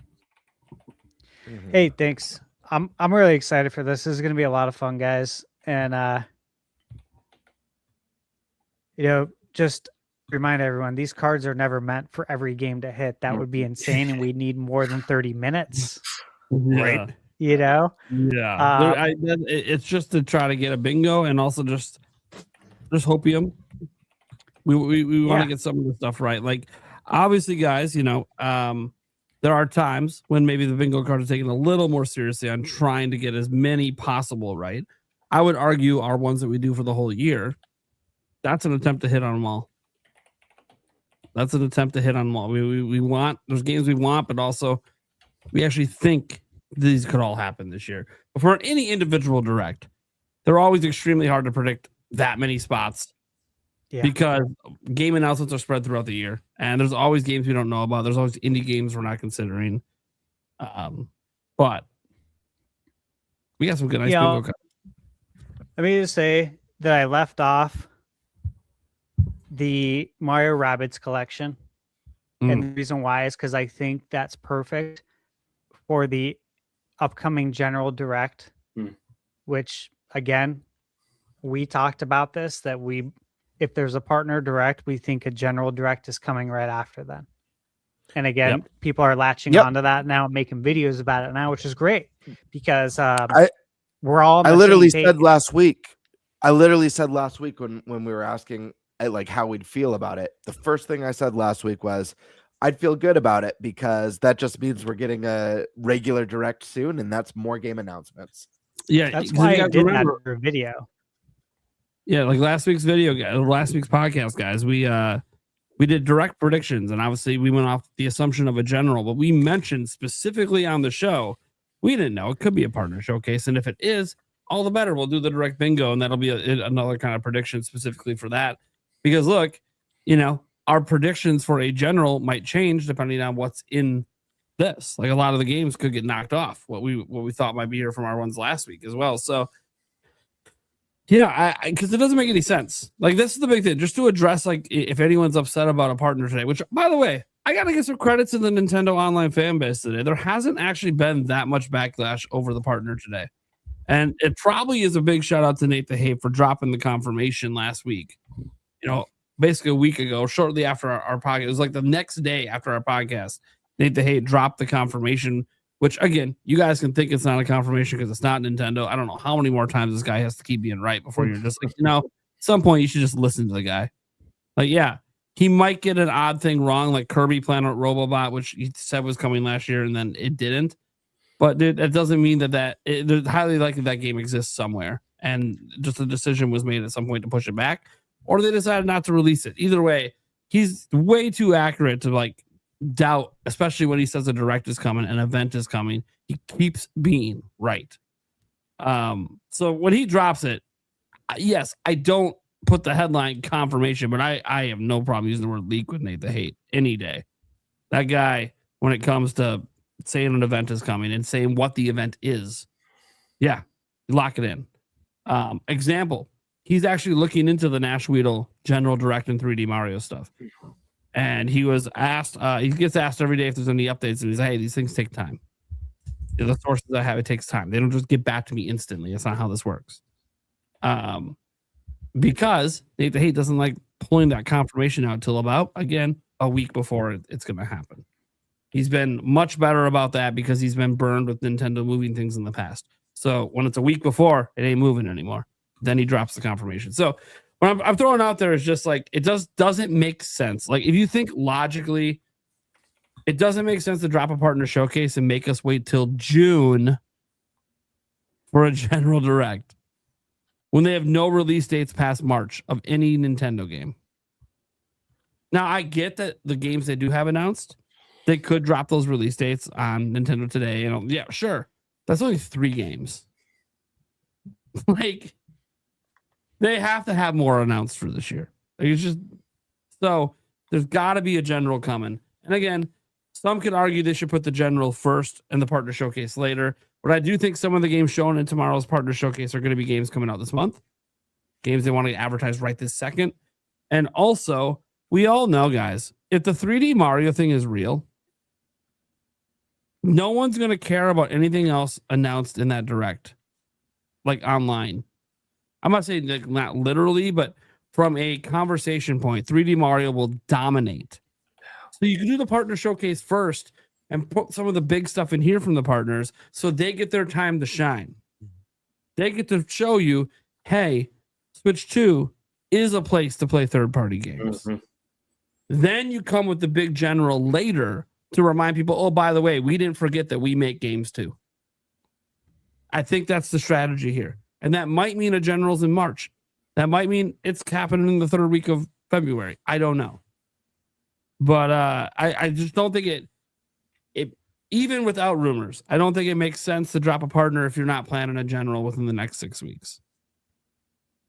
So guys, don't panic. Everything's going to be okay. If we get to the end of March and it hasn't happened, okay. All right, we get to that last Thursday in March and nothing's happened. Okay, that is a little scary. That is a little scary at that point. But until then, you got a thing to worry about. So credit to the fan base out there. Not only trusting Nate the Hate when he said partner, but also not throwing a big hissy fit today that this isn't a general because it was expected to be a partner. And we can't be dumb as a fan base. We can't literally think Nintendo's not bringing big games this year. Oh, and by the way, even if the general isn't this month, Gen 10 Pokemon should be revealed. Yeah. Will at least be one big game revealed this month for Nintendo. I think we get the general direct before the movie. Yeah, that too. I mean, it makes perfect sense. And if 3D Mario's in it, yeah, getting that reveal before the movie would be huge. That's why you do it. That's why you do it, man. That's why Ubisoft, you wait too. And you get in on that as well. Yeah. On that general direct. Capitalize on that Mario marketing. What I'm saying, like, it makes a lot of sense. And I get it. We all want the general. And we're not used to coming into a year without at least one known big system seller. Although Pokopia could be that potentially. They might be viewing it that way. We'll see. Pokopia is a kind of a we don't know game. Like it could do big numbers. It could also not do big numbers. We don't know. But yeah, and I think Nintendo knew Gen 10 Pokemon's obviously being revealed this month, so they already knew there was going to be like a huge reveal this month. Exactly. So I think this is fun not knowing what's coming. Honestly, I love this. Yeah.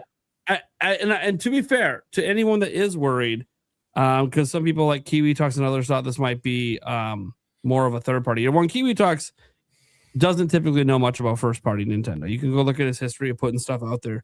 Outside of Metroid, because he knows people at Retro, he hasn't really seemed to know much of what's happening inside Nintendo. All of his stuff is usually third party. But I will just note that was just a prediction from him. That was not him saying he knows there won't be anything this year.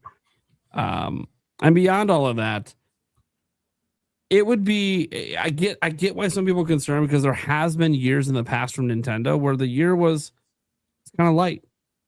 We just had one with Switch in 2024, kind of a light year for major releases. We've had a couple years during the Switch era where there was like huge gaps. 2018, there was kind of a huge gap in major releases. Still games coming out, but like big name games, like you had to wait almost till Smash Bros in December. Like it was a huge gap. They had Let's Go, I think, that year as well. So this is just one of those things where Nintendo knows. They know what they're doing. They knew they had no exclusive system seller last year. Why? Because they probably wanted to pack it into this year. They figured we could get by on hype through the holidays and we'll deliver the goods in 2026. A bold strategy, by the way. But we'll see. For now, it's all speculation until shit gets announced. So let's get to the Q&A. You guys can still super chat in right now if you're watching live to get your questions in. I do. I hate to interrupt. And I do apologize that I'm going to miss the Q&A. You're not welcome. Bring Bayonetta back. Hold on. Let me do a quick wardrobe change. I mean, I don't know about wardrobe change. I mean, go get her, I should say. No, it's all right. It's all right. Paul, let people know what you got going on, where they can find you.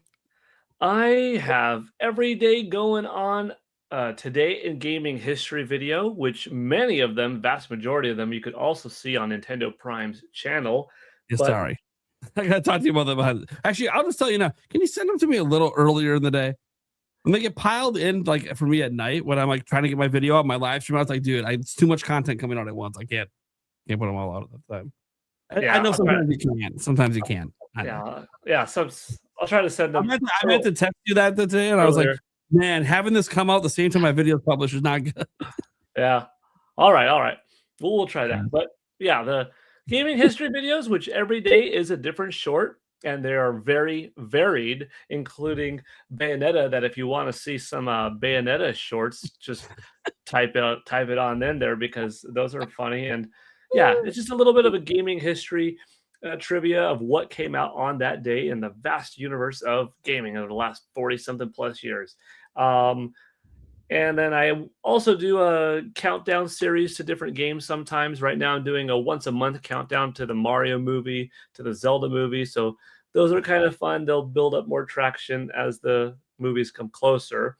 And as far as where I'm at, on YouTube at Paul Gale Network. I'm on X at Paul Gale Network. Also, I'm known as kind of the numbers guy because the last thing I'll say before I leave is we kind of left the numbers conversation earlier, but we did cover most of it. Metroid Prime 4 Beyond. Do you know who knew it was a million seller? Those of you that followed Paul Gale Network on X back on December 21st. So to the people saying, who didn't show the billion? If you followed, you already knew a month and a half ago that it was. I get some number data early. What I don't get early, I could still get pretty accurate with crunching numbers, analyzing.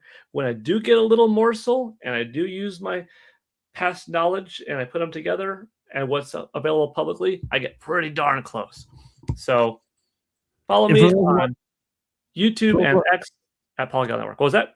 Yeah, for those wondering why he's bringing this up, 9 hours ago, it was confirmed via Stefan Totillo that combined sales went over 1 million, but he's just wanted to note that, hey, technically you would have known that already if you followed him.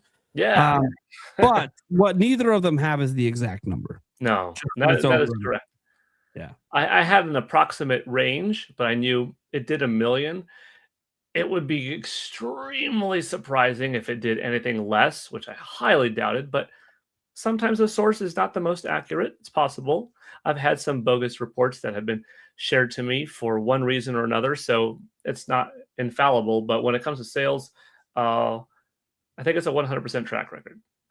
So take that for what you will. But yeah, it's been a blast tonight. Gosh, we had a fun conversation. We've got like less than 6 hours to go. Never mind. Not less than 8 hours to go. We got like 7 hours and change. 7 hours to go. Yeah. 6 hours till my stream starts. Right. That's right. That's what I was looking at. So, thanks all for having me. Can't wait to talk about this tomorrow and see what we were right on, what we were not even anticipating, and that just blew us away. You know, these things are so cool for the community. And like, I'll just leave this as my outro piece. As Nintendo fans, you know we're eventually going to get a Mario, a Zelda, a Smash Bros, a Mario Kart. Things happen every generation. What you don't know is what third parties are going to come because they're so vast, and past Nintendo consoles for quite a while haven't necessarily had all third parties. So take this as an opportunity to learn about new franchises, new IPs, things that are awesome out there that you just haven't tried yet. And enjoy tomorrow. You know, I hope that there is something for everybody watching here across all of these streams. Probably not everything will resonate, but chances are you're gonna come away with, dang, that's for me. At least a couple titles, you know. So yeah, be optimistic. Right. I'm hyped. Let's go. Thanks again for having me. Let's do it. Yeah. Thanks, Paul. Thank you. Here, Paul. See y'all later. Thanks again. And as always, all the guests we had on today for Vlam, Rogers Base, and all that, links to their channels are down in the description for you guys to go sub and check out their new content. Let's get through some of the stuff we have. First off, we got some gifted members going around. Demata Brawler gifting Thunderstash Channel 8 membership. And then doing the same for GameBird. Thanks, and the same for Nintendo Prime. Wait, and then did no one put a farming sim, a cozy farming sim on their bingo card? No, There's definitely like 3 of them tomorrow. I know. It's just boring. I just You know, realized, like- wait, we didn't hear a single one. There's definitely 3 of them. I just don't think we care.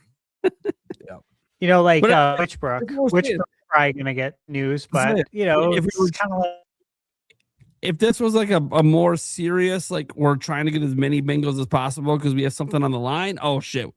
All of us probably would have 5 farming sims on there somewhere. That being said, Paul Gale Network was restreaming the show tonight and he got gifted 5. Hell yeah. Congrats, Paul. Demonic Brawler says, when I'm dead and gone, on my headstone, it will say, apparently patience was not a virtue for him. Nice. It can be hard to be patient at times. It really can be. Demonic Brawler, I predict we see Resident Evil 9 Amiibo tomorrow. Be interesting. Dude, we got Pragmata Amiibo, so like, yeah, makes sense. Super Bowl coming up this weekend, so of course, some people coming and chiming on that. Go Pats, apparently.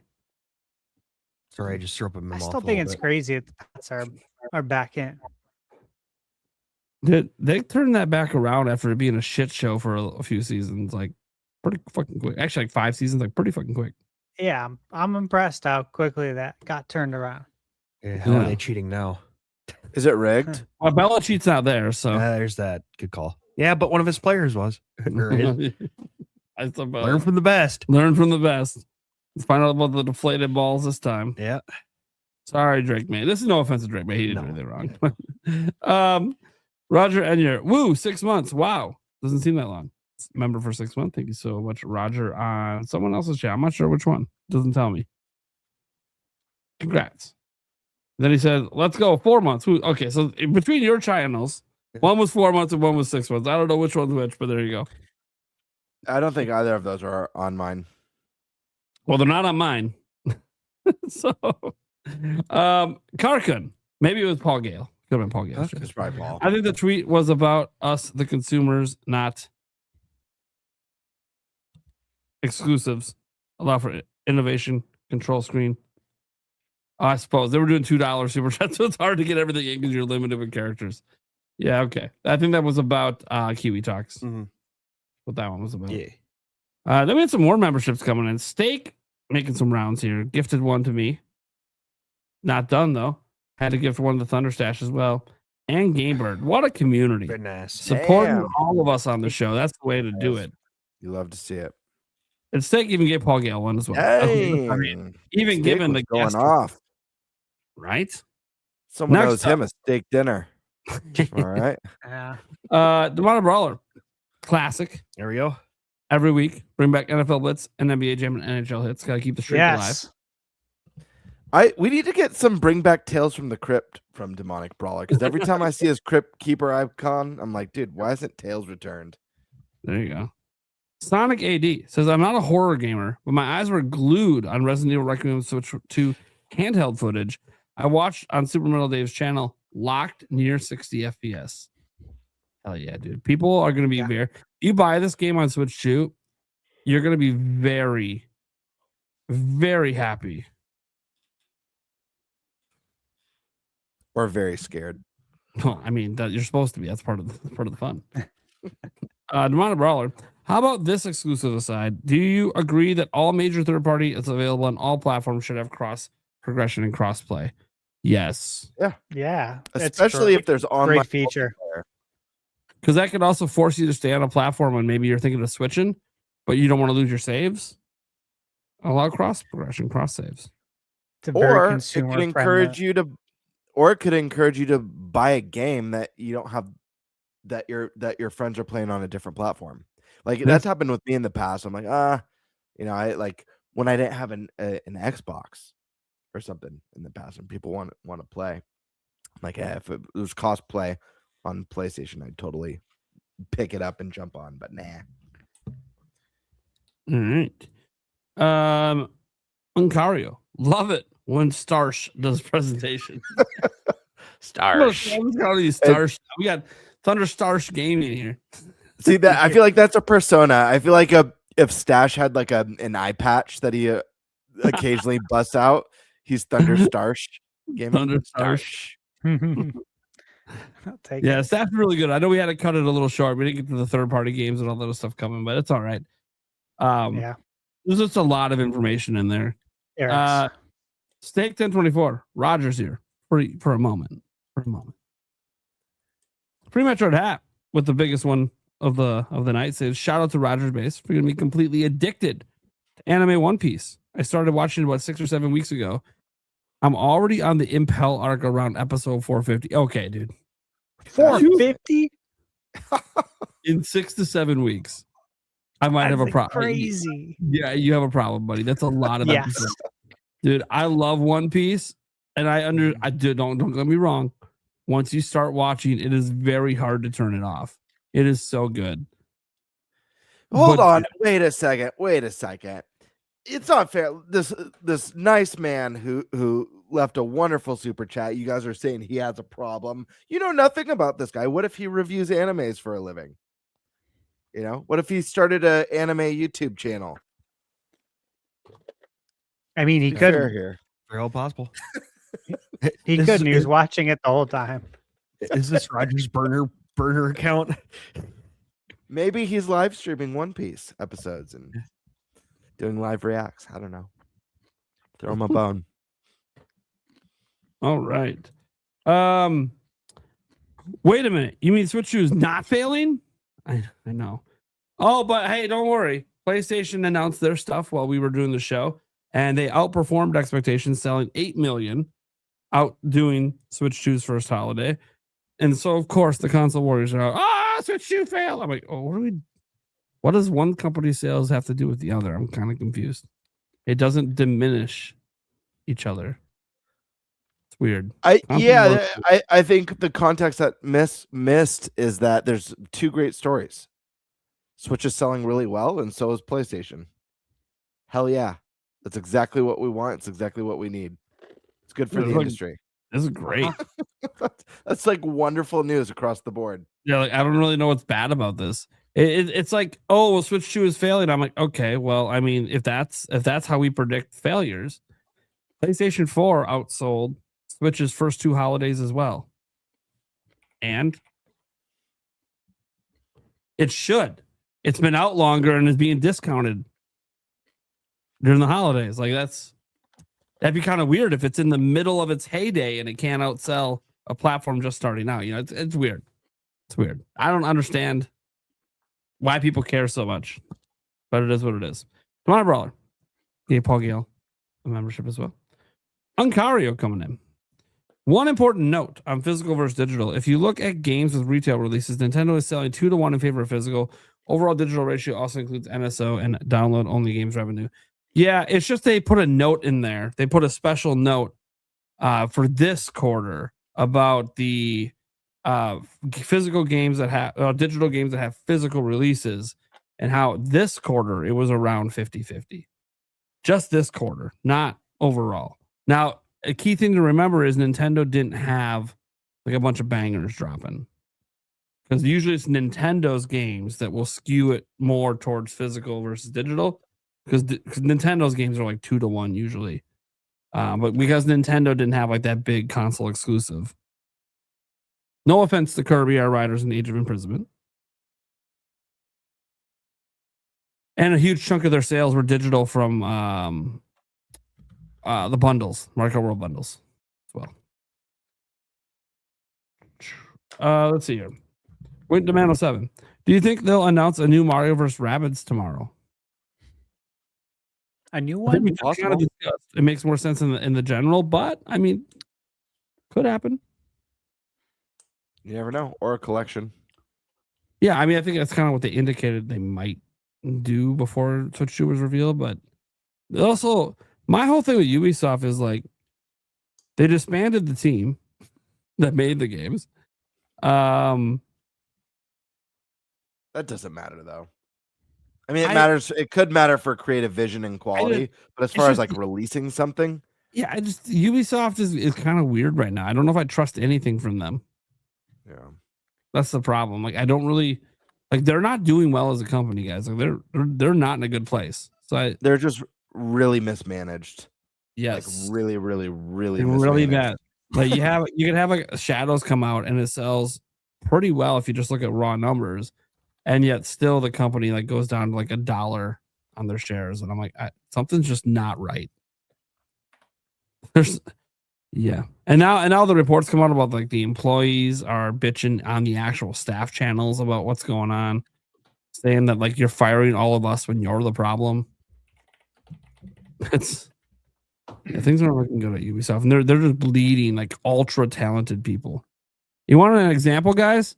Expedition 33 was made by former Ubisoft employees. That's the level of talent. They just said fuck you and get out of our company. I don't know what they're doing. I don't think they know what they're doing. Yeah, but I do think a collection will somehow squeeze out of that mess at some point. Yeah, it's just there's probably at least a couple million in sales for a collection if they can get it out. WWE 2K26 is going for $150. Is it really? Context. Yeah, that's what I need context. That's for the the Ultimate Edition. Oh, that's NBA 2K does this every year on every Madden platform as well. Yeah, Madden's like the $100 version or something every year. Yeah. It's my cousin texted me about this. He's like, "Did you know there's 400 characters in WWE 2K26?" Jesus. Yeah, I'm like, Jim, it's just hard, dude. It's hard to want to play it when I know Revenge and No Mercy are better. This is way more fun to play. I'd be willing to drop that much if it was a modern Revenge or No Mercy. I'd pay that much in a heartbeat. Yeah. All right. I haven't played a WWE game in forever, so I don't even know what they're like today. I mean, I guess the last one was pretty good, but I don't even know. It's been so long. And there's just not competition for it. It's not like WWE has other games coming out to compete. Like I think personally, what might help them, and I don't know, maybe they don't need help. Maybe the sales are fantastic every year, so who cares? They probably are. I would like one that like goes back and does like, hey, let's go back to Raw versus SmackDown and let's release a game for each one. Like bring back the rivalry, and that still technically exists if you watch the WWE universe. There's still like a little SmackDown versus Raw rivalry, but it's not like it once was that the superstars cross over all the time. And I get it because they're just trying to get as many eyeballs on everything. But yeah, I don't know. The biggest thing this one has going for it is it's the Attitude Era. That's the whole focus of the game, which draws me in, right? Yeah. But is it fun? I don't know. Gameplay fun. That's I haven't played it, so I don't know. I played it like 2 years ago. I have 25 for Switch 2. I need time to play it. But I didn't love it. Wasn't that fun?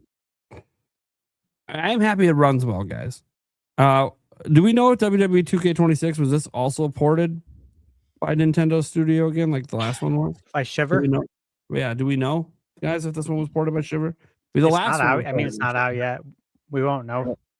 Probably until 2K25 was ported by Shiver. That's why it ran so. Like when people were wondering, why does that run so much better than NBA? I'm like, well, Nintendo ported the game, so Nintendo's going to be pretty fucking amazing at porting games to their own platform. Like that's why they bought Shiver. But Shiver can't port every third-party game. They don't have that kind of bandwidth. So I'm just hoping NBA this year step it up, 2K. I don't want to hear any excuse to not have 60 FPS when you're still dropping Switch 1 versions at 30. Get out of here. Get garbage out of here. 60 FPS locked. Switch 2. No excuse. Dude, we have Resident fucking Evil 9 at 60. Get the fuck out of here. Get your shit together, 2K. Take the platform serious or people are just not going to buy it. Yeah, the pillow. You have the pillow one. Yeah. That was a funny. Of course he had the pillow at the ready. Of course he did. This was to get me to get that burp in quick. The problem with that burp, guys, why it wasn't so great, you can't rush it. When you chug the beer, you got to let it sit for 30 seconds or so, let the bubble form, and then let out the belch. He was trying to get the fuck out quick, so I was trying to push it out. Yeah, you can't do it. You got to let it sit for a moment. So next time, hopefully we hit it before he's about to get the hell out. I warned people an hour earlier, hey, he doesn't have that much longer, but it is what it is. Thank you for the support. I do appreciate it either way. And then greetings from Poland. Nice. Look at that. International viewers. I love it. You'll love to see it. All right. Well, that's going to do it for episode 38. We're right back here tomorrow night, baby. Paul Gale Network's coming back on tomorrow night, along with this crew of Mexi people here. And I'm going to be live in the morning because there's a fucking Nintendo Direct. Are you kidding me? It's fucking February. The month just got started. We have Mario Tennis Fever next week, which Rogers Base is saying looks like it might be worth the money. We'll see. Reviews will be dropping, obviously, and that'll probably see if that backs up the feeling, because he said he didn't get to play adventure mode, and that's a mode I know a lot of people are curious if it's just a glorified tutorial like the last one was with Aces, or if that's just like the beginning of it and then it actually becomes something greater. That's what we all want. That's what it used to be back in the day. So we'll see. And then there's obviously Pokemon Presents later this month. This is a big month. We're gonna have a lot of big podcasts this month. We really are. There's just so much happening. So dude, wouldn't it be crazy if there was a general direct the third week? And that for the podcast before that direct, not only are we doing a direct bingo for the general direct, we're also giving our impressions on Mario Tennis the same episode. That would just be badass. All right, guys. Let's go around the room, let people know what we got going on, and get the fuck out of here. Game Bird. Yeah. Got some big stuff coming up. Obviously, I mentioned at the start of the show, I dropped a collab video with a handful of great Nintendo content creators sharing kind of our thoughts and predictions, having fun with the upcoming partner showcase that's going to be tomorrow morning. But that's not all, because I'm also planning another big collaboration. I'm hoping actually to make this the biggest collaboration I've ever done, because I think for the last 3 years, I've done at least twice a year some sort of Nintendo Direct predictions collab with at least 3 to 4 creators. I think I did 5 on this last video that just dropped. I want to take it to the next level. I want to see how many I could squeeze into what is the first Nintendo Direct of the year. We'll see. So far, I should have confirmed more than I do for that was in the partner showcase predictions video. But I want to see if I've got to I should have asked Paul tonight if he's interested. Maybe I'll reach out to N64 Josh. I don't know if they'll be interested, but I don't know. Let's see how many I can squeeze in and just make this I don't know, not only just a fun way to bring all of our minds together, but also kind of sharing our hype and excitement for what's to come this year for Nintendo. So yeah, that's kind of it in the near pipeline. I'm also planning a few other videos. One of them I am waiting for this direct before I make, because depending on what's announced, it may change my views on the video that I'm planning. So okay, there we go. Eric. Yeah, you can find me here and on our Clips channel. Hell yeah. Oh, and don't forget to create an account and follow our fantasy league. Oh yeah, yeah, dude. Good. Thanks for the shout out. We need 6 more followers to get on the first page for sure. That's where we're at. Yeah, we need 6 more for sure to get on the first page. I barely have anyone watching me live, but I'm gonna drop a link for people. Yeah, I'll drop a link in mine too. Quick. Yeah, guys, follow that fantasy league. I have been holding off on not really doing much with it because I was waiting for the direct. Waiting for the direct to see if there's anything I want to try to snatch up.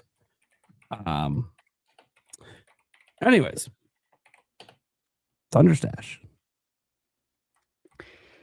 All right. So let's see here real quick. Calendar ready. Yep. All right. So it's been busy. Today's the 5th.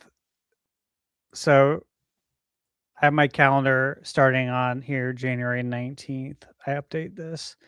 All right. So this is what I've had come out real quick. I've had Mio. Okay. My Mio review for Switch 2, Final Fantasy VII, Escape from Ever After, Code Vein 2. I Hate This Place. If you're interested in that game, you'll want to check that out. And then Dragon Quest 7 Reimagined, posted that review on Monday. It comes out tomorrow. This is a big game. So you're going to want to check this out if you don't have it on your radar for sure. And then, yeah, God, I can't believe it. This morning I posted my review for Lovish. Feels like it was like 2 days ago, but it was this morning. That's how my days have been. Guys, I'm in the middle of working on my review for Neo 3. I put about 15 to 20 hours into Neo 3. Bert, are you going to play Neo 3? Absolutely. I've played the shit out of the demo. I thought you did. Yeah. Yeah. Dude. I've been playing the shit out of it. If anyone, I'll just say this, like, this isn't a game that I'll be reviewing because it's a game that's probably going to take me a long time to beat with just my schedule and availability. And like, I know you're busy, Stash. There are so many games that I want to play. I've been powering through. I'm about, I think, 48 hours into Trails of the Sky first chapter. I made a promise at the start of the year that I was going to really work on my backlog. So Trails I'm getting through, but I needed to play this demo, especially because it's the game I drafted. I love this series already. Yeah. But there is one that might pull me out of Trails a little bit coming out on the 11th. It's not a game that any of us had drafted, and maybe we'll regret it. I've heard some great things. Romeo, my friend. I am so unbelievable. Is this a game that you already are playing by any chance? Not yet, but should be very soon. Oh my gosh, I'm so jealous. Well, I'll be playing it on launch, so soon enough anyways, but you guys know I love Suda games and I am so excited. I've been hearing some good things from the preview events on this one as well. So that always gets me excited. Yeah, me too. So that's what I've done. All right, this is what's coming up. I'm going to tell you guys what's coming up.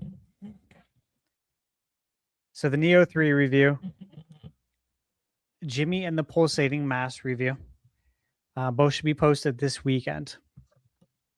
Very nice. And then Monday, the 9th, the Prisoning Fletcher's Quest. This is by Acclaim, and the developers Elden Pixels.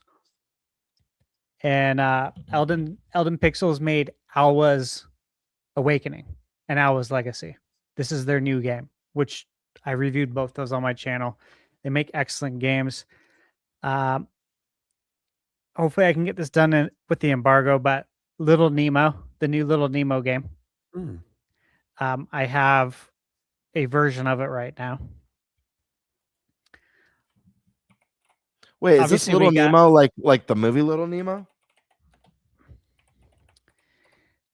Yeah, like the Little Nemo that was on NES, except this one's a Metroidvania, which to me is like way cooler. Am I forgetting about this? Did I know about this game? It was in my most anticipated games. Oh, that's where that's where I saw it. Ooh. Yeah, they hit me up. I'm like, oh, dude, awesome. Like this was on my list, man. Yeah, I was so happy. So Little Nemo. Obviously, we got Mario Tennis on the 12th, Reanimal on the 13th. I should be getting a review code for Reanimal. Here's one that may not be on your radar that I have right now. It's called Under the Island. I don't know if anyone's seen this. Never heard of it. It's an indie game that looks like The Legend of Zelda, and I was actually tagged to request a review code for this, and I got it because it looks so cool. I was tagged and said, "Hey, this is a game you probably want to review." Cool. during the podcast, I just got a review code for Ease Nordics. Ah, Switch dude, to, you yeah, son of a dude. gun. I know I You're didn't know if getting I all was the- going to get that. And then I have Demon Tides right now as well. Early. Nice.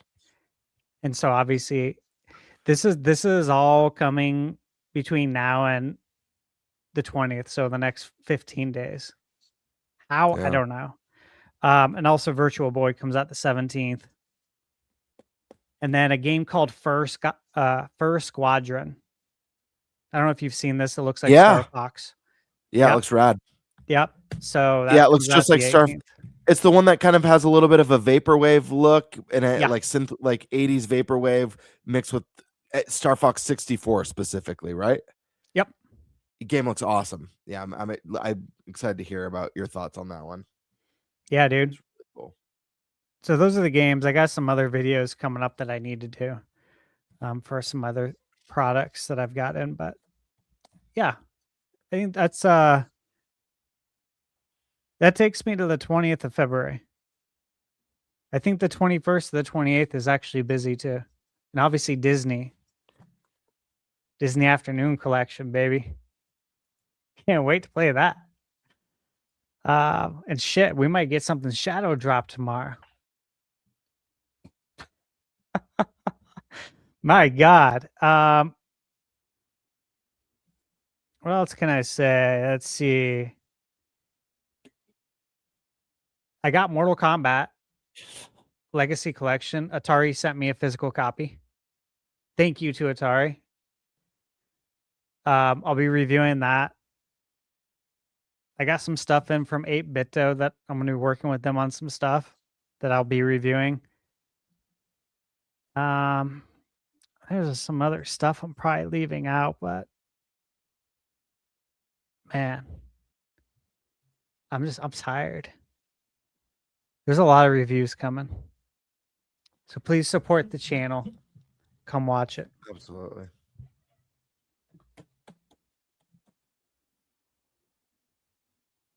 All right, Stuff. man. That was a lot. Always. Stash is a busy man. This is what it is. All right, guys. Well, I'm Nintendo Prime. You know what's up? Daily news, rumor, leak videos, all that kind of stuff. Covering all of that. Obviously, we do the live streams as well on a lot of nights, some Q&As and all that. You guys have to be there live to see it or be a member, I think, at the 3rd tier or up to see it on demand. All the other stuff we keep live. The podcast stays live. When I react to the direct tomorrow, that's going to stay live after all that stuff, unless there's like copyrighted stuff and then YouTube dings it, which happens in these events sometimes. Besides that, guys, you can go ahead and really just want you guys to follow the podcast everywhere that it is that you have any interest, including the audio version, whether it's on Spotify, Apple, wherever. It's all over the place. We're pretty much on every platform you can be on for podcasts. And one thing, if you do want to check out the audio version, because we do have some people that like to listen to the audio version when they're at work and all of that, drop a review. Seriously, it really helps with discovery of the show. If you're really enjoying the show and you think other Nintendo fans out there might enjoy the show as well, those reviews, they really do mean a lot. And obviously, if you're not subscribed to all of the 4 YouTube channels here, what's wrong with you? Should be checking out that Clips channel. Should be checking out the Birdman, the Thunderstash, and the Primer over here. I know I always like leave myself out of this, but duh. You don't have to like all of our content, but we all come together to do this show. So even just for this show once a week, if you ignore everything else and you like the show, that's all that really matters. So thank you guys so much. This is one of our favorite things we do. It truly is one of our favorite things we do. And I kind of just reminiscing a bit before we run out of here. We're about to hit episode 100 tomorrow. So it means something to me to get this far with this new show. See the growth it's seeing. See the happy commenters. Seeing, every single week when we're doing it live, seeing the new people that are in the chat that don't show up to other pieces of content because they like this the most. Hell, our audio version is getting comments now. I love it. You love to see it. And I hope that we can continue to grow the show into something truly special during the Switch 2 generation. Maybe take this bad boy to the tippity top. Become the de facto podcast for Nintendo. We'll see. Catch you guys literally tomorrow. Bye, everyone. Good night.